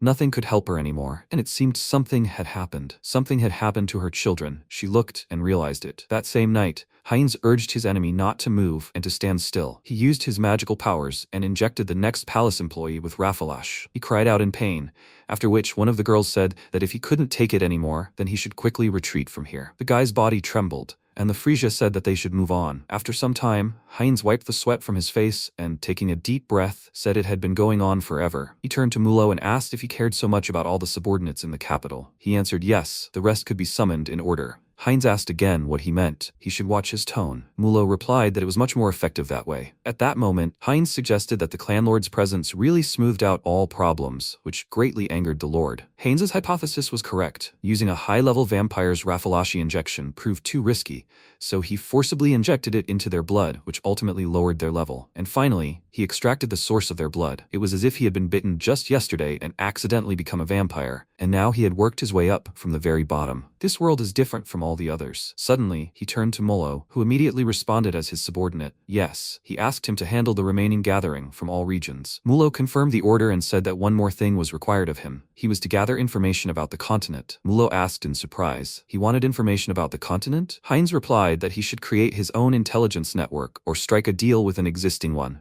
It was all up to him. This was an important task, so he had high hopes for it. With these words, he left the room, and the Lord said that he had heard Frisia say that he would unite all vampires and become king. He had already proven his abilities, so he fully supported him.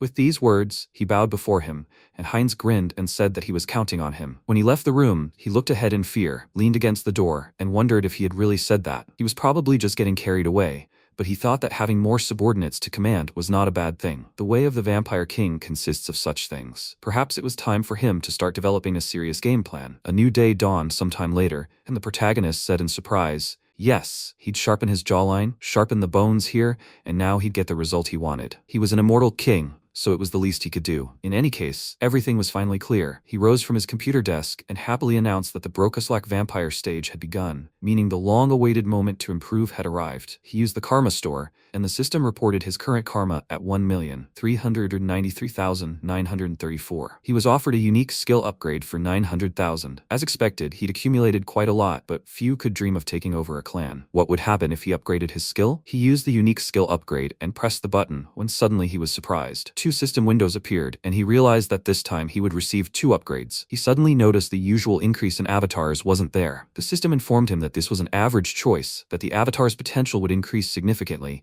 and the growth rate would accelerate even further. He thought, no, this upgrade cost 900,000. This is completely unfair. Just when he'd fallen in love with collecting races, what a disgrace. What kind of essence projection is this? The system announced this skill, and the protagonist shielded his face from the bright light. When he read the stats, he wondered, what? The system informed him that it could be used once per day. It allowed the user to project one of their avatars onto their body. He was dumbfounded and, remembering all his avatars, asked, "What? That means he can now use the power of all the clones he created using his body, right?" The protagonist thought about Hans, Heinrich, Haynes, Harley, and Kyrus. He saw them all together and was proud. A system window appeared, revealing the ability Essence Projection, which could be used once per day. This allowed the user to project one of the avatars onto their body. MC asked in surprise, can he become one of his clones? He wondered if using the ability meant there would be two immortal kings at the same time. That would be pretty cool. Well, it could be a complete disaster if they weren't careful. So Hans was out of the question now, or the world would end. The protagonist smiled and noted that, as he thought, Heinrich would be the first. He pressed on the clone, and suddenly armor appeared on him. The protagonist asked in surprise, identical weapons and armor? The sacred powers were about half of what they had been in Autheric. Is this what it felt like when an awakened person returns to Earth? It was a shame he could only use the ability for 10 minutes. Well, it wouldn't be long. That should be more than enough. After some time, he infiltrated the hospital with Hans's help and thought it was time to get to work. MC approached Grandma and said that he was here. Did she remember him? He often went for walks with Tessan. He wanted to come sooner, but he was only able to now. From now on, he would visit her more often. He projected his essence onto Heinrich and, donning his armor, said, "Please let her hold out a little longer." The protagonist mused that, by using the divine technique, Auteric, he would devote all his divine powers to restoring energy, increasing stamina, and detoxifying. He tried to heal grandmother, but she did not wake up. The protagonist assumed his normal form and mused that even divine energy couldn't overcome age-related illnesses. It should help her, but he could only rely on her willpower. She must stay healthy. Next time he'll come with Tae-san. After some time in the forest, Cecily asked if he was a friend of Harley's. Kyrus agreed, adding that it had been a short meeting, but they had become such good friends that they had become like family. She sniffed him and noticed that he had a similar smell. He wondered, surprised, that she was saying the same thing as Diana. Surely they wouldn't realize they were the same person? The girl joyfully exclaimed that the scent was the same one she'd caught near the branch of the world tree. She remembered it well, because she'd been smelling it all day. Kyrus agreed, wondering if it was because it was the scent of the material this body was made of. Cecily said that in any case, she was offering him friendship. He was a friend of Harley's, so she'd take care of him. He agreed and thanked her. Rafori said they should take a short break. Cecily wondered what he'd said, that he hadn't yet made a contract with the spirit, right? She suggested he step away and practice some spiritual techniques. Afterward, they walked away from the campsite, and the girl, casting magic, joyfully exclaimed that it worked. Let him look at this water spirit. Cecily saw him simply sitting there, looking dejected, and asked what happened. He asked, perplexed, why it wasn't working. Kyrus wondered if it hadn't worked anyway, even after he'd maxed out his property stat. Was something wrong? Maybe it was because he wasn't a true elf? Rafori approached them and said with a smile that spirit mages and spirits are companions who grow together. Before summoning them, it's important to establish a connection with them. Let him draw out the natural power within and show it to the spirit. Kyrus wondered if he'd tried to create a connection after summoning the spirit, but perhaps he'd miscast the spell. He was glad he'd followed the elves. First, he'd focus entirely on the intimacy and endure the will of nature's infinite power. Suddenly, a powerful magical glow appeared around his hands. Cecily asked in surprise, is he that good? He'd said it was his first time. Rafori remarked that he was learning quickly. A system window appeared, stating that through repeated training, the entity had achieved enlightenment. He'd acquired the skill Spirit Magic. Kyrus created a yellow spirit and joyfully exclaimed that he'd succeeded. Rafori wondered if they were on the same level then. She remarked that he was learning so quickly that she felt betrayed. He chuckled, thanked her, and mused that he'd take the next step toward becoming a spirit mage. He'd name the spirit Watt. After a while, it began to get dark outside. Rafori said that from now on, he would light the way. All forests and trees are connected to the mother tree, the world tree. And they, the high elves who are closest to nature, can travel to any place where there is a forest by choosing a path that connects it. He is sure that Cecily can do this too.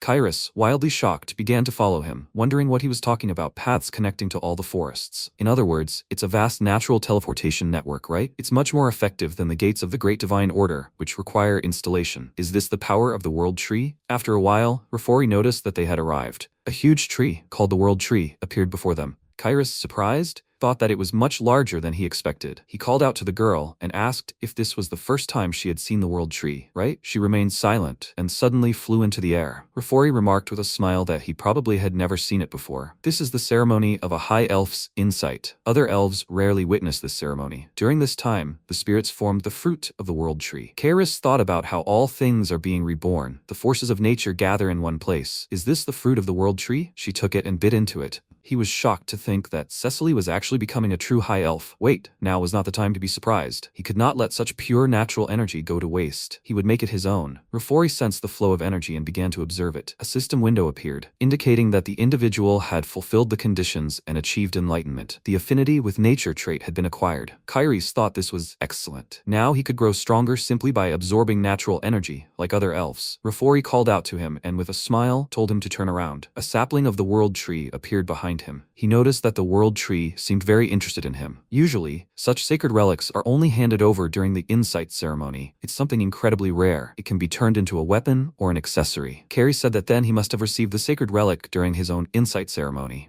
No way, this is the same thing. Should he return it? Rafori replied that not at all. His sacred relic had been turned into the ring with which he proposed to his wife. Now he had passed it on to his daughter. Kairos was surprised to think that he had proposed with a sacred relic. This guy was more romantic than he expected. At that moment, Rafori noticed that the insight ceremony was over. The elven servants took her in their arms and the girl herself fell asleep. He said that Miss Cecily should get some sleep. Now the rapidly increasing energy should stabilize. Indeed, what a relief. He's about the right age to think about retirement, and now a new high elf has appeared. Of course, he won't retire right away. They're still short-staffed. Kairos asked in surprise that he's already of retirement age. Sometime later, in the capital of the elven kingdom of Drasha, he reflected on the fact that after the insight ceremony, he stayed at the academy thanks to Rafori's help. And, as it turned out, the atmosphere here was completely different from what he expected. He thought everyone here would live like true fairies, peacefully, like trees and nature. But what's going on here? At the academy, many girls flocked to him, saying he was an elf from the continent. Let him tell them stories about the continent. One girl remarked that she heard that everyone on the continent was so wild that it was impossible to live there. Another asked, hadn't the humans kidnapped Cecily? The people of the continent are completely evil, right? Kairos wondered if he answered incorrectly. They would hate him from the very first day. He nervously replied that yes, it might be dangerous, but he had good companions with him, so all was well. They began to inquire if he had traveled with them. Suddenly, Lady Chaperon slammed the table angrily and said it was too noisy in there. She couldn't concentrate. Could they please be quieter? All the elves immediately became frightened and began apologizing, and then left altogether. Kairos sighed, thinking that peace and quiet had finally arrived. He thanked her, but the girl responded by calling him worthless. They had dragged in some hired scavenger from who knows where. Kairos wondered, perplexed, why she was so angry. There was always a character like that in a school setting, right? Will he be able to get along here? Sometime later, in the capital of the Elven Kingdom, Rafori, holding a sheet of paper, said that this concluded the reports on their interactions with the Great Divine Order. They also disseminated information about the new immortal king among the other races on the continent of Animal. Matilda inquired, is this an immortal king who can move freely through space? So, he might end up on their land too. Rafori said that he still felt that Lady Cecily's appearance now was not in vain. Wasn't it time they considered retirement? She agreed with a smile, adding that this would solve one of their main problems. Incidentally, she had heard that a remarkable elf had arrived with Lady Cecily. He agreed and noted that he had already attracted the attention of the World Tree. He possessed exceptional talent and was an incredibly fast learner. If they provided him with a proper education, he was confident he would achieve great heights. Matilda smiled and remarked that he seemed unusually excited. Rafori said he was currently planning to complete his basic education at the academy. He hoped he was doing well. He was sure a kind man like Mr. Kairos would be a great support. After a while, the man himself, sitting on a bench, remarked that it was a beautiful day. Perhaps it was due to the blessing of the World Tree. The weather was beautiful, the air was fresh, and the elves were singing beautifully. He wondered if perhaps he should just give up and live like Kairos. Suddenly, Chaperon approached him and said he truly didn't have the luxury of resting and feeding on the energy of the World Tree. As a former mercenary, she thought he lacked basic common sense. This place was closest to the World Tree, which is nature. Elves with high natural sensitivity were especially prone to becoming intoxicated by this comfort and harmony, becoming lazy. Kairos wondered if it was because he had such a strong love for nature. Chaperon exclaimed angrily. Was he even listening to her? He probably still didn't know much, so she'd give him her book. She tried to arrange everything so that even a lowly elf like him could easily understand. If the average class level fell because of him, she'd never forgive it. After that, she turned around in displeasure and started to leave. Kairos even got scared. He meant she wasn't a bad person. He noticed the ring on her finger and wondered if it evoked the power of the World Tree. It couldn't be that she had the sacred relic. Was she from some noble family? At first, she seemed somehow familiar. For some reason, this strange sense of déjà vu arose. Kairos remembered and exclaimed in wild shock. Rafori said he gave the ring to his daughter. At that moment, Chaperon turned around and wondered why her father had such high hopes for this idiot. He sighed and thought it was funny. Chaperon was Rafori's daughter? They weren't alike in personality, were they? Well, it seemed she didn't like him, but her explanation was kind enough. Caris opened the book and asked if he should try. After reading the information, he created a fire spirit, Kali, and a wind spirit, Pascal. He thought he knew a trick. It shouldn't be difficult. Even Watt, whom he had subjugated last time, had risen to a low rank. To think they could grow so quickly, coming to the Elven Kingdom, was the right decision. Okay, he wouldn't cause conflict. He would adapt without causing problems. Well, if he angered Shepiron, there would be no problems. Sometime later, they sat down next to each other at the academy. Kairos wondered how he had ended up here. After 10 minutes, the teacher said that the connection with the spirits was very important. There was something that would help strengthen the connection as much as possible: dancing and singing. The festival, held in honor of the new High Elf, Lady Cecily, was coming up soon, right? They were renting one of the capital's main stages for the day. Kairos thought it was a performance Cecily herself might enjoy. It had been a while since he'd done anything like this, so wouldn't it be better to show off his coolest side? The teacher excitedly exclaimed that, as they all knew, they had a transfer student, so this time, they'd do a group project. Each group would work together to create their own performance. Their ability to communicate with spirits would be judged on stage on the day of the celebration. Carrie's thought in amazement, unable to believe things had turned out this way. Curie and Timer Coffin, the students, turned to him and introduced themselves. Chaperon grumpily remarked that since things had gone this far, nothing could help them. Did they know any dances or songs? If not, they'd simply adapt. Timer smiled and said he had no ideas. The girl agreed. Karis thought nervously that they were obviously lacking initiative. Now he was starting to get angry. Judging by what he'd heard in class, if it helped connect with the spirits, it didn't necessarily have to be traditional elven music or dancing. In that case, he knew what to do. He stood up with a smile, thanked them for their attention, and added that he'd just remembered a song he often sang in his hometown. Timer wondered if that meant it was from another continent, and right? Kairos agreed, adding that his parents had also really liked the song, so he'd never forget it. Shapiron asked if he was confident, right? He agreed and reflected that even though he'd spent a long time in seclusion, there had been a time when he'd never scored below a 90 on karaoke. It was time to demonstrate the skills he'd honed there. The girl nervously wondered what a mercenary could possibly know about elven music. Someone like him gets recognition from her father and the world tree? And those burning gazes, she would never accept it. Shapiron slammed the table and said he could go ahead, but if he messed up, he'd be held accountable. Caris agreed and replied that he also had a condition. If they got good results, would she tell him about elven culture? He still didn't know much. Shapiron reluctantly agreed and added that this would only happen if they got good results.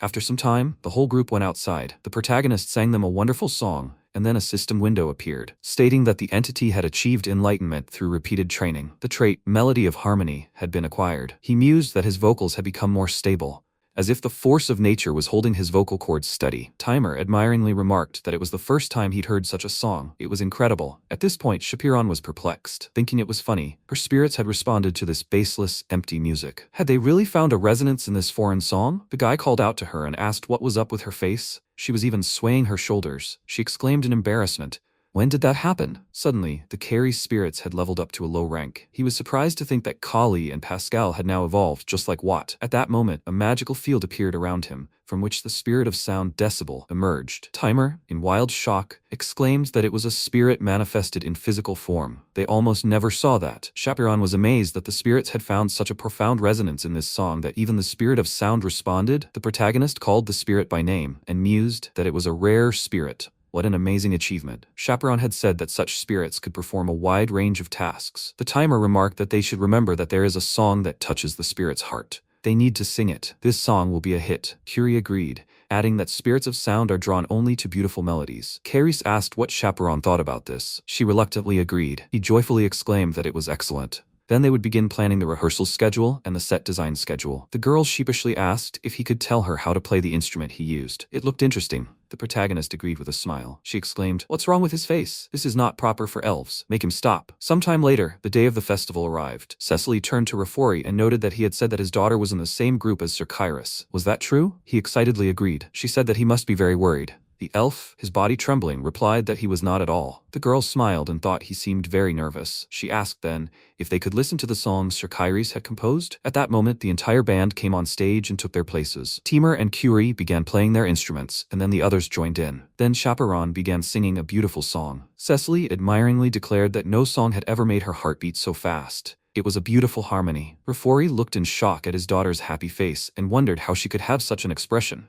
Upon hearing this song, all the other elves began to listen to their performance with admiration. Cecily pointed out that he should watch. To think that they could use spirits like that, it was amazing. She turned to look at him, but at that moment, Rafori walked up to a random elf and boasted with admiration that the child was his daughter. The protagonist performing the song reflected on how magnificently Chaperon had created the set and tuned the instruments. As expected of the elite, her spiritual knowledge was astounding.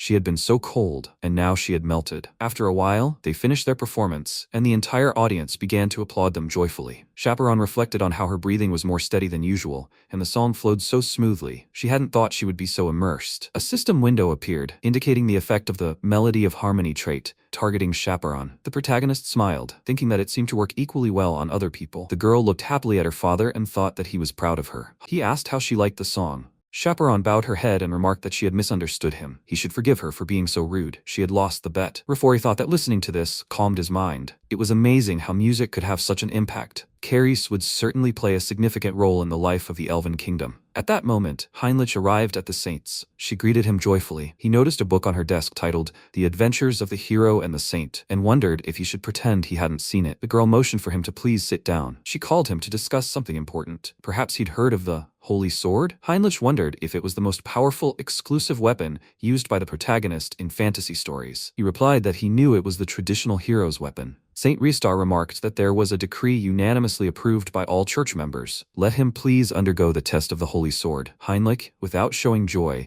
asked if he was truly worthy of such an opportunity. She replied that they had made this decision at an emergency meeting held in connection with the reincarnation of the immortal king, but no one had objected. Because he was the new hero of the Great Divine Order, he chuckled and remarked that this was too high praise for him. Riestar added that the place where he would undergo the test was the Great Pikol Temple in the western part of the continent. Heinrich wondered if this was the Great Temple of Pikol. Then 300 years ago, the Salb Empire was destroyed by the second immortal king. 4 countries were then founded there, claiming to be the empire's descendants. They formed a royal alliance. The Great Temple built in the southernmost kingdom of Lesk is the Temple of Pikol. It stands on the site where the second immortal king was subdued by a hero. A saint said that the previous hero defeated the immortal king, but he was unable to completely destroy his heart. Soon, the abyss expanded, and the land became contaminated. Only after the hero plunged the sacred sword into it was the land purified. The great temple of Pikal was built on its summit. The previous hero ensured that only the one who would succeed him would be able to find the sacred sword. Heinrich asked if he pulled out the sacred sword,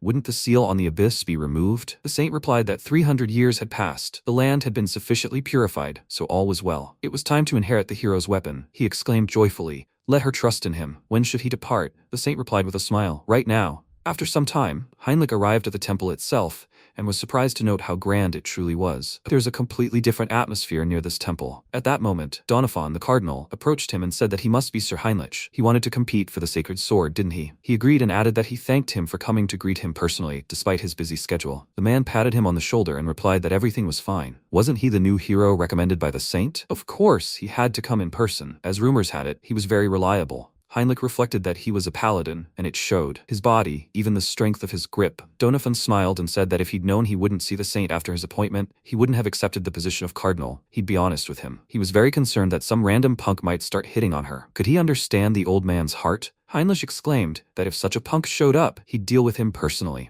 More importantly, he wanted to talk about the sacred sword. Doniphan replied that he had something to tell him first. The trial of the sacred sword could only be held once a year. Many paladins had challenged it and failed. Did he truly believe he could handle it? Heinrich smiled and replied that he shouldn't worry. He would take the test with the faith that God was always watching over him. The cardinal was amazed to think that there was still a young man with such deep faith. Indeed, he had all the qualities of the next hero. Heinrich folded his arms and thought that God would help him again, right? He believed in him. After a while, they began descending into the temple's basement. He mused that it was deeper than he thought. Was it because it was built to be sealed? Doniphan asked if he knew what this trial entailed. Heinrich agreed, and noted that a saint had told him so. She said the trial is tailored to each hero. The cardinal agreed and added that some complete the trial in just a few hours, while others take weeks. Since trials vary, he couldn't give him advice. They approached the enormous gates, and he noticed they were there. If he'd changed his mind, now was his only chance to leave. Heinrich smiled and wondered if these were the gates of trial. He placed his hand over his heart and vowed to return the sacred sword. Doniphan said that as soon as he stepped inside, the trial would begin, and may good fortune always be with him. He would pray for the new hero's success. After that, he cast magic and opened the gate. Heinrich stepped inside, and a system window appeared, stating that this was the first trial of the sacred sword. He was to reach the destination within the allotted time. He noticed they said the trials depended on the hero, but still, he was in pain from the very beginning. The door had disappeared. He could go forward or backward. Which should he choose?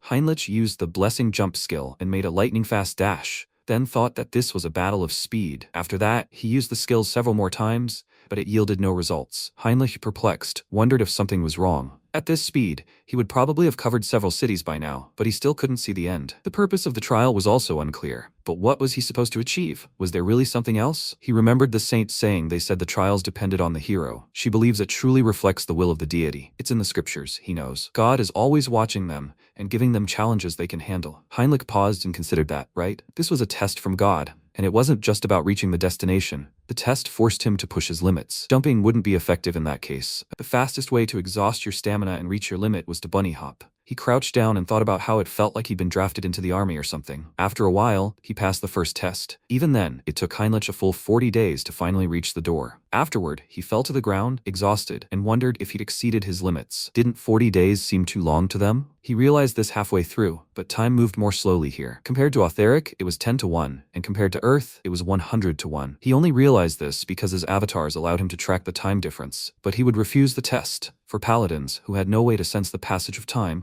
this must have been the hardest test. Halfway through, his spirit began to be tested. If not for his center of mind, he could have lost everything. Heinrich opened the door that appeared before him, when suddenly his entire body instantly recovered. He wondered in surprise that perhaps it was because he had crossed the boundary, but he felt stronger than before. If time differed from world time by a factor of 10, did that mean a tenfold bonus to training time? He joyfully squatted down and exclaimed that he would use bunny hop for another 10 days before moving on. Meanwhile, the immortal king's followers sacrificed several people. One of them joyfully declared that very soon this continent would be consumed by darkness, and this place would begin to perish. Now that the immortal king had been resurrected, he needed a little push, and he could handle the rest on his own. If the abyss opened again, they would finally be able to bring the world to its knees, all for the sake of an oath that defied the heavens. After some time, Heinrich entered the second test location and saw a chapel before him. He wondered, perplexed, if the test was taking place in a chapel, then it must be a prayer. A system window appeared, stating that this was the second test of the sacred sword. Let him pray to the god. Heinrich folded his hands and mused that this test was based on questions from past graduates' exams. It was a test of faith and divine power. Well, with his stats, he was guaranteed a free pass, right? He would succeed if he imbued the divine symbol with energy. How about this? He tried to imbue the symbol with energy, but nothing happened. After that, Heinrich used the mind center and persona skills and continued praying along with all the other avatars. He thought about using all his spiritual power and transforming it into faith. This was still not enough. Now came the final step. He would add the power of his main body. A moment later,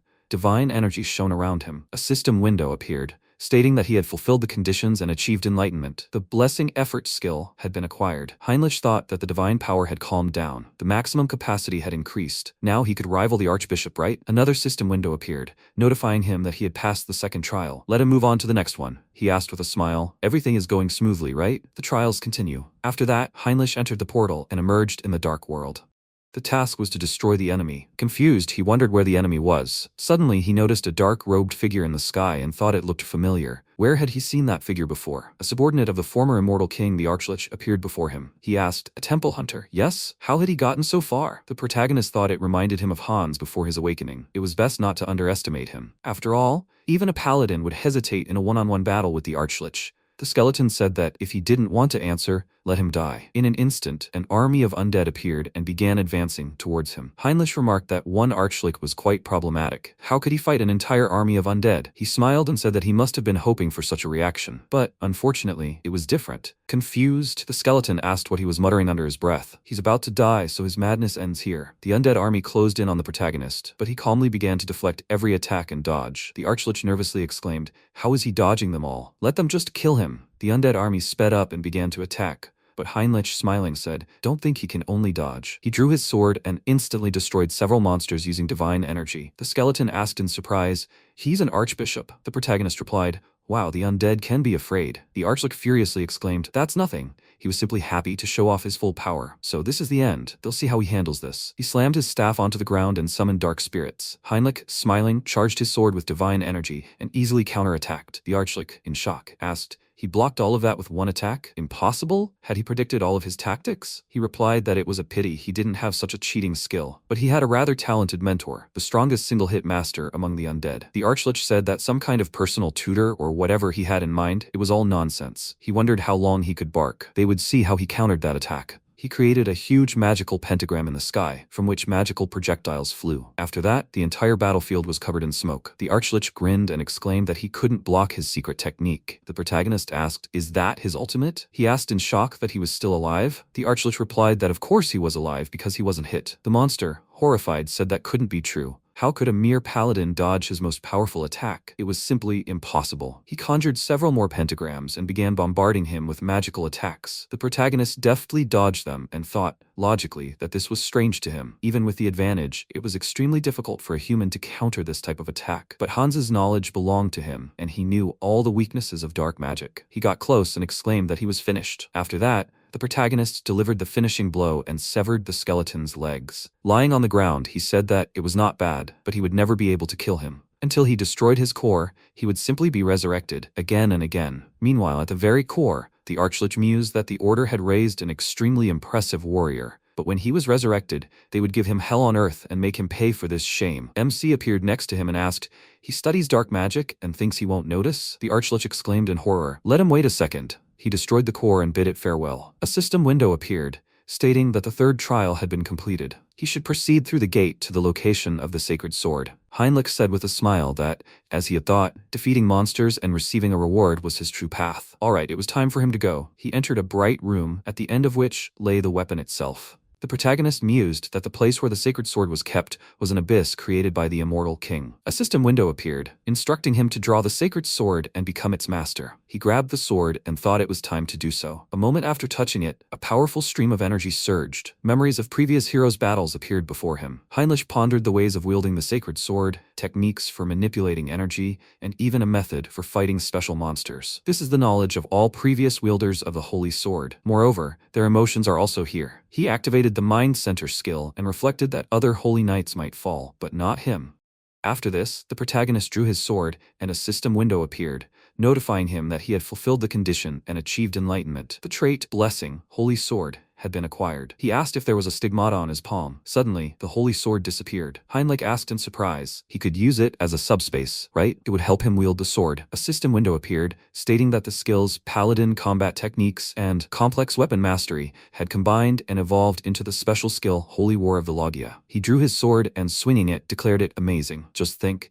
He had acquired the combat technique used by previous wielders of the Holy Sword. With enlightenment, his strength grows, and his movements become faster. Finally, they returned the sacred sword. Sometime later, on the western continent of Iona, in the mountainous region between the kingdoms of Talia and Leske, Hans, sitting in his hideout, called out to Victor and asked his name. Kneeling before him, Victor introduced himself in horror. The avatar introduced himself and asked, "He knows who he is, right?" The boy fearfully agreed and added that he was the immortal king. He would follow his orders, but please let him spare his life. Hans thought. He was here to recruit talent, so why was he so nervous? He used the Eye of Darkness skill and sensed a strange energy, then noticed that someone was openly conducting sacrifices. This was happening simultaneously in the west and south of the Lesk kingdom. Victor said, "To think that these stupid idiots dared to make plans without consulting the immortal king. What did he plan to do?" He replied that he must personally hear their justifications, of course. Meanwhile, the cultivators formed a pentagram and began making the sacrifice. One of them remarked that everything was going smoothly. It seemed there were no problems here either. They'd been preparing for 30 years. This was the moment when all their efforts would pay off. Suddenly, the magic circle began to disappear,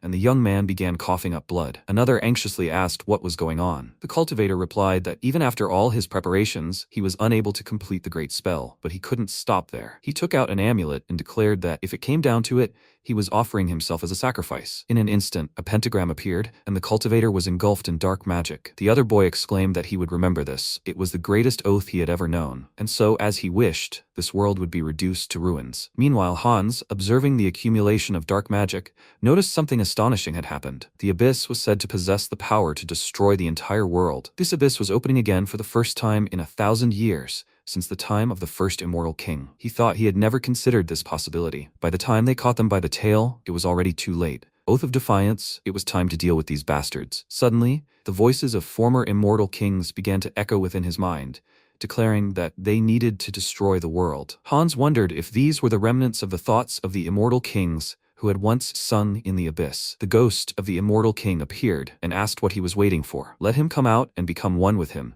They must destroy everything. He wondered if he thought some ghost from the past had the right to command him. He had no desire to obey the orders of a loser. The ghost laughed and exclaimed that he had broken free from death, huh? Even after becoming an immortal king, he had managed to preserve himself, which made his blood boil with rage and jealousy. They were bound by death. Hans thought he now understood the filth he had always felt in his heart. Could these be the thoughts of past kings? The ghost said they were bound by resentment and forever shackled. They also wanted freedom from these emotions. He wondered if they were becoming too loud. Wait, was he talking about emotions? In the end, they were trapped by emotions. Hans wondered why they didn't shut up. He would fulfill their wish and destroy them. The ghost exclaimed that if he truly granted him eternal death, he would give him a gift. This was something he should have, but never had. The protagonist used the persona skill and thought he would soon figure this out. This skill allows one to control specific emotions and even thoughts hidden deep within the heart, and then it expels them from the body. After using the skill, the ghost began to disappear and exclaimed that oblivion awaited him. Hans bid them farewell and completely destroyed them.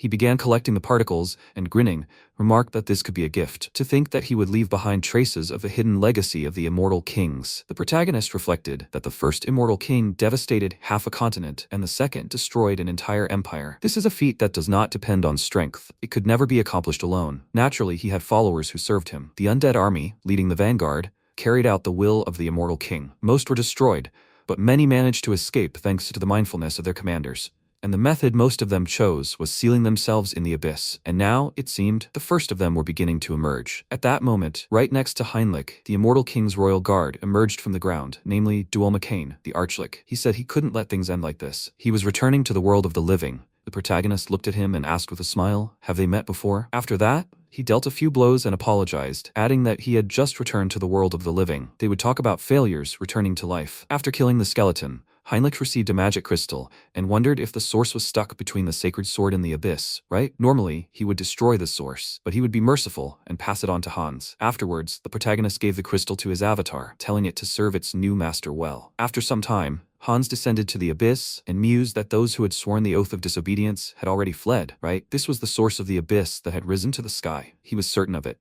as the energy was most concentrated here. Open an abyss so vast that it would pierce even the sky. Suddenly, he noticed a chain on the ground and wondered if it was metal. Had those bastards dropped it? The energy was dispersed, so he couldn't trace its owner. For now, he would keep it. The madness pouring from the abyss resonated, despite the fact that this energy channel would have a profound impact on the continent. Hans used his Eye of Darkness skill and, seeing a multitude of dark magic, said, "So that's where the black magic contained in the immortal king's heart comes from. If he did it right, he'd be able to control it." He thought about focusing all his power in one place and absorbing it. As he began to absorb the black mana, Hans chuckled and noticed that he could already feel the abyssal energy permeating his heart and bones. He thought about how his strength had seemingly increased significantly. The bastards had done him a great favor in their oath of disobedience. Suddenly, the enormous bone dragon, Entrazio, flew toward him. Hans, in wild shock, exclaimed that this was amazing, truly magnificent. The monster roared furiously and prepared to attack, but he asked, "What is this? Doesn't it recognize its master?" A moment later, the enormous dragon obeyed him.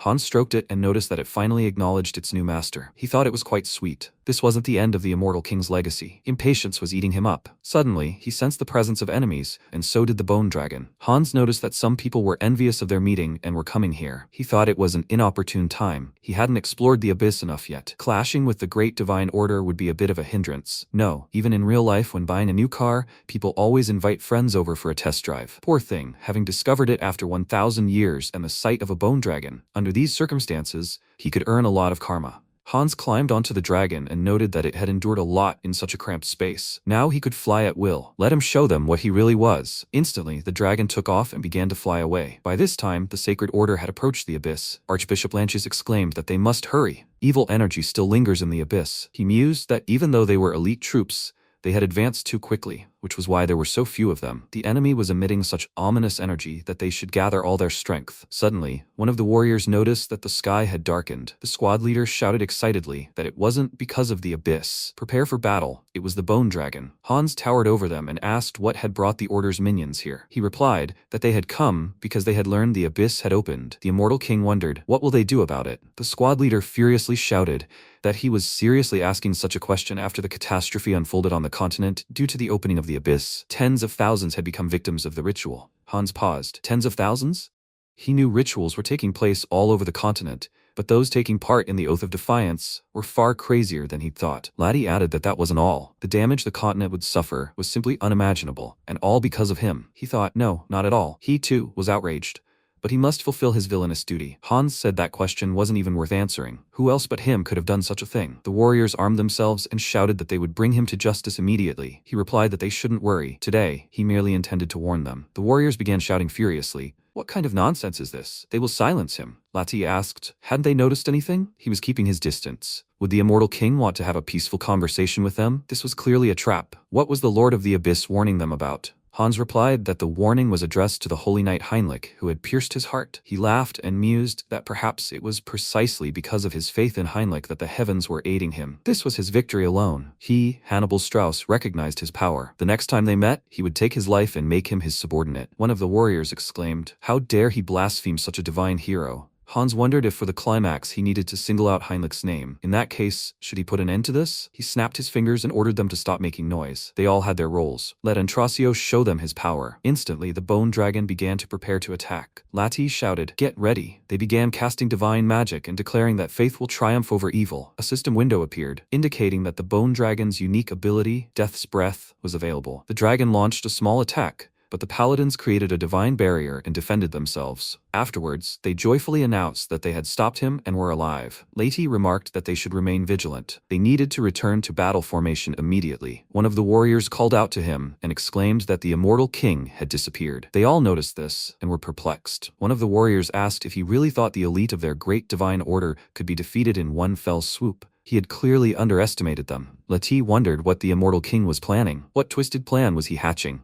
At that moment, Hans flew off and said that Antrasio had given them a good smoke. How had he managed to exhale it so perfectly? The immortal king, who had opened the abyss, and the dragon guarding it appeared, and once again his plan was a resounding success. Suddenly, a huge pillar of dark magic appeared nearby, emanating from a fissure in the ground. Undead creatures began to emerge from there, along with a knight named Dullahan, who said he could sense the aura of his comrades across the continent. Order all troops to advance. At this point, another abyss appeared in the kingdom of Charlotte. All the nobles fled in terror, but the undead surrounded them. One of the nobles asked, "Are they surrounded? The undead don't have that kind of intelligence." At that moment, a death knight appeared before them and instantly cut him down. Another noted that they needed to report to the Viscount. A death knight had risen in their kingdom. After some time, Haynes asked his servant what the current situation was. The servant replied that the continent of Auterica was in a state of emergency. Word was that the abyss was spreading across the continent, and an army of undead was emerging from it. He inquired about their clan's base, the kingdom of Talia. Mullo reported that, fortunately,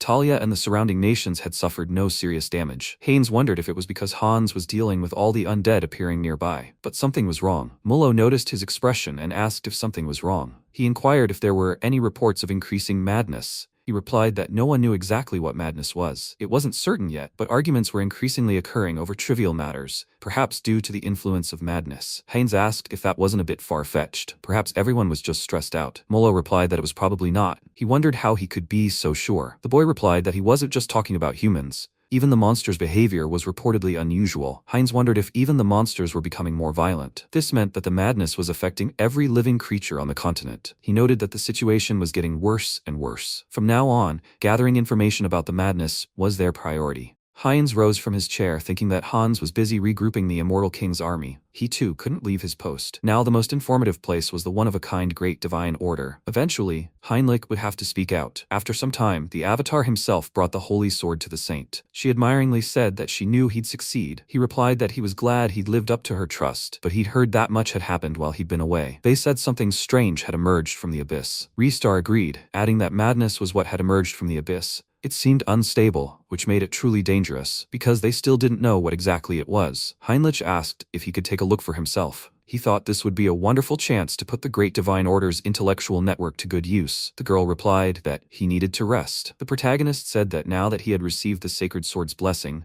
he must fulfill his duty. The saint sighed and asked, "There's no stopping him, right? In that case, let him do as he please. Let him please reveal the truth behind the madness." Heinrich happily agreed. She added that before that, there was one ritual they must perform, since he had received the sacred sword. After some time, they arrived in the church hall. The saint said, "Let the sacred sword reveal its true form." He took it out and held it aloft. The other warriors of the order, seeing the weapon, marveled at how impressive it was. Just how much divine energy was sealed within its blade. Ristar placed the pendant on him and declared that he had proven himself in everything. She appointed appointed him the supreme paladin of the Great Divine Order. Suddenly, an incredibly powerful stream of divine energy began to emanate from the pendant. Heinrich was amazed to realize that he'd only paused the mind sound center skill for a second, and the pure divine power had nearly driven him mad. What kind of power was this? His body was recovering. After such a powerful flow of power, his hair had turned white. Everyone present, in shock, began to proclaim this a great blessing. The grace of the Almighty had descended upon him. A system window appeared notifying that the entity had fulfilled the conditions and achieved enlightenment. Heinrich was surprised to realize that his hair had turned gray, just like a saint's. Reister had said that she, a saint of the Great Divine Order, officially welcomed him. He was no longer a saint but a sacred one. A great blessing can only be granted by the will of a deity, making it the clearest sign of holiness. Have the servants bring the armor. Heinrich, in shock, wondered if this meant he was now of equal status with a saint. Afterwards, they brought him a new suit of armor called the Guardian of Glory. Reister said it was a first-class suit of armor, crafted by the finest artisans of the Great Divine Order. Each piece was made of rare materials,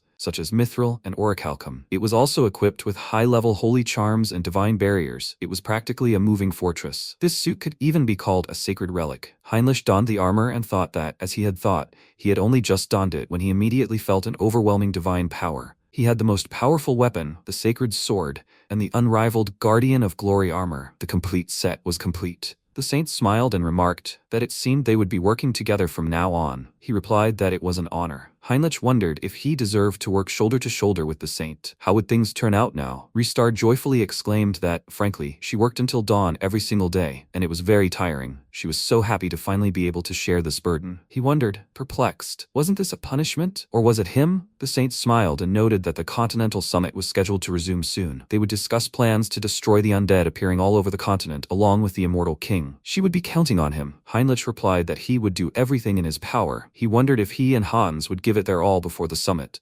After some time, Karam walked across the burning field and spoke. He is surprisingly weak, but if the kingdom unites its forces, the situation can be resolved. But first, they must organize their forces. He thrust his sword into the ground and said, "Arrogant people, let them become part of the new kingdom." Bright mana scattered in different directions, and skeletal warriors began to rise from the ground. A voice rang out behind him. It seemed he was too late. Karam turned around and said in surprise, "It's him." Han said, "It's him, Karam." His mana spread across space, and Karam said in surprise, "This power." He knelt down and said, "The new immortal king." MC thought, Karam. It's immediately clear that he is the main figure. Power surpassing that of a swordmaster, leadership that allows him to command an army, and necromancy that can raise the undead. He cannot be mistaken in who he really is. Hans spoke, one of the commanders of the immortal army, a Lord Death Knight. Karam said, "His lord, it is an honor to be recognized by him." But Karam, it seems he has put up quite a fight. Karam said, he apologizes. It so happened that he awakened opposite a human settlement. MC said, what's done is done, but now is the time to strengthen their forces and earn influence. He ordered a retreat. Karam replied, he will follow his orders. He evaporated, and Hans looked around thoughtfully, thinking, the damage is quite extensive. The zone is completely destroyed. He cannot leave it like this. Soon, they will be picked off one by one. Their forces are so scattered that gathering them all at once will not be easy. In such a case, he would have neglected this method due to the severe side effects, but there is simply no other choice. He placed his hand on the ground and ordered his children to listen to him. This is their lord, the immortal king. He is here, in the flesh. Hans thought this would definitely reveal his location, but the order would need time to analyze the dark magic, and they would quickly gather and disappear. There should be enough time. He now ordered them to hurry and answer him. Mana spread in different directions and images of skeletons appeared. Hans looked at them in surprise, and they thought, they are obeying the order of the Absolute. They stand before the true ruler of the immortals, the new king. His servants are immediately heading there. They will immediately set out with troops located in the southwest. To the northwest, they are advancing. MC said yes, his loyal and devoted army. He must lead them to a new future. Something like this has never happened before. He laughed loudly, and at that moment the guys were walking through the forest. Coward asked, Mike, is he sure this is normal? He heard the undead were sticking their heads out everywhere. Mike told him to stop. It's just rumors. He suggested that he carry supplies. At that moment, something flew past them and Coward screamed in fear. What was that? Mike asked. Coward, what kind of undead would sneak up so quietly? Obviously, it was just a wild animal or something. Coward widened his eyes in fear and pointed his finger to the side. Mike asked, what this time? He turned around and said, there's something behind him. At that moment, a huge monster hit him on the head with its fist and Coward froze and began to stutter. The monster roared loudly, after which Coward screamed, monsters. The men looked around and asked, what kind of nightmare is this? They must live deep in the mountains. Why are they here? Coward fell to the ground and began to back away. He said he'd never heard of anything like this. Monsters? Are monsters getting stronger? After a while, a question rang out in the Hubert Trading Company.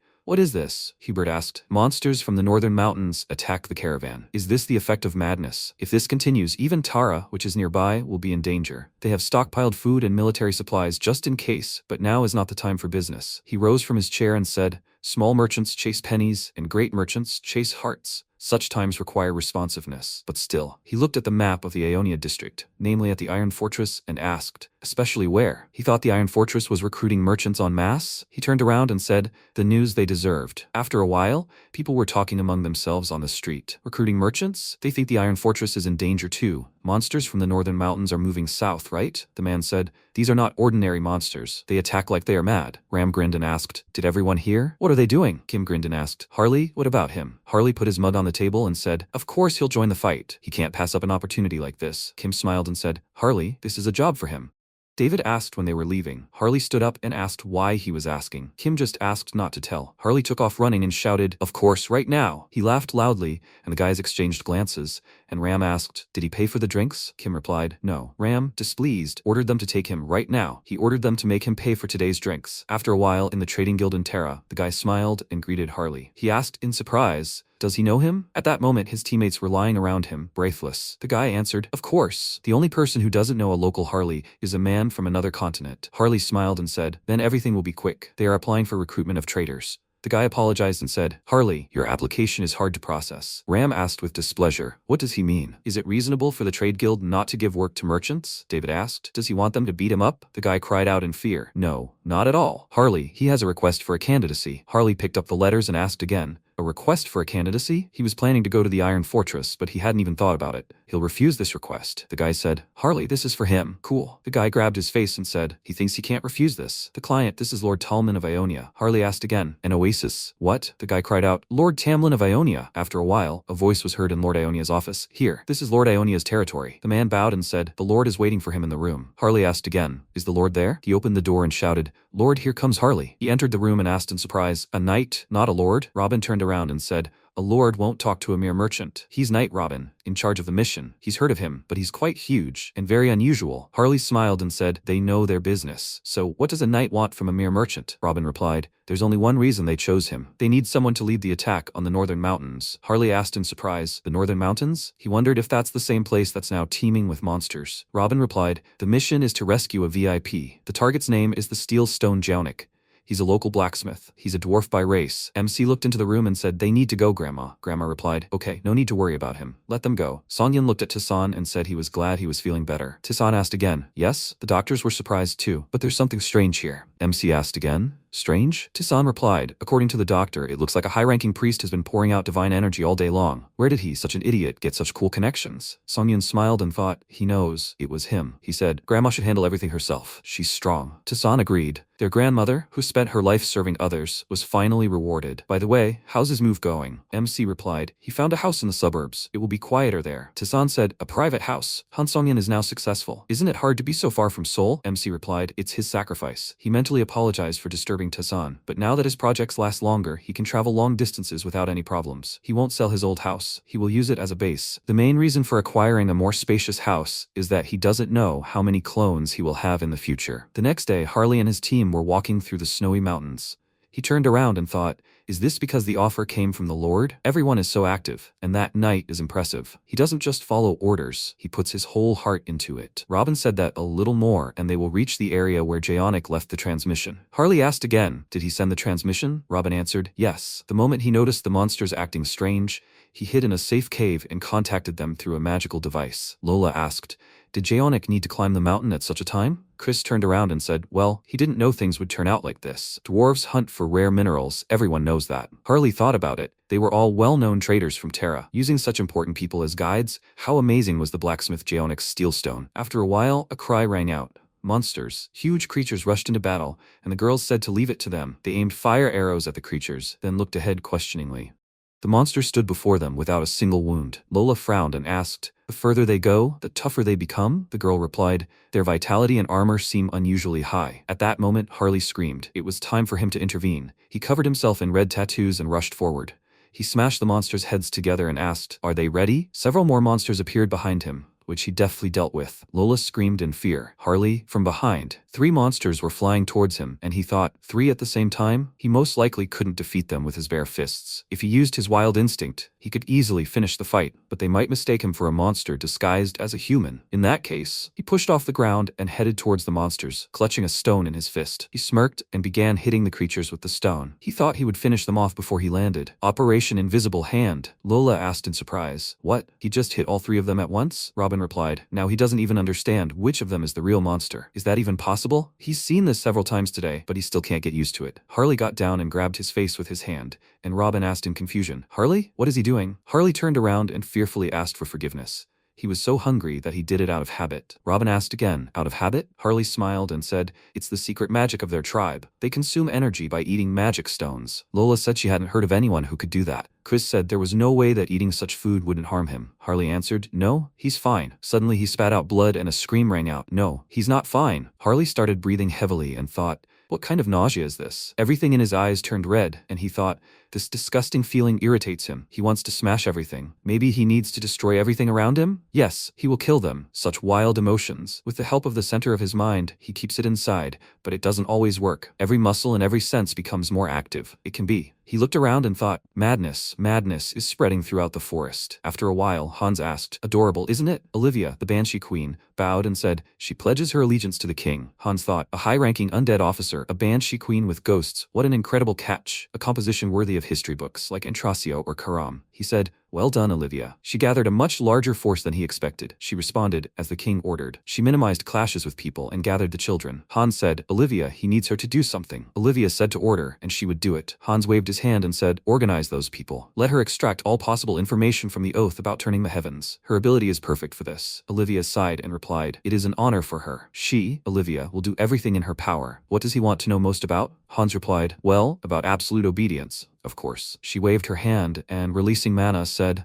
let her children hear her. She ordered the victims to be hunted down to the last remnant, sucked out their souls, and presented to the king. After a while, Heinz read the documents and thought, Hans was able to obtain information from the Banshee Queen, information on the state of the nation from the Brokoslak clan, and on the criminal underworld from Banzi. In everything related to madness, he can count on Harley. Haynes grabbed his head and thought, but why was he afraid? He looked up questioningly and saw Mullo in front of him, who addressed him. Haynes asked, what is it? Mullo replied, a few minutes ago, a message came from the Devil's Forest that monsters had begun to attack. Haynes replied, he sent 2 purebreds there, so everything should be fine. Mullo stuttered slightly, but that was not all. Haynes looked at him questioningly, and he replied that the monsters in the northern mountains had begun moving south in full force. At this time, Harley thought, it spreads in all directions in an instant. This is madness. They went crazy just breathing. He turned around and thought, wait, what about his comrades? The effect is small, but they are not completely protected. At least, it seems to him that people survive this effect easier. Robin said, they are about to arrive at the destination. They need to hurry. A little more. Harley clenched his fists and thought, this is still a serious danger, right? His physical abilities are becoming stronger, but in exchange, he feels like he is losing control of his body. The system window reported a physical transformation with the mutation trait.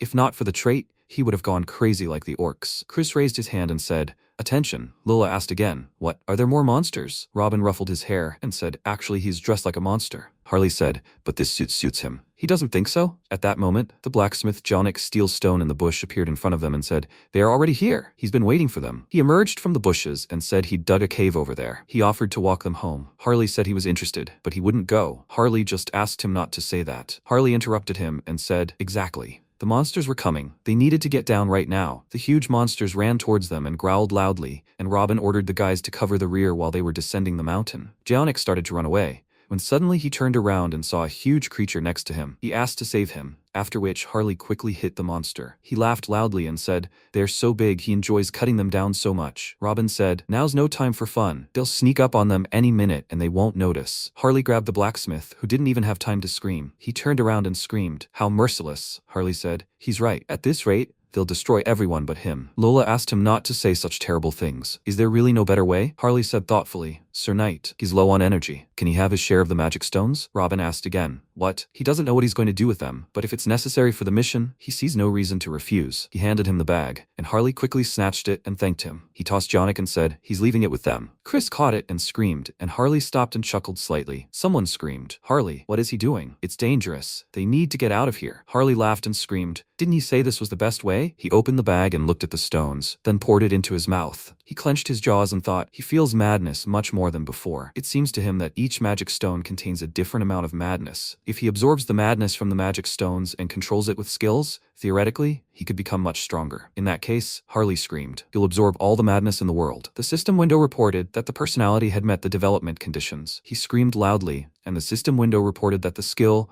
Wild Instinct, had evolved into the special skill, Mad Beast. Harley's body began to strengthen even more, and then he grinned and laughed loudly. Harley said, now they'll begin recycling. He thought. His whole body was boiling, unbearably hot. The monsters screamed loudly and Harley swung his huge axe and ordered them to die. After a while, he dealt with the monsters and thought, this is it, the power of a berserker beast. Lola spoke in surprise. She could barely catch his movements. How does he do that? Chris said, the rumors about him being the strongest merchant in Terra were not exaggerated. Robin spoke. He is not the strongest Terra. He is the strongest on the entire continent. The monsters approached again and began swinging their weapons. Harley grinned and attacked the creatures. He said, that's better. The system window reported, the skill Diamond Eye, Harsh Winter. Robin said, this is amazing, Harley. Chris asked, is he okay? Jayonik said, he has the courage of a dwarf. Harley said, he begged for his life and ran. Jayonik grinned slightly, frightened. After a while, Harley wondered in surprise, what kind of energy is this? His whole body is screaming, he needs to run. He's never felt such pressure before. Robin asked, Harley, what's wrong with your face? He just asked not to tell him that enemies are approaching. Harley laughed and shouted,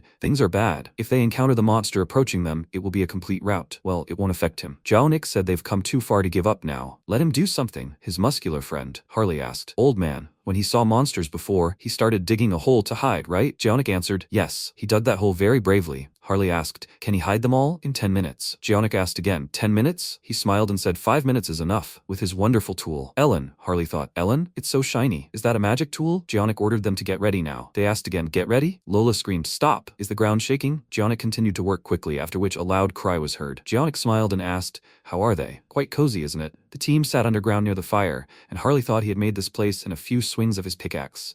He is an amazing dwarf. The system window reported an environment suitable for customization development has been detected. Harley wondered, environment? What element here is on the same level as the world tree branch that created Kairos? The system window reported, Ellen, this is a pickaxe. Reborn as a magical tool imbued with the secret of the dwarf Jayonik, the soul of an artisan. It has been perfected for over 20 years. He thought, this is more amazing than it seems at first glance. It has a 20-year history connected to the master artisan Jayonik. In that case, he will get it by any means necessary. Suddenly, rocks rained down from above, and Chris said, something was making noise outside. Lola asked, maybe it was the monster he was talking about? Robin said, it looked like the creature just crouched above them. Perhaps the monster was trying to feed on monster corpses. Chris asked, maybe they should crawl out while he was distracted. Robin replied, that wasn't a good idea. He would quickly grab them. Harley laughed, and Robin asked, Harley? He said he has a good idea. The biggest problem is that this thing is sitting right above them, right? What if he lures the monster further away? Robin said, this time it could really cost lives, and he will still try? Harley answered, yes. Lola said, scared, Harley. He smiled and said, of course. He pointed his finger at Ellen and shouted, because he has it. Jayonik asked again in surprise, what? Why does he need Ellen? Harley answered, just for insurance. It will be very useful in a dangerous situation. Jayonik said, but it's a magic item. He thought, why is he doubting? Jayonik, you idiot. It doesn't matter how dear it is to him. Life is more important. He said, okay, let him take it. Harley extended his hand and, laughing slightly, said, thank you. He took it in his hands and discontentedly ordered them to give it to him. He said that he would give it to him. Jayonik screamed, with hands that big, he'll use it like a spatula. Harley snatched it from his hands and laughed out loud. He said he'll be careful with it and give it back. Jayonik fell to the ground and cried out with tears in his eyes. Ellen, Ellen. Harley ran and mentally begged for forgiveness. It's unlikely he'll get it back, but he saved his life, so they're even. He's safe with Ellen. He thought, no, he has a dwarf. Harley jumped outside and screamed, how fresh the air is outside. Now maybe they should ask the monsters to introduce themselves to each other. The huge two-headed monster screamed loudly and swung its fists. Harley said, this guy is more amazing than he expected. Even higher beings, like a two-headed ogre, can go mad. Judging by its belly, it had swallowed a huge number of magic stones. The monster's eyes began to glow, and it screamed loudly. Harley asked, puzzled, what was it doing? He just asked not to say that it was following him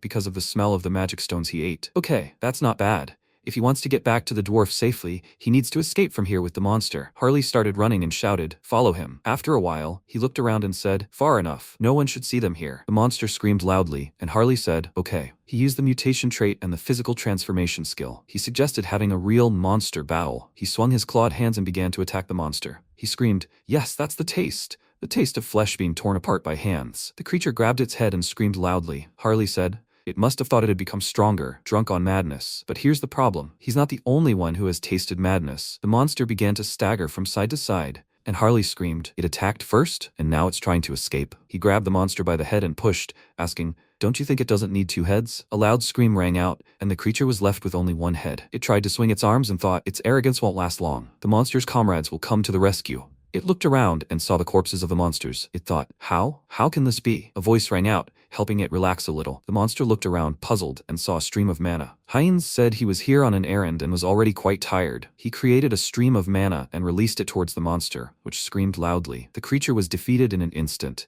And Harley happily said, as he thought, "It's more convenient to work together." He thought, "It's good that he called Haynes," he said, although he had originally called him for a different reason. Haynes picked up a pickaxe and said, "Mr. Jaonic's gift will be very useful." Harley laughed lightly and asked, "How strong will he become if he eats this?" "He will finish him off before the madness subsides." He bit the monster with his teeth, and Heinz looked at what was happening, puzzled. He said, "Well, maybe he will also taste blood soaked in madness?" The guys turned around sharply and thought, "This feeling." Heinz thought, this is the same energy he felt from Intrasio. Everything around burst into bright flames, and the red dragon Geratos appeared. He said, "He will devour everything. Hunger. He is dying of hunger. He is going crazy." Harley said, "A real dragon." Heinz said, "Someone revere them as sacred creatures, but he is consumed by madness. There is no point in waiting for a proper conversation." Geratos said, "Half human and vampire? What a great snack. They must satisfy his hunger. Who should he eat first? No. He will eat them at the same time." He opened his huge mouth, and the guys grinned. They rushed into battle and said, "Sorry." Geratos quickly revived from the attack, and Heinz said, as expected of a dragon, "He's already healed." Harley asked, "With such thick skin, he can also heal?" The dragon screamed. Low creatures, in his entire eternal life, he was defeated only once. Haynes asked, "Who did he lose to?" Geratos answered, "The king of death, the king of immortality. He sentenced him to death." Haynes asked again, "The immortal king?" Geratos answered, "That's right. But he died, and his life was consigned to oblivion." "Are they laughing? What kind of reaction is that?" Harley mockingly said, "Sorry, but they called a friend, because the 2 of them might not be enough. They apologize in advance for the injury caused." Geratos felt a familiar mana and said in surprise, "He, the 3rd immortal king," Hans said, "a dragon struck by madness. He would make excellent material for experiments." Geratos asked, "What? The immortal king has returned." Hans laughed and said, "He saw him in the memories of the past immortal king. If he could wake up from that lethargic sleep himself, he wouldn't be surprised by his resurrection." Geratos tried to wave his tail but hit the barrier. Hans laughed lightly and told him not to even think about escaping. Inside this barrier, his wings don't work. Geratos heard voices. He must kill him, avenge them. Geratos said, "The immortal king." He covered himself in bright mana, and Harley said in surprise, "This is amazing. He absorbs madness from the air. Even he can't do that." Geratos said, "An overwhelming power is gathering. Yes, it is a strange power, the will of nature that desires revenge. He will destroy him, the immortal king." Hans said, "This was not part of his plans." Geratos grinned and shouted, "The so-called immortal king is fleeing in terror?" Hans replied that he was going to kill him, but then he would suffer a small loss. He couldn't let such madness loose. Geratos asked, "He, the unfortunate one, what kind of nonsense is he talking about?" Hans said, "Well, here's another option. If they're not on the same level, he should be underneath him." He directed mana toward Geratos and ordered them to get out. Intrasio, a large dragon skeleton, appeared beneath him. He screamed loudly, and Geratos asked in surprise, "A real dragon?" Hans said, "Intrasio, let him make sure his flesh and bones remain intact. Let him remove the curse and rot from himself before engaging in battle." Intrasio quickly flew into the air and lunged at Geratos. He bit him, and Hans thought, now he'll analyze how best to separate them. The system window reported the skill gravity chains, spatial blocking, and blow absorption. All of this was directed at Geratos, who said these were cheap tricks. The boys rushed to the attack and shouted, "Now is the time," Harley said happily. "It's powerful. Just looking at it makes his mouth water." Haynes said, "Dragon blood tastes wonderful." He swung his arm and attacked, and Harley sank his teeth into Geratos' body. He asked, "An endless supply of dragon meat? He will feast until he recovers." Heinz tried it and said, "The blood is good, but the madness mixed in is getting in the way." Heinz's eyes widened in surprise and asked, "Wait, madness?" Geratos screamed loudly and broke free from his chains. He screamed, "Did they insects think he would just sit and watch?" Harley said, "Breathe. There's no way to dodge at this range." Hans said, "He's disarmed. He's not the only one who can breathe fire. Giratos said to treat him like this, he'll burn him, the damn dragon. Entrasio directed his mana towards Giratos, who at the same moment directed it towards him. Haynes tore open his jacket sleeve and said, now, he will channel every drop of his blood and maximize the mysteries of blood. The system window reported, it's a great sword of blood. He grabbed it and used ability acceleration. He swung the sword and Giratos screamed loudly. He said it worked. Giratos looked at him and said, he, an insignificant insect, is useless. Such an injury is nothing. He can regenerate. Haynes apologized, but he didn't intend to seriously injure him. Giratos asked, what? Haynes grinned and repeated, insect, that's the perfect word. Giratos looked at his paw and asked, what is this? Haynes replied, his accumulated madness looked too appetizing, so he launched a parasite into his body. He's so evil that even deworming won't help. Harley was crawling over Giratos' body at that moment, asking, the texture? It's not bad. They'll see how much they can get in this restaurant. Inside Giratos, Harley was thinking, how nutritious. The deeper he goes, the more nutrients he gets. Suddenly, he looked forward questioningly, and the flesh squeezed inside him. Harley screamed loudly, what an idiot, he's trying to push it out. He grabbed his chest and said, the bones and organs are about to burst, but he can't stop here. He will keep absorbing until his jaw muscles are paralyzed. The system window reported, regeneration has reached the limit. The skill regeneration has evolved into ultra regeneration. Harley looked around and said, his power, it's coming back. He asked, ultra regeneration? He thought a dragon had this ability, but it hasn't absorbed its magic stone yet, has it? He remembered Giratos' words, and the system window reported, the creature has met the conditions for evolution. The skill absorption has evolved into the special skill gluttony. Harley asked again, gluttony? A red spot appeared on his body and Harley said, it's scales. I see. Now just by eating someone, he will absorb skills.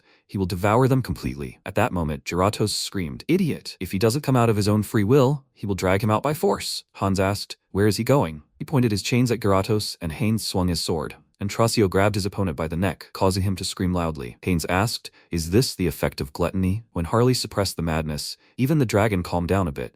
As soon as he gets a taste, the power will awaken within him. The system window reported that the special skill, Legacy Pure Blood, has been significantly improved. Haynes said that, as he thought, to gain access to pure blood, you need to drink it from a superior opponent. He widened his eyes in surprise and said, that's it. Harley said at that moment, he found Giratos' dragon heart. Haynes said, checkmate. Harley said, the ultimate magic stone, the dragon heart. Bon appetit. He quickly bit off the stone, after which Giratos screamed loudly. He fell to the ground, and Hans patted Entrasio and said, well done. He laughed and said, success. From twin ogres to dragons? That's wonderful. Giratos sighed several times before closing his eyes. He said, after all, once an immortal king. Hans placed his hand on him and told him to rest in peace. This time, the immortal king has no intention of destroying the entire world, and if he takes some of his bones, then let him not be too indignant. He will put it to good use. Haynes said, his blood. Harley added, and his horns. After a while, Hans said, they have obtained very valuable magical ingredients. The dragon corpse is a treasure. Haynes looked at the cabinet and said, he collected blood infused with dragon power. This will definitely come in handy. But today,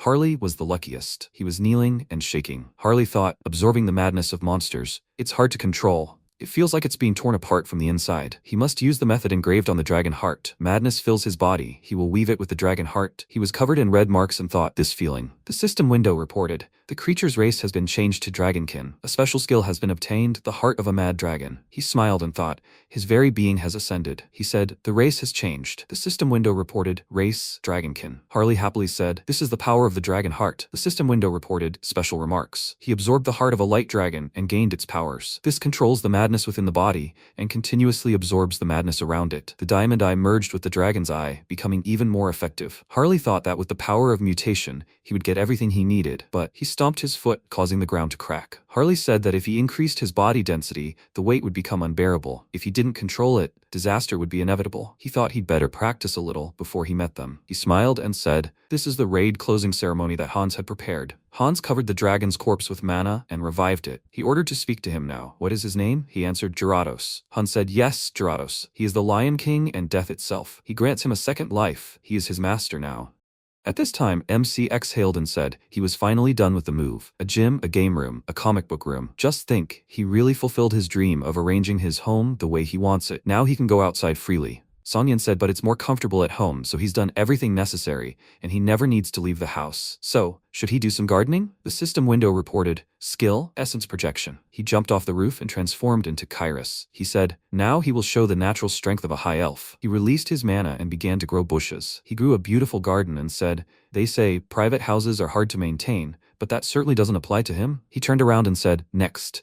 Haynes appeared behind him and swung his hand. He thought, he'll use Haynes, whom he summoned in advance, to set up the primary barrier. the essence projection cooldown will be complete. He will add the Hans and Heinrich barriers. Is there a house safer than this? Songyun asked. Household chores should be like this. Maybe it's time for accounting. Karma shop. The system window reported karma shop. Current karma, 1,608,961 points. Recovering 1 million isn't available yet. Upgrading a special skill costs 1 million, and upgrade statuses can be viewed. MC asked, is it already more than 1 million? It hasn't even been a week in Earth time. It seems numbers really do matter, but let them not tell him there's no increase in the number of avatars, right? He thought about it. Okay, he has no choice. Songyun clicked on the system window and said, improve. He cried out joyfully. It worked. The system window reported that the unique skill had improved, increasing the number of avatars he can own. MC said he can now add an avatar again. Will he see what else he got? The system window reported that the avatar's potential had increased. The learning ability of each entity is improved. The avatar's cognitive abilities are significantly increased. Songyun said, it's not surprising that the distribution of mental energy between his avatars seem to have increased. Will his main avatar become dumber? He laughed out loud and then said, it can't be. The clone. It's him. It's a clone. Next.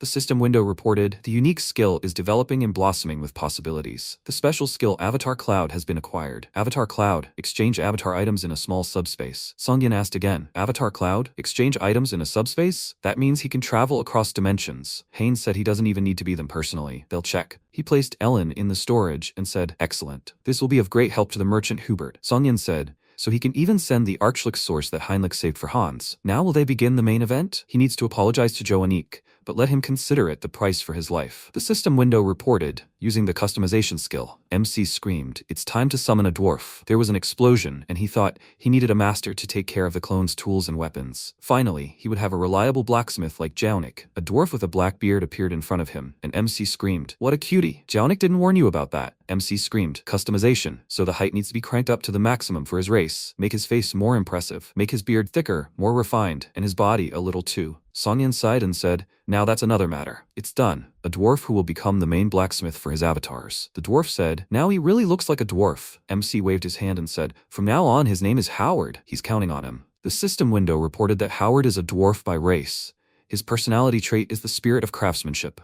Note, this is Han Songyun's 8th avatar created with the master pickaxe. Due to the Spirit of Mastery effect, all actions related to item creation gain an advantage. MC said, great, everything is exactly as he intended. Even the first skill is the right type. If we're going to nitpick, he thought about it. As with Kyrus, he again lacks any basic knowledge. Looks like he'll have to use Harley's connections again, but there's complete chaos in the north right now, so that's problematic. He thought about it and said, then that leaves Haynes. He dialed a number on the phone and said, it's been a while since they've seen each other. How is she doing? Soran said, Mr. Haynes, did something happen? He replied, he has an urgent request. She asked again, a request? What's wrong? Let him just order it. Haynes said to prepare materials on engineering for him, especially on metallurgy. Anything. Scientific papers, workshop records, anything. She replied, right now. Howard said blacksmithing skills can be honed using earthly data. He'll need to set up a workshop in Terra and practice on Auterica. It'll be more effective there. After a while, Hans said the cloud avatar system is truly good. He didn't think he could get Heinrich's gift so easily. Finally, he'll be able to properly use the source. He ordered everyone to stand, after which the crystal began to shine brightly. Hans said he'll have a task. McCain appeared before him and asked with displeasure,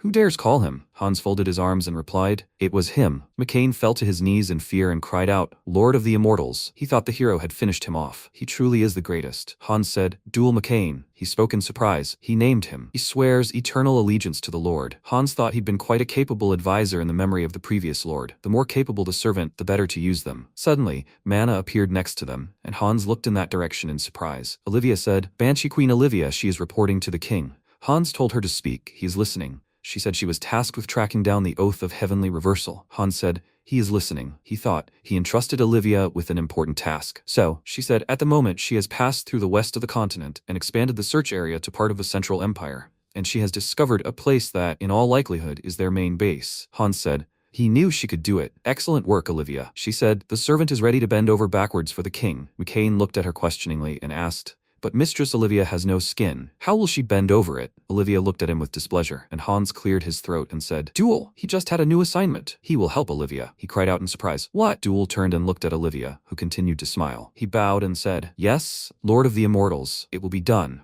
Hans turned and told Olivia to subdue these idiots at any cost. If necessary, let her take Karam with her. Olivia replied, okay, everything will be as the king wishes. They evaporated and he thought, the oath of turning the heavens, he had finally found them. Hans waved his hand and said, not a lot, let them wait just a little bit. He will come for them soon. Central Continent, Azarian Empire, Tovea's city. Manna flowed outside the window, and the girl looked at it and said for a second she thought she smelled Olivia. She turned around and said, well, it must have been her imagination. The current leader of the Oath of Reversal of Heaven changed her appearance and said that she had no way to find her now. The Lord of the Immortals. She would never again be his slave. She was a succubus from the army of immortals, Siana. She returned to her normal form and, adjusting her hair, said to come in. Andrew Weaver from the Oath of Reversal of Heaven entered the room and said, slightly embarrassed, Siana. As always, she was dazzlingly beautiful. Siana said, enough chatter, Andrew. Did he find out who became the new head of the Brokoslak clan? He replied, of course. A pure-blooded vampire named Haynes. Siana asked, even if he was pure-blooded, how did he manage to swallow an entire vampire clan? Andrew replied, he definitely hasn't done that yet. Siana screamed in irritation. What? He said, she's got horns coming out. He told you so. His trajectory observation skill is almost like an all-seeing eye, but to see everything properly, it needs to be improved. Siana said, enough. She doesn't want to listen to excuses. He thought, a nightmare. If only she'd hand over the materials, before grumbling. Siana thought, no matter how good the long-range observation skill, without precise data, it still only gives blurry images. Siana said, in any case, it's good that the new Lord Brokoslak is not of the highest blood. Getting rid of him will be much easier. Andrew asked, will she handle this personally, Siana? She asked again, why so? She opened her wristwatch and said, the greatest vampire clan of the continent, Upersh, will begin a campaign of conquest. After a while, Haynes said, she quickly collected the materials. Soran said, of course, an order personally from the Lord. That's rare. They used all the powers of heterosis. Haynes thought, the properties of metal, the hammer grip technique, the forging methods. Although he still doesn't understand much from the papers. As expected of a dwarf, he understands at a glance. Howard there got it all right away. When the teleport cooldown ends, he will send everything to Hubert's workshop. Soran said yes. He needs to know about something. Haynes asked again, about what? Soran answered, they detected that the Order of the Oath of Conversion of Heaven had come into contact with other forces. Haynes asked, with others? She answered, yes, she was digging deeper to find out who exactly. Haynes wondered, what are they planning there? Oh well, the main thing is to do everything cleanly. He folded his hands together and thought time is on their side. While his avatars had been pumping up their power for 10 months, only a month had passed on Earth. A voice rang out, yes, he is coming. The man looked out and thought, a child? He asked, can he find out what business she came for? The girl smiled and said, she came to Mullo, let him take her. The butler thought with displeasure, how dare she treat Mr. Mullo without respect? He asked, did she have an appointment? The girl asked, should she? Let him say that Brickion had arrived, he will understand. The butler said with displeasure, what impudence. He would report to Mr. Mullo and let her go back. At that moment, Mullo appeared behind him and said, there was no need for that. He knelt down and said to let Mrs. Brokoslak in. Brickion said, they haven't seen each other for a long time, Mullo. The butler asked fearfully, Brokoslak? Could she really be the founder of the Sacred Blood Brokoslak clan? Really? She smiled back at him, and after a while, Mullo apologized for the inappropriate manner they had met her, Mrs. Brokoslak. Frisia had just left. Brickion answered, she had told him to call her Bricky. Brokoslak sounds too pretentious. Mullo replied, yes, Lady Bricky. He thought, but it was awkward. There were still 20 years before the planned visit, and she just showed up so suddenly. Bricky asked, but he knows what's strange? The one at the gate. He's both the same and not the same at the same time. Too much about him is distorted. He didn't even recognize his own master. Mullo asked for forgiveness, and she ordered him not to deny it. He's the same. He widened his eyes in fear and thought, he can't and doesn't want to fight her, Lady Bricky. How could this be? As soon as Heinz left, everything turned out like this. Bricky said, it seems like her blood really does flow in them. However, where's the one who made them like this? Mullo turned pale and thought, so she was simply testing them all this time. So that's how it all went. Mullo said he's not here now. Bricky said, then she'll stay here for now, okay? They don't have any chambers prepared. Mullo replied, no problem. He bowed and she thought, how curious. She'd always dreamed of perfecting her blood through evolution, of the highest degree of transmission of her bloodline's power. If such a thing were truly possible, they, vampires, would be able to emerge from the shadows. And now she was waking up, and someone had already opened those gates. She'd see her worthy descendant and the impudent traitor to her blood. At that moment, Harley smiled and said, well, that's it. He jumped and ordered them out. Everyone quickly jumped, and Jonik screamed, Harley, his heart almost stopped. Robin said, it looks like the hunt was a success. Is he all right? Harley laughed and said, it was hot, but he held on. Someone said, he thinks he looks even more cheerful than before. Chris looked at his hand, puzzled, and asked,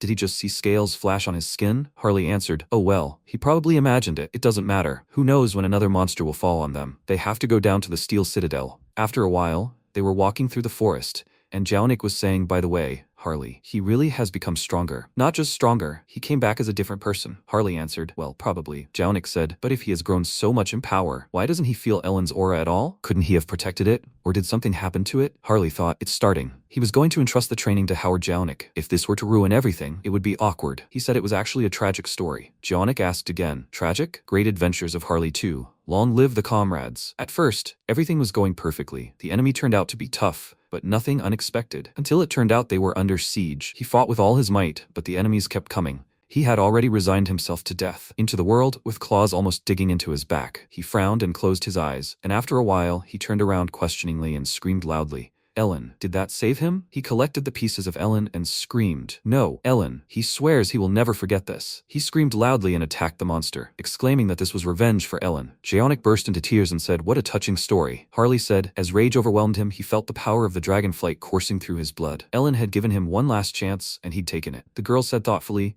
so there was a dragon born among his ancestors, most likely 300 years ago, after the Great War, and then this line simply got lost.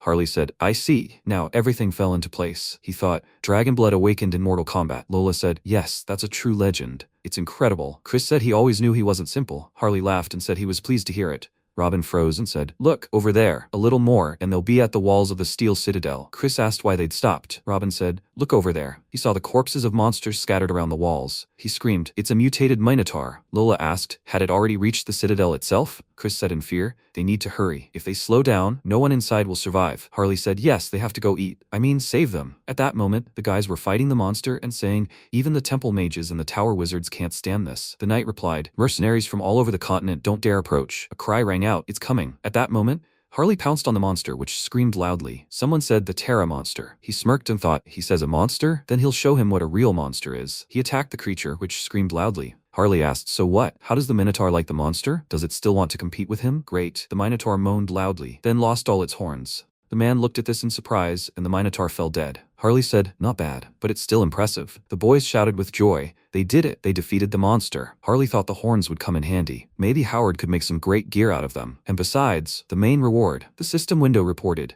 the king of madness is the ability to harness the rage within the body. He thought, if we're talking about Minotaur genes, then of course his legs are his strongest.